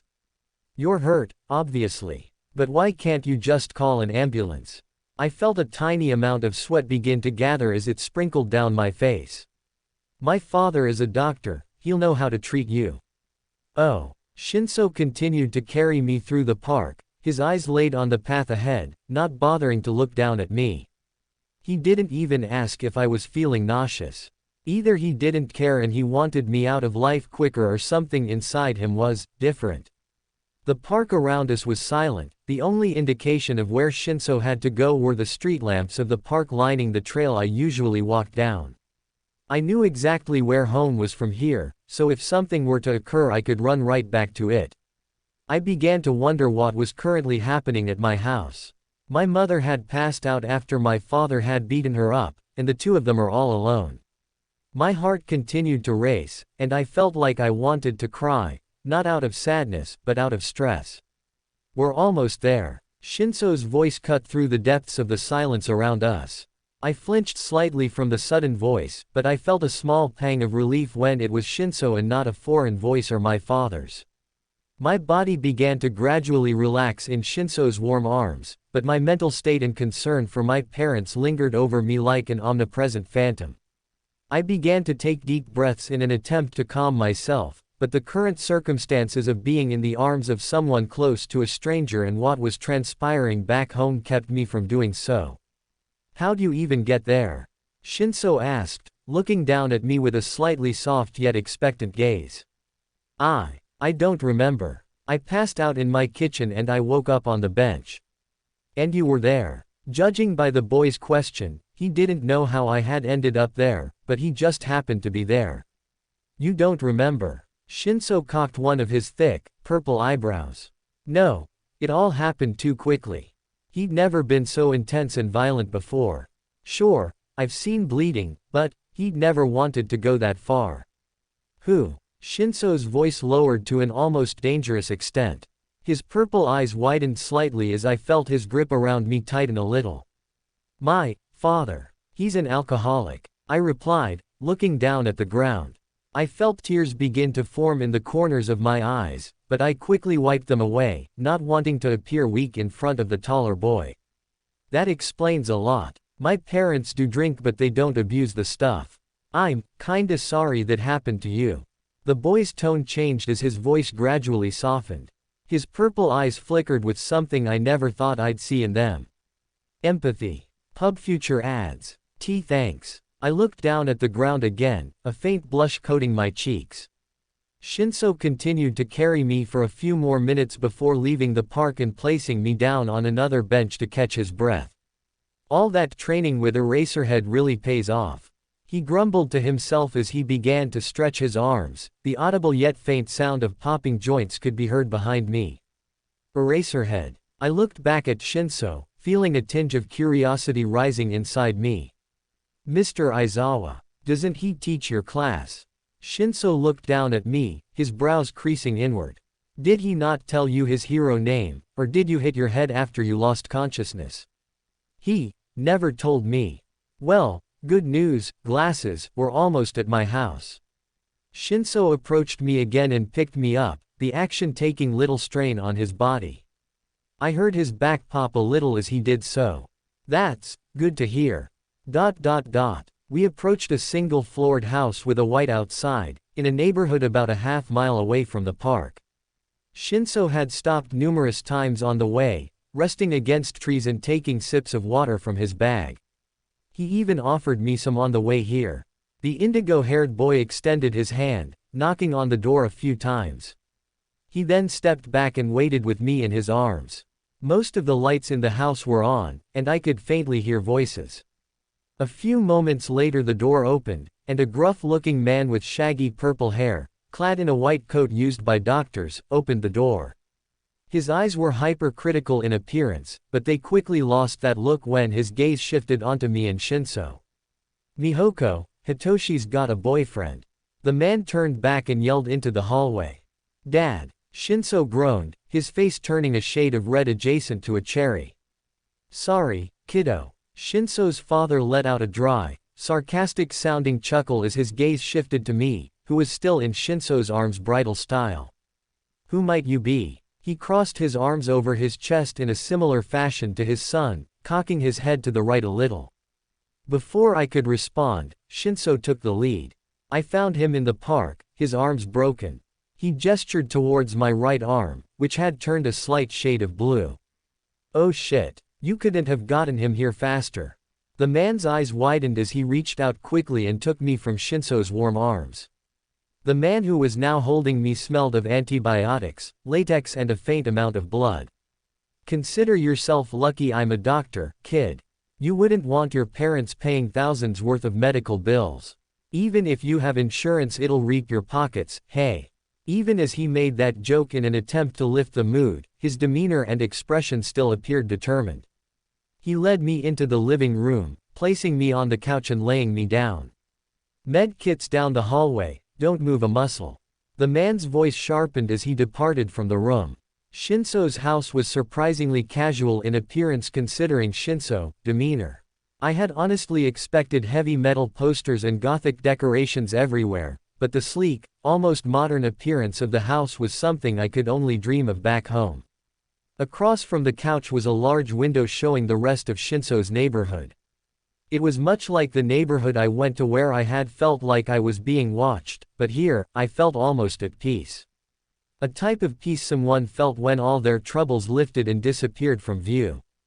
Just then, a woman with light purple hair, a somewhat round face and a gentle smile entered the living room. She was carrying a small tray. Sorry, I'm Shinszo's mother. I thought you wanted something to eat. She placed the tray down onto the coffee table. It was a bowl of miso soup and a slice of buttered bread, accompanied by a cup of green tea. At that moment I felt a little embarrassed. My father had broken my right arm, the arm I used to do everything. If I were to eat with my left hand I would most likely spill everything and cause a mess. After only an hour Shinszo's family would probably want me out of their place.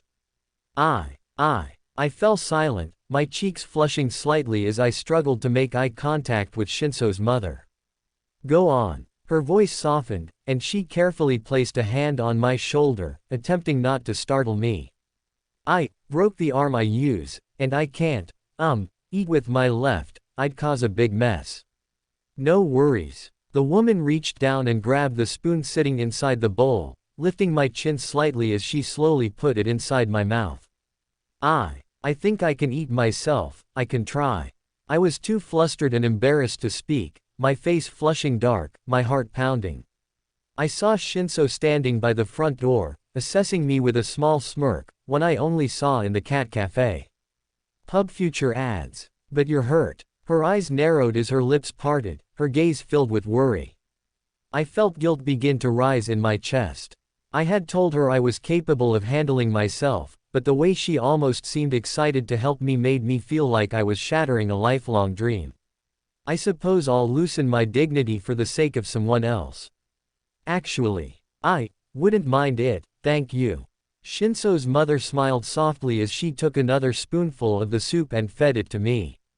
The entire time her gaze remained on me, that same inscrutable concern etched in her face and prominent with every spoonful of the soup. I remember when Hitoshi was a baby. I can't help but get flashbacks doing this with you. Shut up. Hitoshi grumbled, letting out a low groan as he rested his head against the wall. I couldn't help but smile softly, feeling a little humored by Shinszo's sensitivity to teasing. How was he when he was a baby? I asked, my lips curling into a smile. Shinszo's face flushed a deep red when he heard my question, and the way his fists coiled made it seem like he wanted to punch my face until it caved in. Well, Hitoshi was quite the puker. Before Shinszo's mom could continue her story, the boy's father entered the room carrying the red medical kit. Yes, I checked 3 times if we had bandages just to make sure. We even have casts. His expression remained stoic, but a faint smile teased the corners of his mouth as he chuckled. The man unpacked the kit and took out a roll of gauze and a bandage, and a red marker. What's the marker for? I asked, raising an eyebrow as I slouched back against the couch. In case anyone wants to sign your cast. Shinszo's father let out a low chuckle as he slowly reached out and took a hold of my limp arm, the limb having turned slightly darker than before we entered. Is it okay if I knock you out? He looked towards me with a serious expression. I could feel my heart tighten. I'm joking, kid. The gruff-looking man let out another chuckle as he began to treat my injury. After about 10 minutes the cast had been fully applied. This'll be off in about a month. Hitoshi's father stepped back and clasped his hands together, assessing my arm as if to decrypt any hidden failures or problems. 6 weeks. Yeah. Now kid, there's something we gotta know. What's your name? Isaac. I replied, straightening my back slightly on the couch. Well, Isaac. Hitoshi's father fell silent, exchanging a glance with his wife. We're taking you in with us in the meantime. Upon hearing his words my heart sank. They were taking me in. What about my mother? What about my family? My mother, my father. It took an immense amount of effort to hold myself back from crying. The thought of not knowing the outcome was almost devastating. My father beat me and my mother up. I don't know if my mother's safe. I could begin to feel the tears trickling down my face as I lowered my head into my knees, crying softly. I then felt a warm hand on my shoulder. Hey, calm down. Hitoshi's mother spoke up, her voice a whisper as she wore a genuine and empathetic look. I slowly looked up at Shinszo's mother, my vision glossy and my cheeks stained with tears. I want to know my mother's safe. An hour ago we got a call down at the station saying that there was a domestic abuse case downtown. The suspect has been arrested. Maybe your mother is safe. You're a police officer. Hitoshi's mother nodded. It's been a dream of mine. Being able to brainwash information out of criminals during interrogation is quite helpful. So, my father's been arrested. Hitoshi's mother nodded. At that moment I felt a heat build in my chest, and an unexpected weight left my body. My father was finally gone. That bastard had left my life. This is where you'll be sleeping, unfortunately. Shinszo let out a tired, almost annoyed sigh as he opened the door to his bedroom. The inside of the room was somewhat spacious, with his bed on the left side, his television above his dresser, and a window on the far side, allowing him a view of the neighborhood. In the corner was a large, dark green bean bag similar to the ones inside Mr. Ryujin's office. On the floor were loose pieces of clothing, discarded books, and other miscellaneous items. You're not sleeping here? I asked, turning to face Shinszo with a puzzled expression. The indigo-haired boy shook his head. No, I'll still be here. Shinszo suddenly pointed to the corner of the room, where the beanbag chair was. My parents will inflate an air mattress in our basement, you can sleep on that. My father also has a suspension cord we'll attach from the ceiling to ensure your arm isn't damaged. Sounds good. I refrained from telling Shinszo what I truly thought. The air mattress seemed fine, but the idea of my arm being suspended in the air as I slept gave me the feeling I'd wake up and it would be pretty sore. Shinszo moved towards his drawer and tossed me a pair of sweatpants and a sweatshirt. "Get changed, your uniform's all dirty," he said with a deadpan yet calm voice, as if it were a recommendation rather than an order. I plopped down on the air mattress after I left the bathroom, sinking into the partially stiff, cushiony material. Shinszo was sprawled out on his bed, absent-mindedly scrolling the television channels in an effort to find something to watch. "Took you long enough, my parents had time to set up everything in the meantime." "Oh." Shinszo reached beside his bed and flicked the light switch, shrouding the room in darkness aside from the faint light emanating from out the window. He then turned to look at me. "I'm tired, you." "Kinda." I sank deeper into the bean-bag chair, letting out a long sigh. My father had been arrested, and my mother was most likely taken in for treatment. I left the house and ended up on a bench without knowing why. My mind began to race, and I felt like the bedroom around me was spinning. Shinszo remained silent as he turned off the television, gazing out the open window, his gaze falling across his neighborhood. He suddenly opened his mouth. "I didn't find you because I wanted to. I was taking a walk in the park when I stumbled across your unconscious body. So you just watched me and didn't bother to help. I could have gotten kidnapped or something." The boy on the bed let out a low, half-hearted chuckle, his lips curling into a small smile. "That would have been a little funny to watch, I admit. You're unbearable, you know that." I rolled over on the air mattress, facing the wall away from Shinszo. The room was engulfed in a thick silence, one which was partially permeated by Shinszo's soft breathing, and the soft swishing sounds of him drinking the half-empty water bottle on his nightstand. "Now that we're, together." The boy's voice grew an inscrutable sense of hesitancy as he tossed the empty bottle into a trash can in the corner. "Why'd you walk away?" I remained gazing at the wall, and I felt my body turn cold. A small amount of sweat began to accumulate on my palms as I refrained from facing the boy. He had asked the question that had been tormenting me since I walked away from him the other day. I could either fabricate an elaborate lie, or I could face him and tell him the truth, whether harsh or not. If I were to tell him I had to leave because I got a text, or I could tell him the truth, and he'd most likely perceive me as an adversary or someone who looks at him like a villain simply because he partially lost his cool. My lips parted slightly, and I swallowed a large amount of spit in anticipation to speak. Pub future ads. Shinszo raised an eyebrow, leaning back in his bed. "Go on." I rolled over on the mattress, looking at Shinszo as my body tensed. I freaked out. At that moment, Shinszo fell silent. After a short while, he cocked his head slightly. "You freaked out. Why?" "I was just overwhelmed by what you asked me.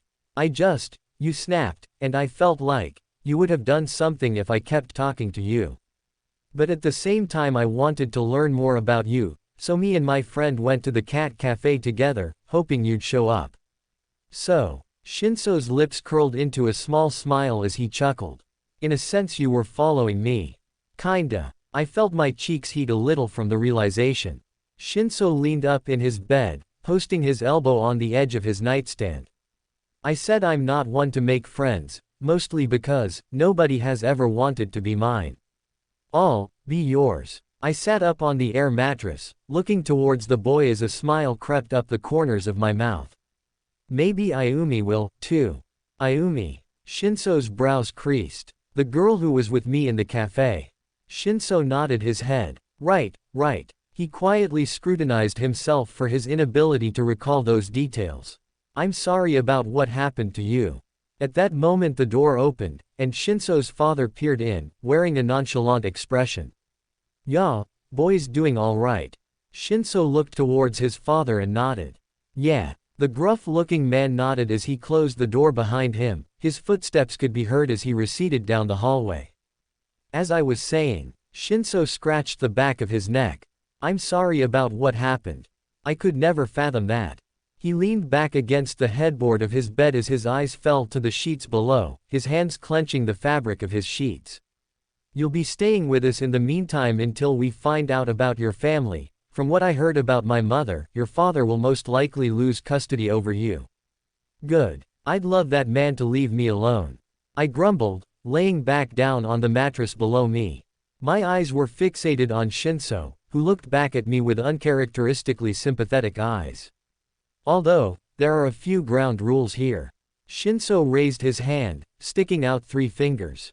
1. He put his index finger on right index finger as he began to count down the rules.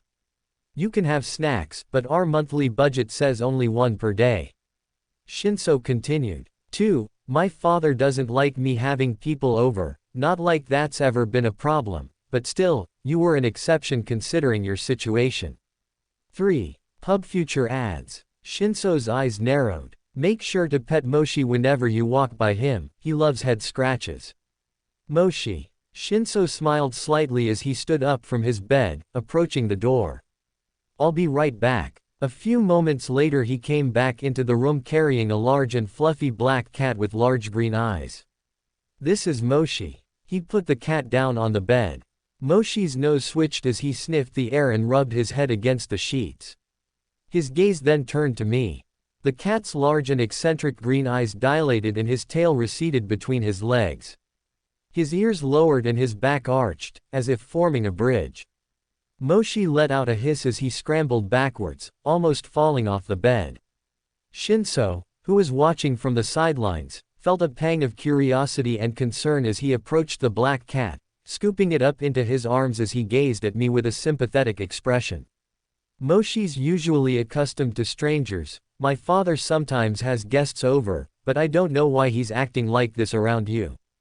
Moshi hissed at me again as he buried his head into Shinszo's chest, the animal's furry, black body trembling.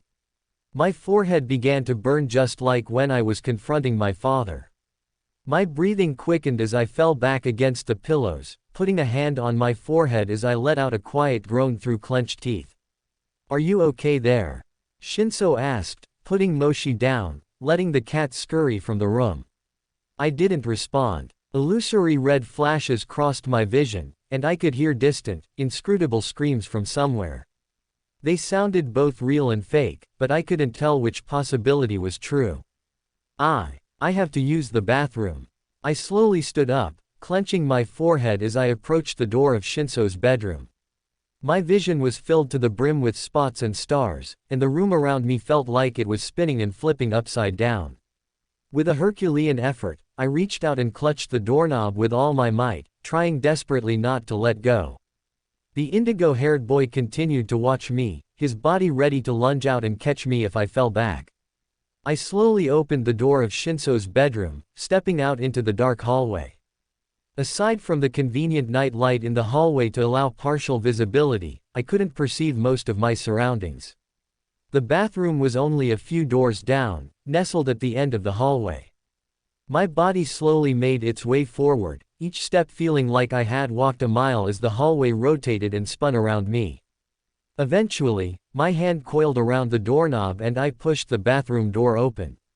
My body darted to the toilet bowl as one began to puke violently, the obscene splashing sounds of my vomit, accompanied with the fact that I hadn't eaten since this morning, made my body feel even weaker. My skin turned pale, and I felt a layer of goosebumps quickly permeate my skin. My head remained hovering over the toilet bowl. The door opened behind me, and I heard Shinszo walking and kneeling down next to me. Damn, I feel like shit. A humorless chuckle left my lips. My limbs felt like jelly, but I managed to push myself upwards off the toilet bowl. I waddled over to the sink and let the cold water run. My hand grabbed the hand towel beside the sink, and I ran it under the frigid water, before applying it to my face. Shinszo remained beside me, placing a hand on my back like a supportive friend as I concluded my business. I wrung out the towel, letting the water wash down the drain. After putting the towel back I looked at my reflection, loathing my appearance or how pale and zombified I looked. All of a sudden, I saw something in the hallway. A pair of crimson eyes bore into me, shrouded behind a large, tattered black cloak. The figure remained still, its invisible arms remained rooted at its side.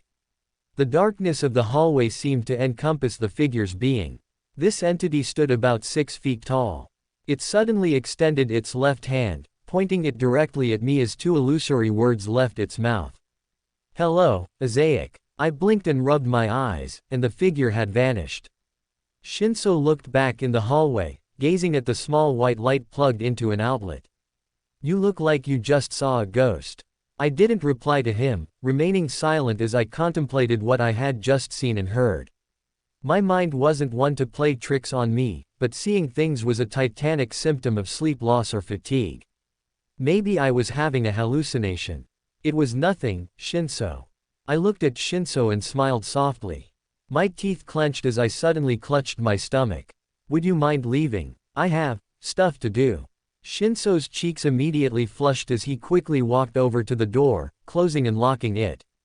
My stomach continued to hurt as I swiftly turned back to the mirror, my eyes widening as I caught sight of my reflection. On my head were 2 menacing, black horns. And on my back were 2 large, black wings resembling those of a raven. And in the spot where my forehead had been burning was a crimson symbol, ebbing gently as it radiated with a malevolent, crimson hue. Don't remember blacking out again, but I know I did when I woke up on the bean-bag chair in Shinszo's room. The boy with indigo hair looked down at me with a concerned expression as I opened my eyes groggily, gradually rubbing the tiredness from them. When my gaze shifted to the alarm clock next to Shinszo's bed, it was only 12:13 in the morning, meaning that I still had 5 hours until I had to wake up for school. "You passed out," Shinszo said, taking a step back from the soft seat as I sat up slowly and continuously rubbed my eyes. "I did, huh?" My voice was somewhat hoarse when I spoke, and my throat was drier than a desert. As I gradually adjusted to the surroundings, I began to remember Shinszo's room, using it as a focal point to ground myself. I felt my body against the soft bean-bag chair, my feet on the carpeted floor, the cool air blowing through the open window, and the quiet hum of the fan in the corner. "You kinda scared me there." Shinszo scratched the back of his neck as he spoke, looking down at the ground. "Did your parents not hear?" Shinszo shook his head. "No, they didn't. They're very sound sleepers, unlike me." "Hey, so if there was a house fire and they locked their doors they'd most likely burn to death." I made a somewhat morbid joke in a futile attempt to lighten the mood. Shinszo didn't seem to take this lightly, as he sighed and shook his head. "Want a snack?" he asked, attempting to change the subject as he gestured towards his bedroom door, which was slightly cracked. "Sure. I didn't eat dinner, my dad ate it all." I chuckled loathingly as I stood up, slowly making my way to the door and stepping into the hallway, feeling the cool wooden floor beneath my feet. "Your dad ate your dinner. I'd punch him if I were you." Shinszo looked back at me, a small scowl forming on his face as he approached the fridge, quietly opening it. When I caught sight of the contents inside, my mouth began to water like a river. Shinszo's fridge was so much more filled than mine. Where we had ramen they had fruit, vegetables, yogurt, and everything I'd see in the convenience store. "It's like, your fridge is the store I go to." I swallowed my spit, also wiping away the tiny amount that accumulated down my chin. The indigo-haired boy chuckled dryly as he handed me a carton of yogurt. "Vanilla's my personal go-to." Shinszo licked the insides of his lips as he peeled back the shiny covering on the yogurt carton. Inside was the creamy white substance. "I also like to chop up some fruit to put inside it, but if you dare like blueberries, that knife in the drawer will go right into your head." I almost dropped my food recalling what occurred earlier tonight. My heart began to race as I took a step back, leaning against the counter as I clutched the edge of the marble surface with all my power. Shinszo stopped eating, swallowing his yogurt before speaking. "You all right?" My breath began to quicken as I felt my body cool as if I'd been thrown into Arctic waters. My hands began to involuntarily tremble, and the corners of my vision became fuzzy. I began to really wish I took that prescription I got from the school nurse everywhere I went. "Oh God, not again." Shinszo's voice suddenly grew a solemn and serious edge as he rushed over to one of the kitchen cabinets, before pulling out a messy, clear box labeled, "Pills," in neat handwriting. He began to rummage among the semi-translucent orange containers before removing one of them and approaching me.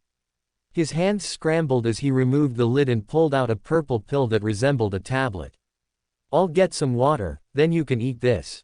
He placed the pill on the counter as he opened the cabinet above me, taking out a glass cup and filling it with the water from the faucet. He quickly handed it to me along with the pill. "Eat." His voice grew deadpan as he stuffed the pill into my hands. I shakily put the pill inside my mouth, and I drank a sip of the cold water he had given me. I felt my throat instinctively contract when I tasted the pill on my tongue. It was grape-flavored. I hate grape-flavored things. Shinszo stepped back as I plugged my nose and swallowed the pill with enough strain equivalent to lifting a 50-pound weight. After I consumed the small tablet, Shinszo's expression softened. He approached me and took a breath. "We should go to the doctor's soon. You've fainted once and you almost did so again." Yeah. I picked up the yogurt and lifted a spoonful into my mouth, tasting the vanilla on my tongue. It was an alleviating contrast to the grape flavor that previously assaulted my tongue. As I ate, Shinszo's expression remained on my left hand, noticing how much it trembled since it was my non-dominant hand. I was spilling yogurt everywhere. The indigo-haired boy let out a low groan as he grabbed a napkin from the counter and cleaned up my sweatshirt and sleeves. "I can't blame you though, your arm is broken." His gaze lowered onto me. "You sure I shouldn't spoonfeed you?" I immediately felt a rush of emotion as I turned away from Shinszo, a large amount of blush coating my partially pale face. Even if it was just a joke, the thought of Shinszo doing such a thing to me was enough to make my heart do backflips. "You, okay there?" Shinszo's eyes narrowed as he finished his yogurt, tossing the carton in the trash. "Yeah, I'm fine," I replied, attempting to masquerade the shakiness in my voice with a regular tone.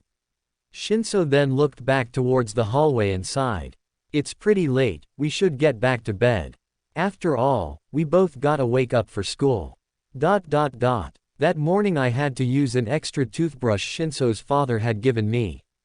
It didn't taste bad on my tongue, but I could tell there was something off about it.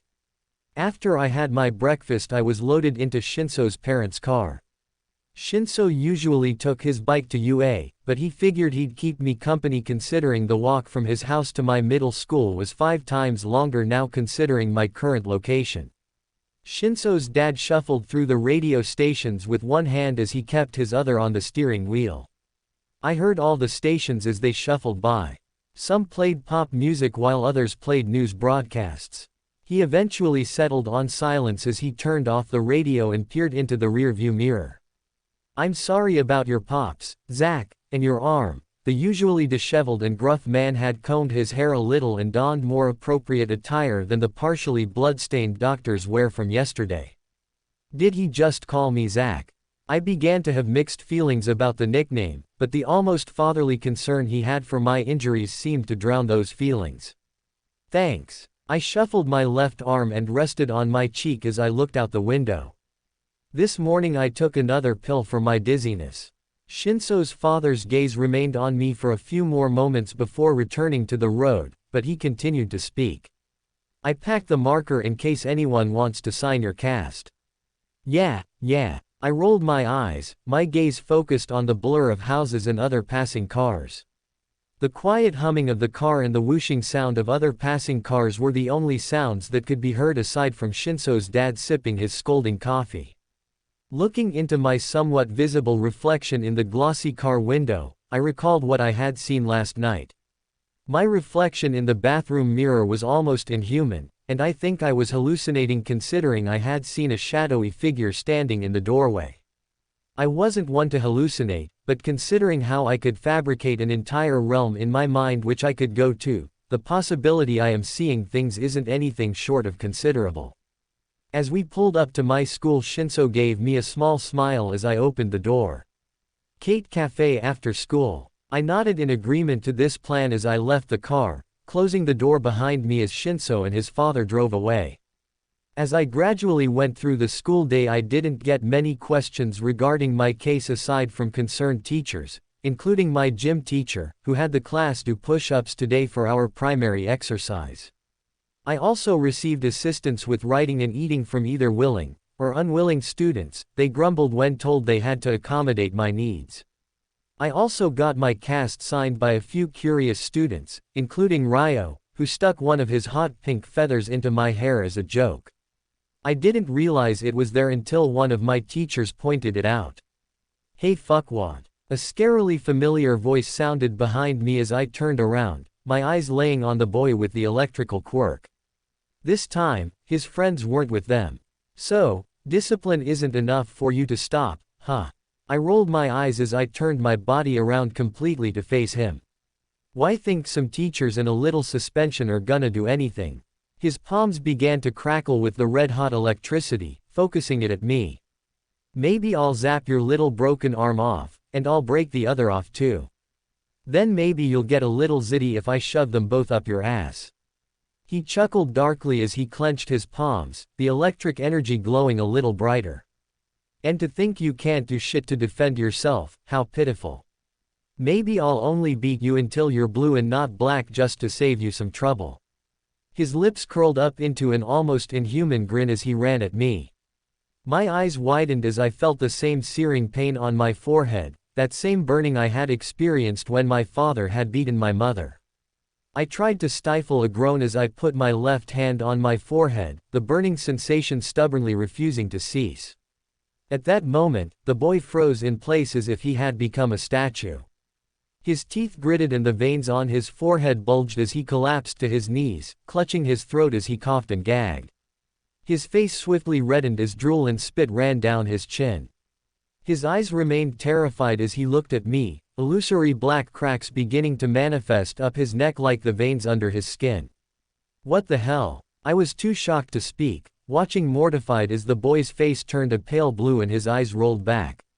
His body gave feeble twitches as he collapsed to the hallway floor. I froze, too panicked and shocked to do anything. What the hell had happened? What happened to him? My eyes darted around as I felt my entire body heating up as if I had been standing in a wildfire. The burning on my forehead continued to wither away at my tolerance of it, but the urge to get help and see if he wasn't in critical condition was overwhelming. "I gotta get help." Those were the only words that echoed through my mind as my body began to move on its own. I swiftly located the nurse's office and barged in. The same nurse who had previously treated me sat at the desk. "Hello again. Oh dear, your arm." Her gaze was laser-focused on her arm, but my reddened face seemed to be the pinnacle of her concern for the most part. "Help me," someone collapsed. My voice was strained as if I had just run a marathon. I unbuttoned the top button of my uniform in an effort to increase the air flow, but it didn't seem to help. "Show me, now." Her voice became uncharacteristically deadpan, something that couldn't help but startle me, but also gave me a small rush of comfort. I quickly ran down the hallway and returned to the bully's form, which continued to show a blue color with the black cracks running down his neck.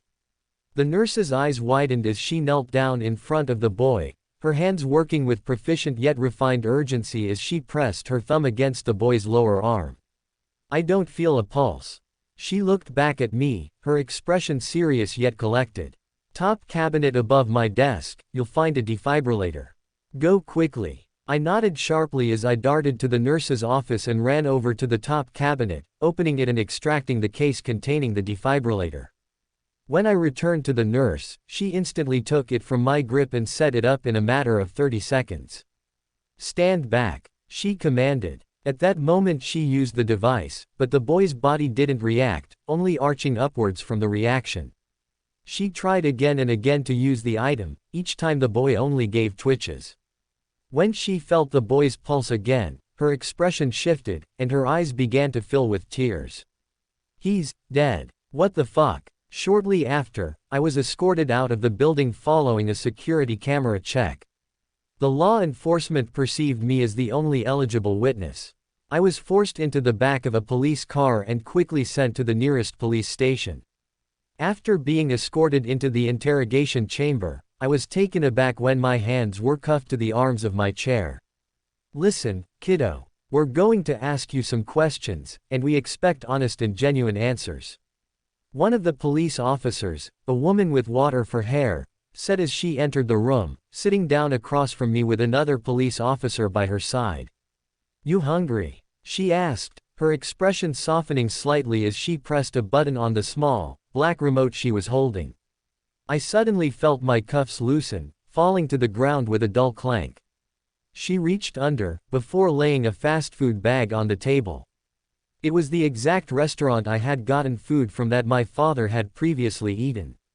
I nodded, wiping some drool away as I opened the bag and removed the chicken sandwich and French fries. "So, you witnessed the collapse and death of a student." She pushed another button on the remote, causing the overhead television set to spark to life, broadcasting footage of the hallway I was in during the incident.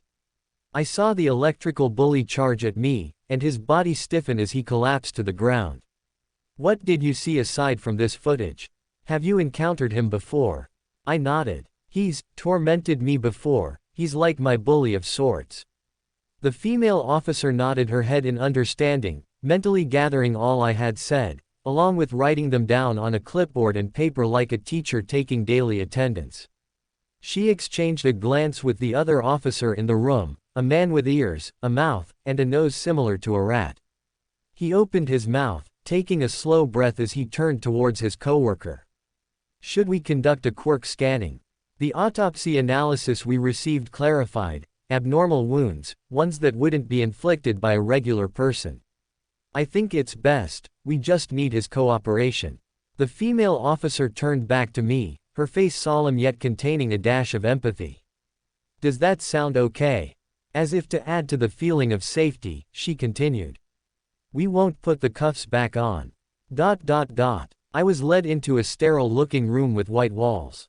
The atmosphere and tone of the room was reminiscent of a doctor's office or medical facility.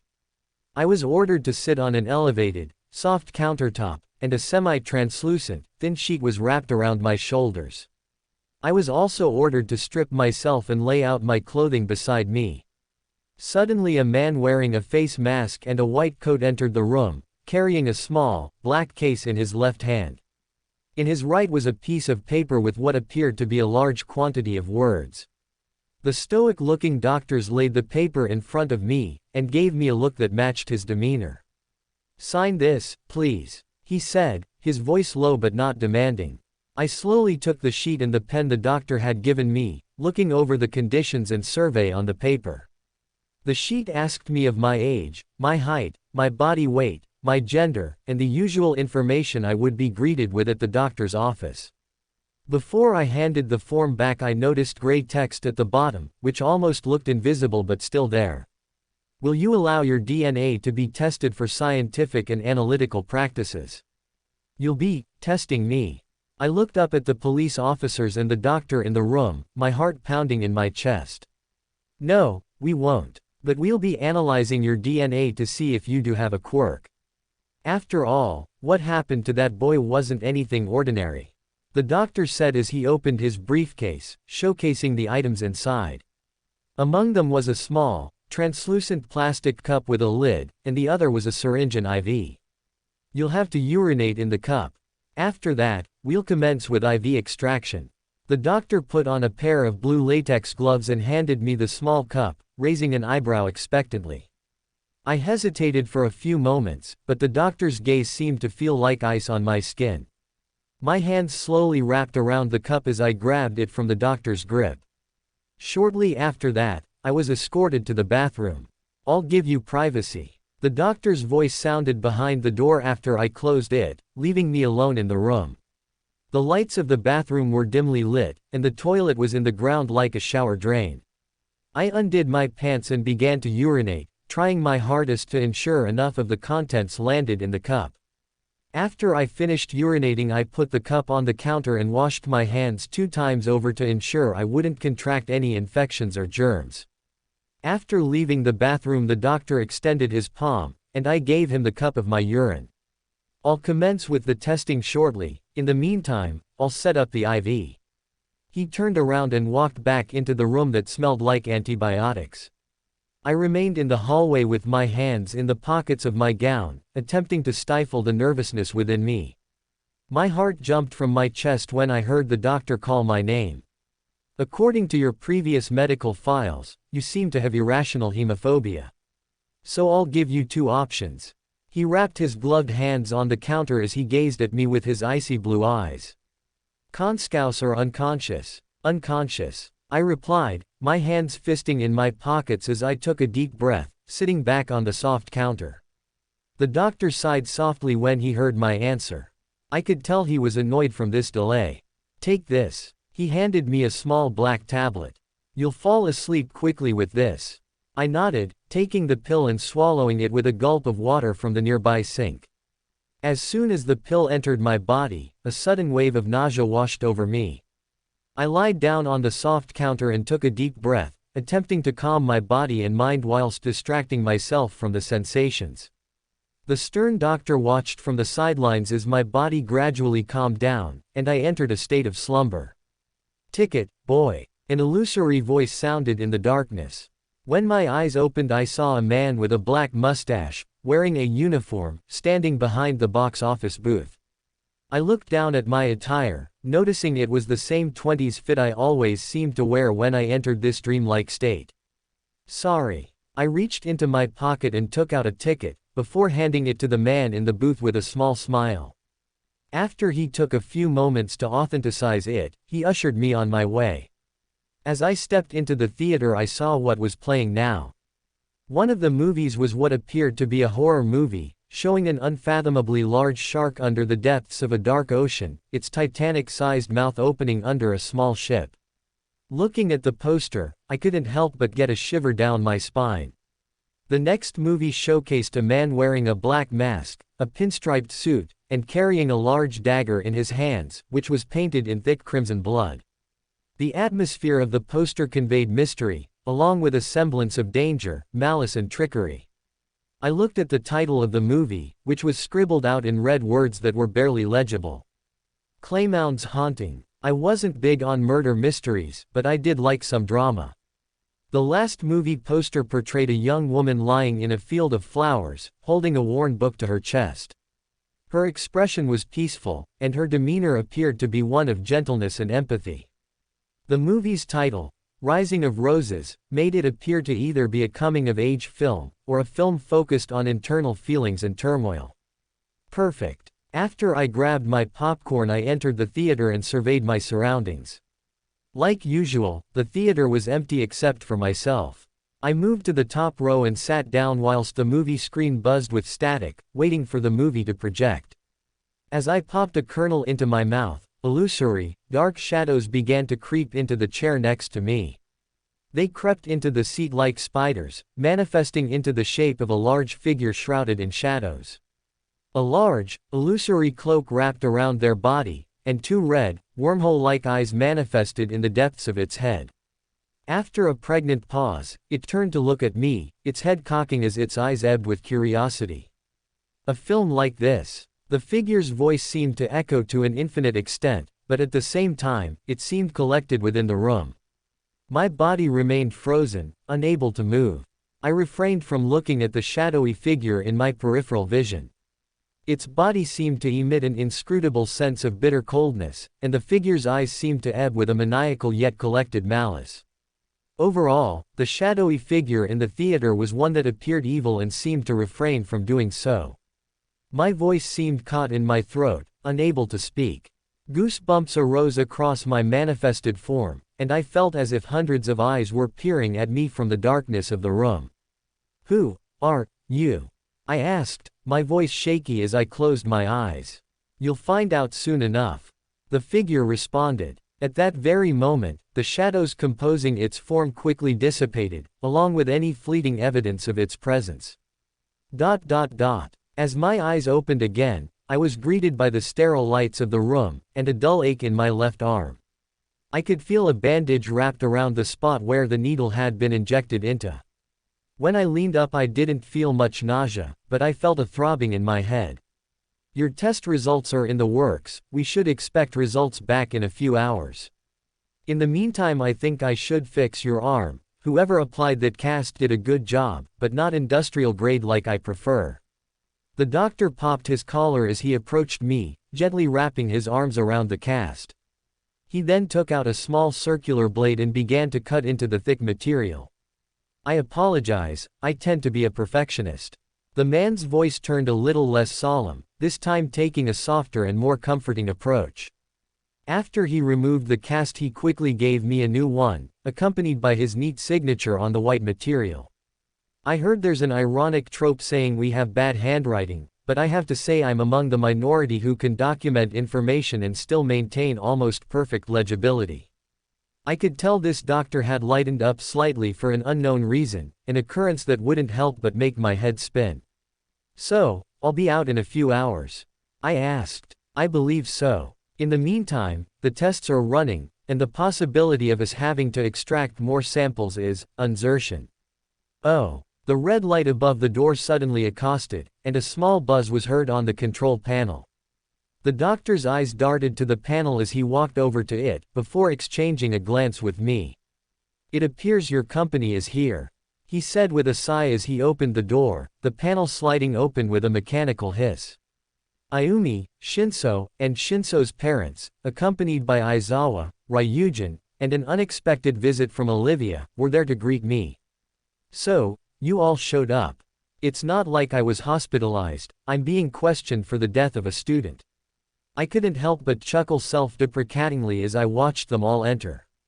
"Well, kid, I figured I'd visit you," Mr. Ryujin said with a small smile as he walked into the room, sitting in one of the armchairs. "By the way, I told Olivia about you, and she seemed curious to know you." "Hello, Isaac," she said, a small smile on her face. "Hello, Olivia," I replied with a small yet welcoming smile as I leaned back against the wall. "I'll give you guys your privacy," the doctor said as he left the room. The two police officers remained in the room, their faces masks of solemnness and security. Their hands hovered over their firearms in case any problems arose. "We came here to discuss things," Olivia said as she sat opposite me. "You saw a student die firsthand, shouldn't that be worrying to you?" Upon hearing her question, my entire body seemed to go numb. Sure, my reaction to seeing the student's corpse turn cold and bitter was shock, but I wasn't exactly traumatized by what I had seen. I had actually walked away from the scene with little to no mental damage. "I don't exactly know," I replied, feeling a strange churning in my gut. This was akin to the experience I had with my father, how I hadn't hesitated to stick a knife in him, whether consciously or unconsciously. Thinking back to the shadowy figure I had encountered in the manifestation theater, it had only appeared in the mirror's reflection after I arrived at Shinszo's establishment, and it seemed to call a name unfamiliar to me. "Well, humans are difficult creatures to understand, Olivia's smile disappeared. Within another sterile room a few doors down, numerous test tubes and samples were neatly sprawled out on the counter. Among them were my urine and blood samples, along with other collected fluids from other patients, including seminal samples for analysis and testing. In the corner was the student's corpse laid out on a medical bed, a white sheet concealing its appearance.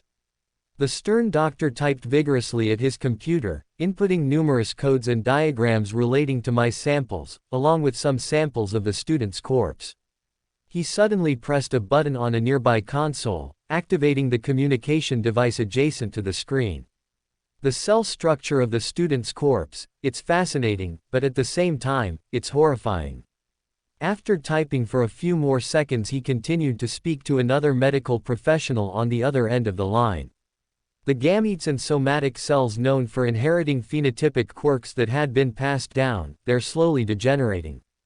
On the screen before the doctor was the zoomed-in sample of a large amount of cells, all purple and green in color. Tiny black spots painted the cells, slowly expanding and eroding away at the molecular structure. Doesn't that happen after someone dies? The traits and quirks that they inherited from their parents slowly die off as their body degenerates. A woman's voice sounded on the other end of the communication channel. True, but the current processing I'm observing is sped up dramatically. He leaned in closer, pushing the glasses up the bridge of his nose. The gradual acceleration of this biological process can only be pinpointed to something out of my knowledge. I already had a team perform an autopsy and I received some peculiar data. He reached beside him, taking out a sheet of paper with notes written on it. The internal and external body temperature of the corpse have decreased at a fast rate, one that's unlike anything we've previously perceived as medically possible.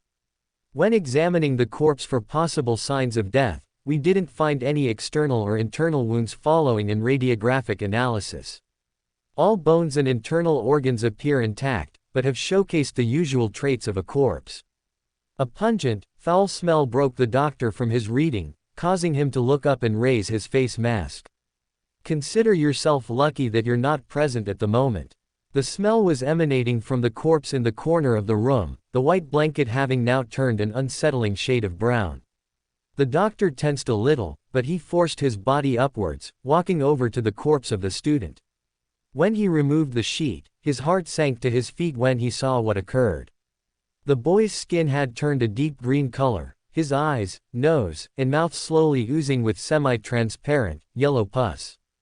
The boy's teeth had faced a surprising amount of decay as if he had been there for months, maybe even years. The skin on his hands had already begun to wither away, revealing thin tissue, muscles, and some bone protruding from underneath.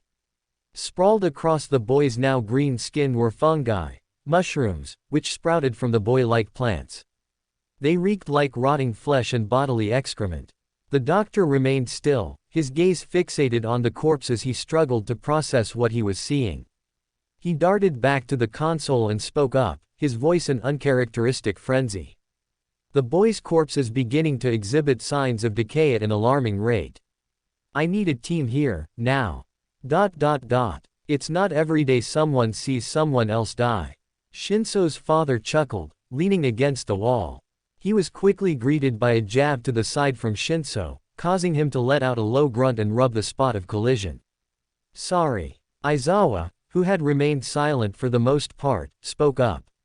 I've dealt with murder before, except I have better experience with detaining the criminals rather than running investigations. If you saw a student suspiciously drop dead before your eyes, I wouldn't really consider it murder. Then what is it? Why was I put in cuffs if I didn't kill him? I asked, a small surge of injustice brewing in my heart. You were the only one who saw the event occur. You were needed to give a full account of the events, a first-hand perspective beyond what security cameras could analyze.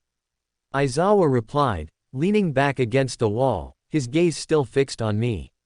I was assured I'd receive my data in a little while, but I'm unsure if I'll be let go after.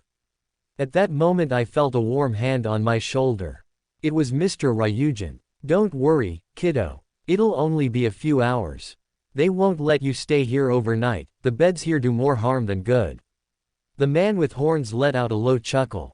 I hope you're right. At that moment the door opened, and the doctor barged in, looking directly at me with a serious, no-nonsense expression. Come, now. Good luck. I heard Shinszo and Ayumi say as I left the room. I was led into another room similar to the medical one, except the lights were dimmer, and I could see countless analysis screens and samples. Your tests are done, come. He led me over to a screen in the corner of the room. It showed a collection of red and white blobs, along with other biological particles of various sizes. The death of the student was what we perceived to be supernatural in a way. The boy's quirk was electrical generation, which sparked the possibility that he could have fried himself. The doctor unironically used a pun. He has experience with his quirk. I can tell. He was good at harnessing electricity to his advantage, often short-circuiting lights and using focused attacks. Someone with precision like that. I don't think he did that to himself. I turned towards the screen, raising an eyebrow. Although I'm curious as to why you'd bring that up. Well, the doctor's voice gained a sudden sense of hesitancy. He found himself slightly unable to reveal what he was about to tell me. The boy you saw drop dead, his corpse has been exhibiting strange happenings. Most biological factors and processes have been speeding up, and the decay of his body is occurring at a much faster rate. He turned towards the screen, pressing it and zooming into one of my bodily cells. The cell was purple and green, with numerous translucent blobs that resembled jellyfish, drifting them like dust.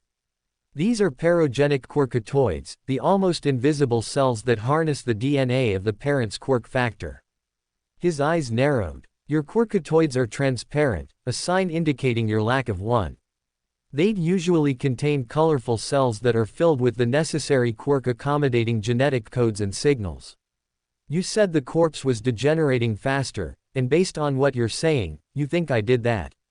We originally suspected you had a quirk, but the tests we ran indicated you didn't have one to begin with, or maybe your quirk habitually activated, but the genetic, exterior signs haven't manifested. But my quirkatoids are transparent. I don't have a quirk. The doctor turned towards me, his lips twitching slightly.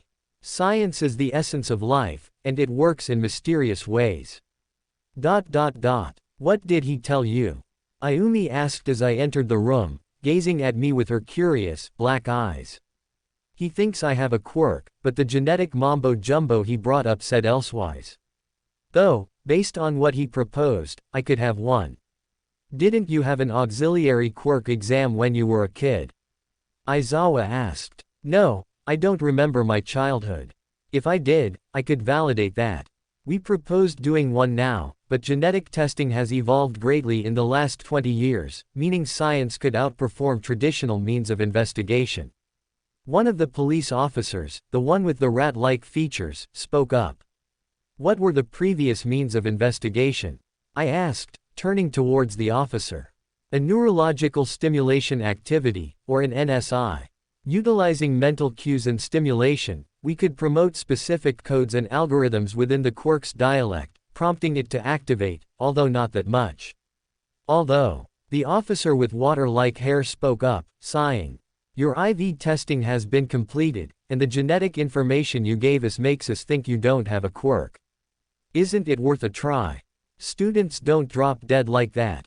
Ayumi spoke up, her eyes flickering with ambition, accompanied by a residual pang of hesitancy. We could conduct that test, but your friend here is under close surveillance in the meantime, and due to the IV blood extraction, overexertion of his body could be dangerous. Dang it, Ayumi couldn't help but pout. I stepped back onto the soft counter, taking a deep breath as I closed my eyes. I'll take a nap, when I wake up we can do this. My eyes slowly drifted close as I let out a long sigh. This time, I saw illusory, blurry images, accompanied by groans and yelps. I saw my kitchen, although the picture was hazy, and my father standing beside the knife I had used to attack him, kicking it aside. He suddenly let out a surprised gasp as illusory, crimson and black energy engulfed my perspective, sending me elsewhere.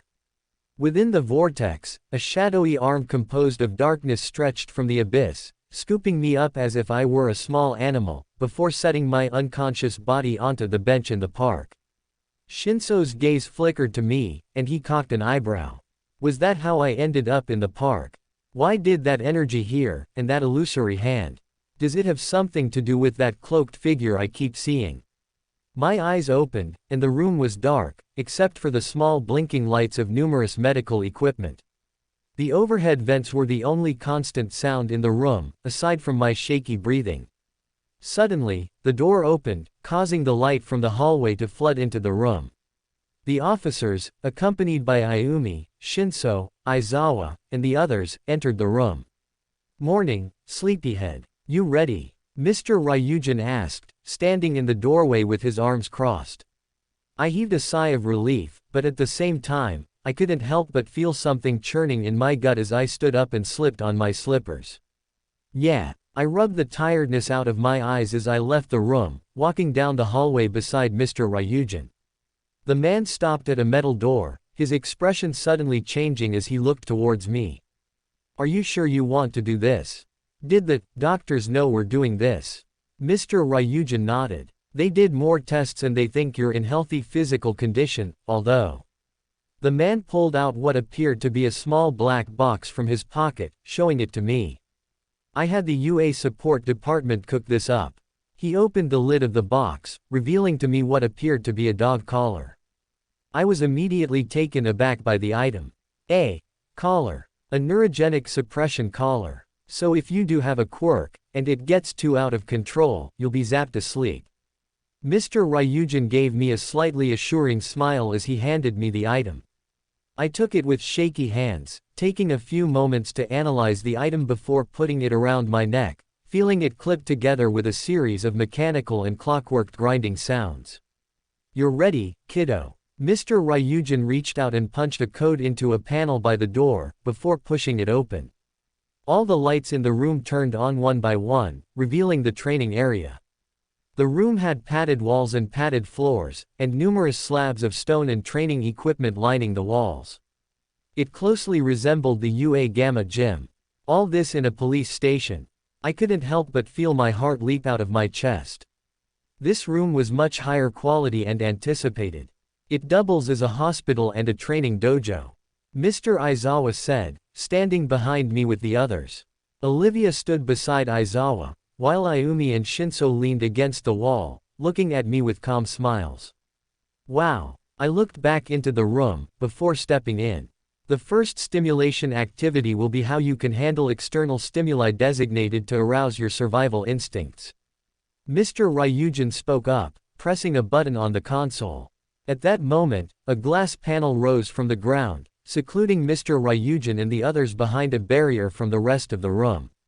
At that moment, one of the soft plates in the room suddenly moved, and a metal case began to ascend from the darkness, their appearances resembling a mummy's tomb.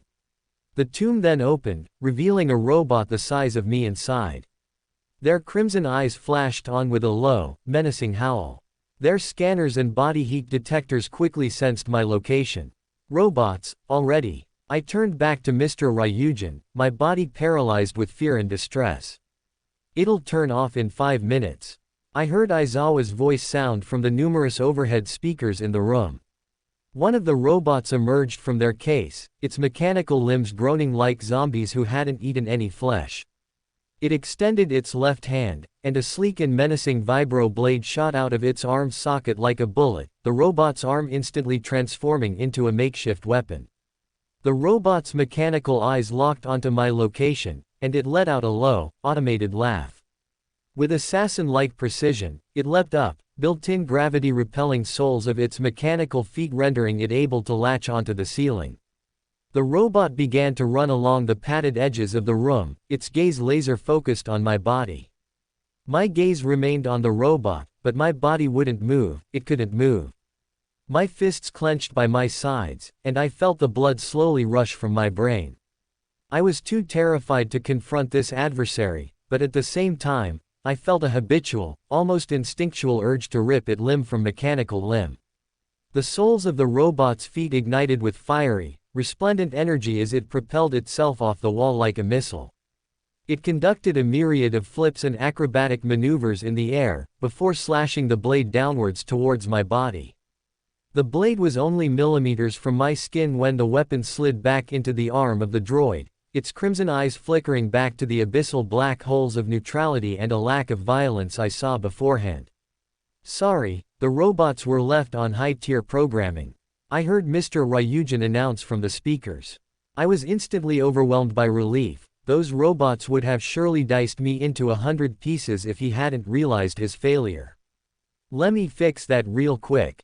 The robot turned back on a few moments later, its eyes now emitting a blue hue, as the cords resembling eyebrows over the robot's eyes shifted upwards, regressing to a more neutral, almost placid demeanor. "It looks friendly." I felt the tension in my body loosen a little as I stepped back, my gaze focused on the robot's blue eyes. "Looks can be deceiving, buddy." A mechanical voice emanated from the circular speaker on the droid's chest, as a small dagger protruded from the socket where the blade once was. In an instant, it raised the weapon, taking a few moments to bring it back down. For a more beginner-friendly mode, this droid was still awfully fast. The robot raised its head, looking directly at me.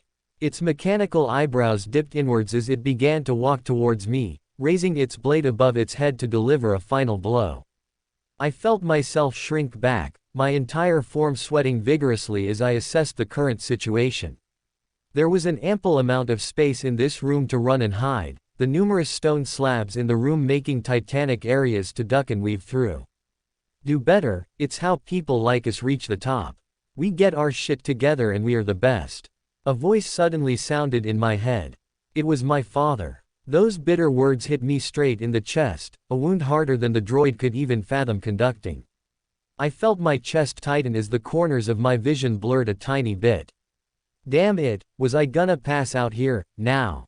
Hell no. I forced my body back against the wall, pressing my body against the padded surface as my gaze roamed down the robot's clockwork body, analyzing the numerous intricate gears, cords, and generators that enabled the robot to go through with more analytical and diverse functions.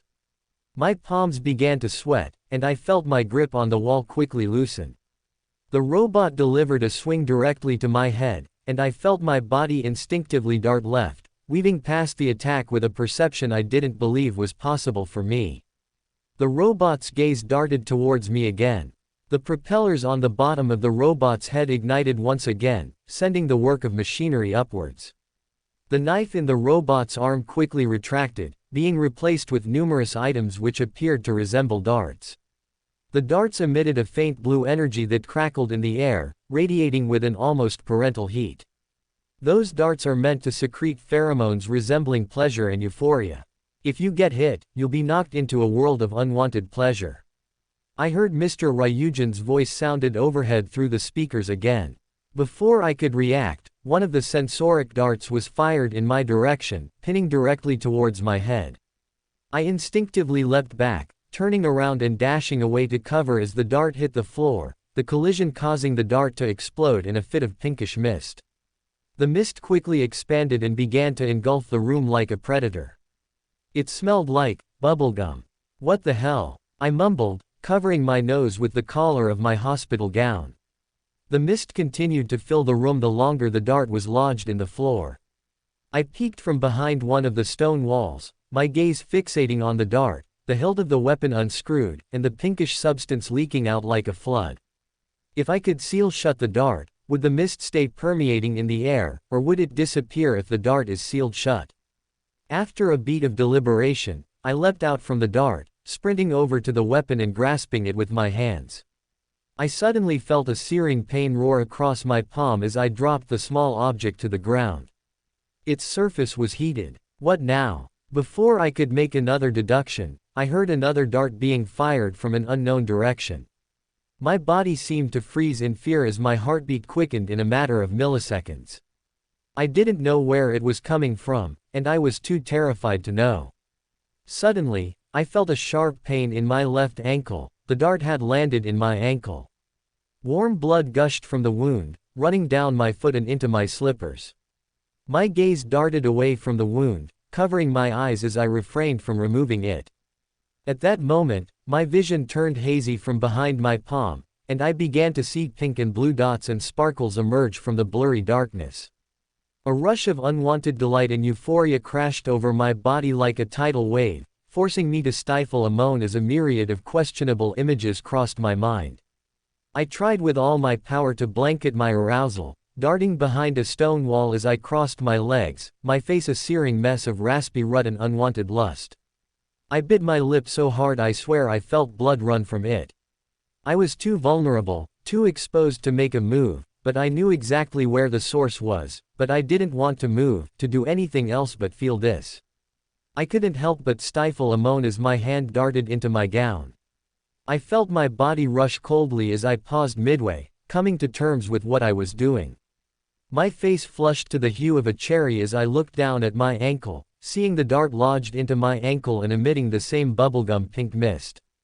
I covered my nose with my palm as I used my leg to kick away at the dart, each collision sending sharp rivets of unwanted pleasure and pain searing through my body. After a few kicks I saw the dart fly across the room, landing against the wall with a metallic clank.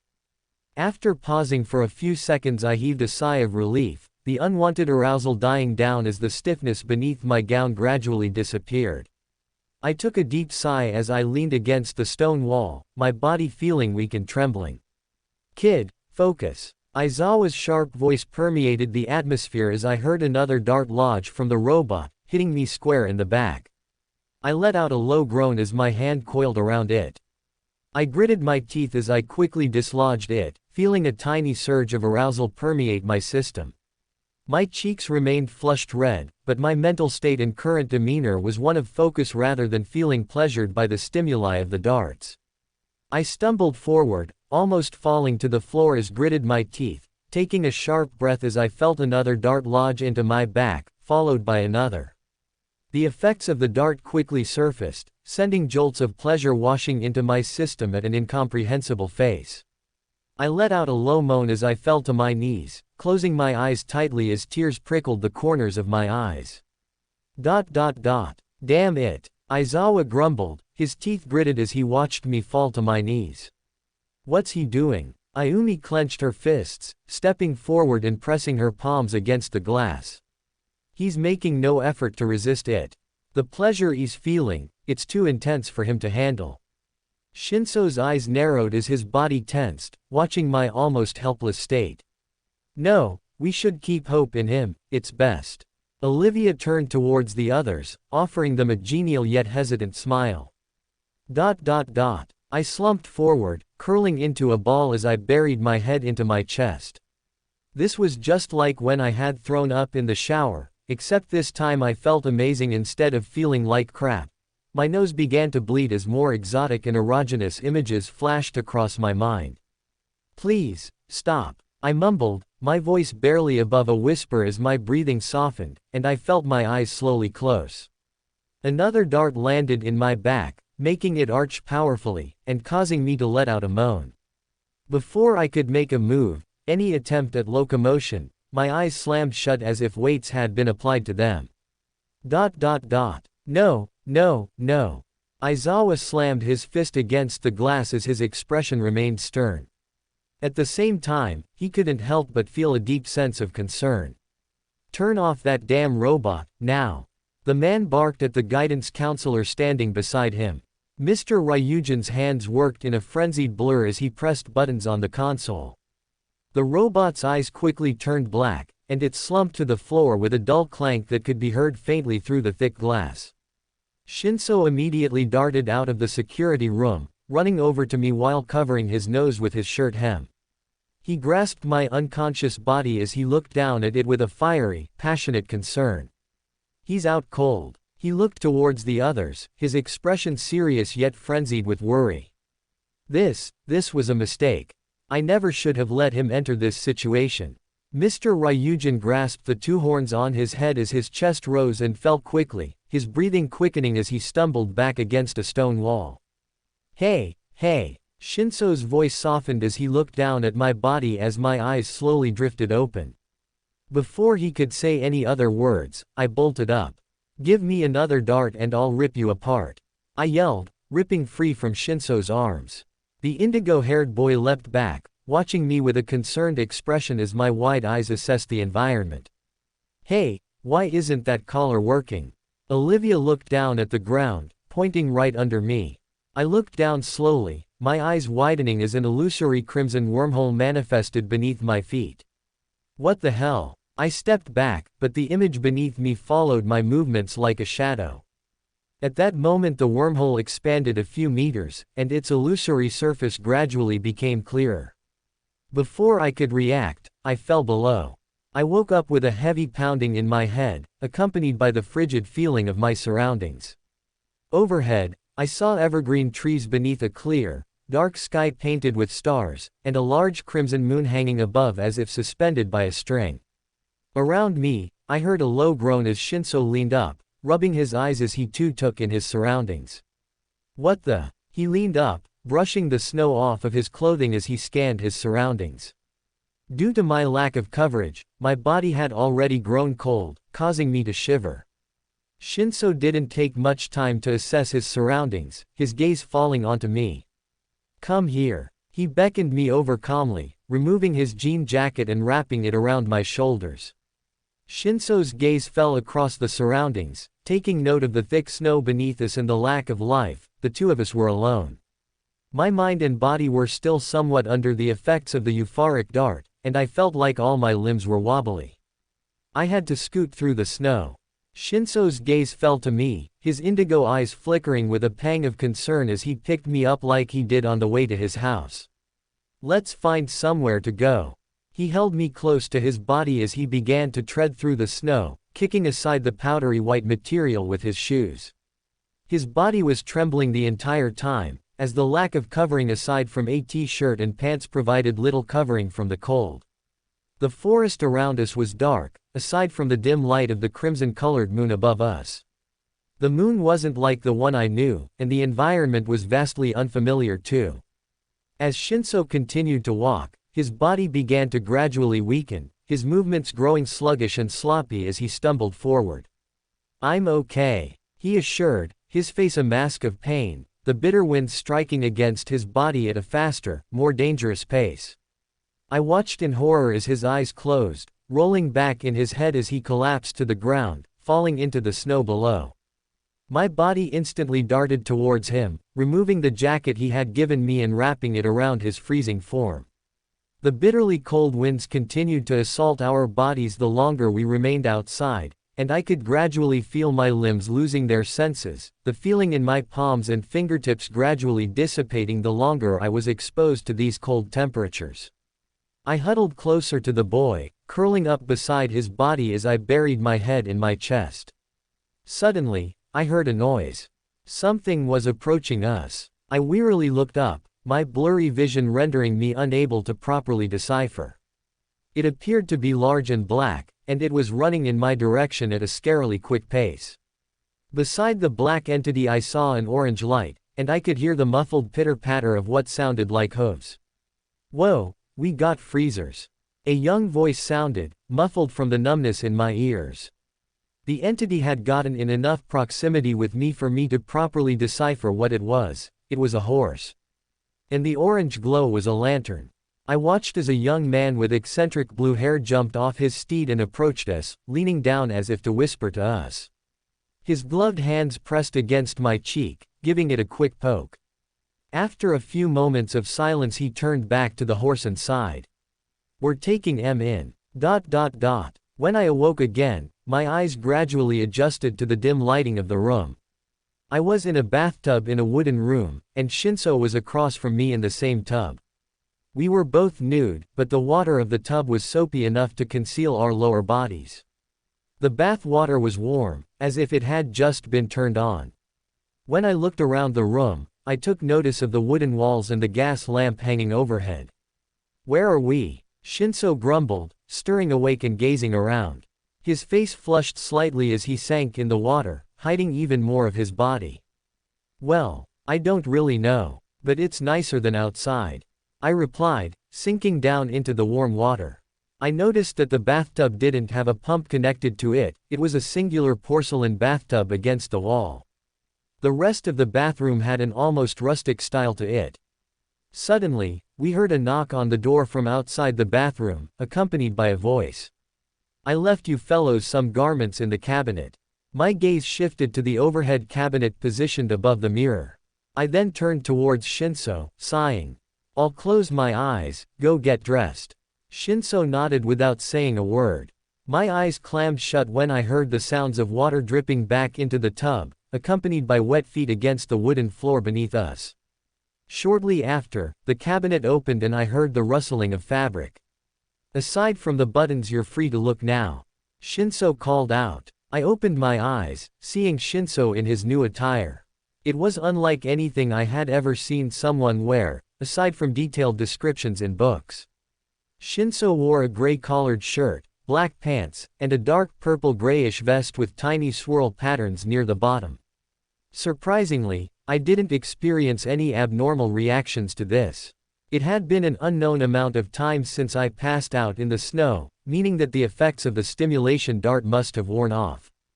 If they didn't, I'd be seeing pretty abnormal things when looking at Shinszo. "It's okay." Shinszo looked down at himself, adjusting the collar and vest before spreading his arms slightly. "How do I look?" In the way he was speaking, I could tell that the clothing he was wearing wasn't stuff he felt entirely comfortable with. As a gesture of assurance I couldn't help but nod my head. "You look great, Shinszo." A small smile formed on my lips. The slightly vulnerable look in Shinszo's eyes gradually dissipated, and he gave me a similar, less insecure look. "I'll leave so you can get changed." As the door closed behind Shinszo, I slowly stood up from the bathtub, the warm air of the bathroom brushing against my skin as I approached the cabinet. It smelled smoky yet polished, as if a fire had been contained within the wood. I opened the cabinet and looked inside, peering at the outfit that had been left for me. It consisted of a single-breasted black coat, a red cravat, a white-collared undershirt and matching black trousers. Removing the outfit, I splayed it across the counter and looked at it closely. The black coat and pants were oddly soft to the touch, an almost velvety sheen that could only be seen under the dim lighting. The red cravat resembled an undid tie, except it was meant to maintain that form around the wearer's neck. I had only known what it was called through my history textbooks and historical drama books. I couldn't help but find the outfit weird for the time. I grabbed the white undershirt, slipping my arms into the sleeves and slowly buttoning it up. Unlike Shinszo's shirt, the area below my neck wasn't free, so I undid the first few buttons to give me some room to breathe. I put on the black coat and adjusted the collar, feeling it snug around the back of my neck. I tossed the red cravat over my neck, loosely tying it into a bow, even if it wasn't for that purpose. I put on the black pants and adjusted the buckle around my waist so they wouldn't fall loosely. I found it strange that the man hadn't supplied us with any form of underwear, but I supposed that it was for conventional or cultural means. After finalizing my appearance, I slowly walked over to the door, taking a slow and deep breath. When I opened the door and gazed at my environment, I saw a larger space with wooden paneled walls, a fireplace nestled on the far side of the room, a dark green couch and a table, and a bed in the other corner. Shinszo, who was sitting at the table, looked up at me, his face turning slightly red when he caught sight of my appearance. "You look nice. Thanks." I looked around the room for a few moments, noticing the lack of other people. "Where did the others go? We didn't see them when we woke up." "Talk to Oboro," Shinszo replied, leaning back in the wooden chair nestled beside the dining table. "Who?" Suddenly the door opened again, and a man who looked a few years older than us strode in. He wore a casual, loose white shirt with a cross-stitched hem. And a half-top hat sat on his head, covering a portion of his light blue hair that seemed to resemble clouds. The man sighed as he put his hat on the rack beside the door, before looking towards the two of us with widened eyes. "You're awake. You may enter now." The man looked back towards the door, smiling brightly. At that moment, I saw Ayumi, Mr. Aizawa, Mr. Ryujin and Olivia enter the room, all wearing outfits that seemed to be a few centuries out of date. Ayumi and Olivia seemed comfortable in their laced dresses, while Aizawa and Mr. Ryujin seemed slightly tense on the other hand. Mr. Ryujin's gaze instantly fell to the both of us, his eyes widening as he quickly approached us, placing a hand on my shoulder. "What on earth happened to you guys?" Before I could respond, the man with cloud-like hair chimed up from the stove. "I found them in the forest on the brink of unconsciousness, so I took them in with me."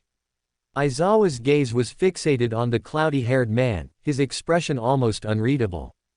It was like he hadn't acknowledged our existence.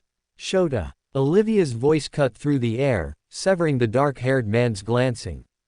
His breath hitched in his throat as he paused, looking down at the shorter woman.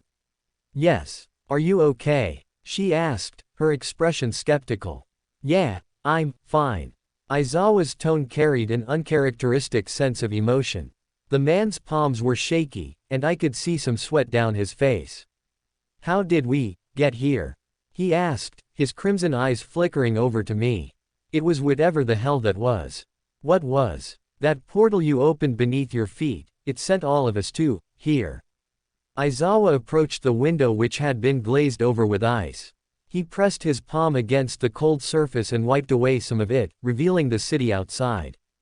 Outside, Gothic buildings, cathedrals, and other buildings stretched as far as the eye could see. All the rooftops emitted thick streams of smoke from chimneys, and a thick layer of snow coated them as well. "This looks..." Shinszo approached the window in a daze, peering outside with oddly curious eyes. "So far away from home. Where did y'all come from again?" the cloudy-haired man asked as he opened an overhead cabinet, taking out a series of spices in small, rusted jars. "Well, not from here. Shinszo turned back to the man, leaning against the wall as he took a breath. Do you know where Japan is? This clearly doesn't look like it. Japan? What's that? The man's eyes flickered with genuine curiosity and confusion as he pronounced the foreign name. Japan. A country in the Eastern Hemisphere. Where do you live? Shinso's tone began to sharpen, his eyes flickering with a glint of subtle impatience with the man's cluelessness. Seraphis Kingdom, one of the 3 nations of the prosperous continent.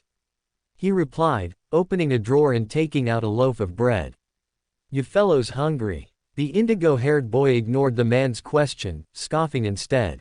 Oboro, what year is it? 1593. He replied, his lips curling into a smile as he chopped the bread with a nearby knife, spreading some butter and margarine onto the slices. For more thrilling fanfiction stories like this, check out my channel Fanfic Audiobook. Dive into epic adventures, mysterious realms, and legendary journeys brought to life through immersive storytelling. Don't forget to like, share, and subscribe for more amazing audiobooks.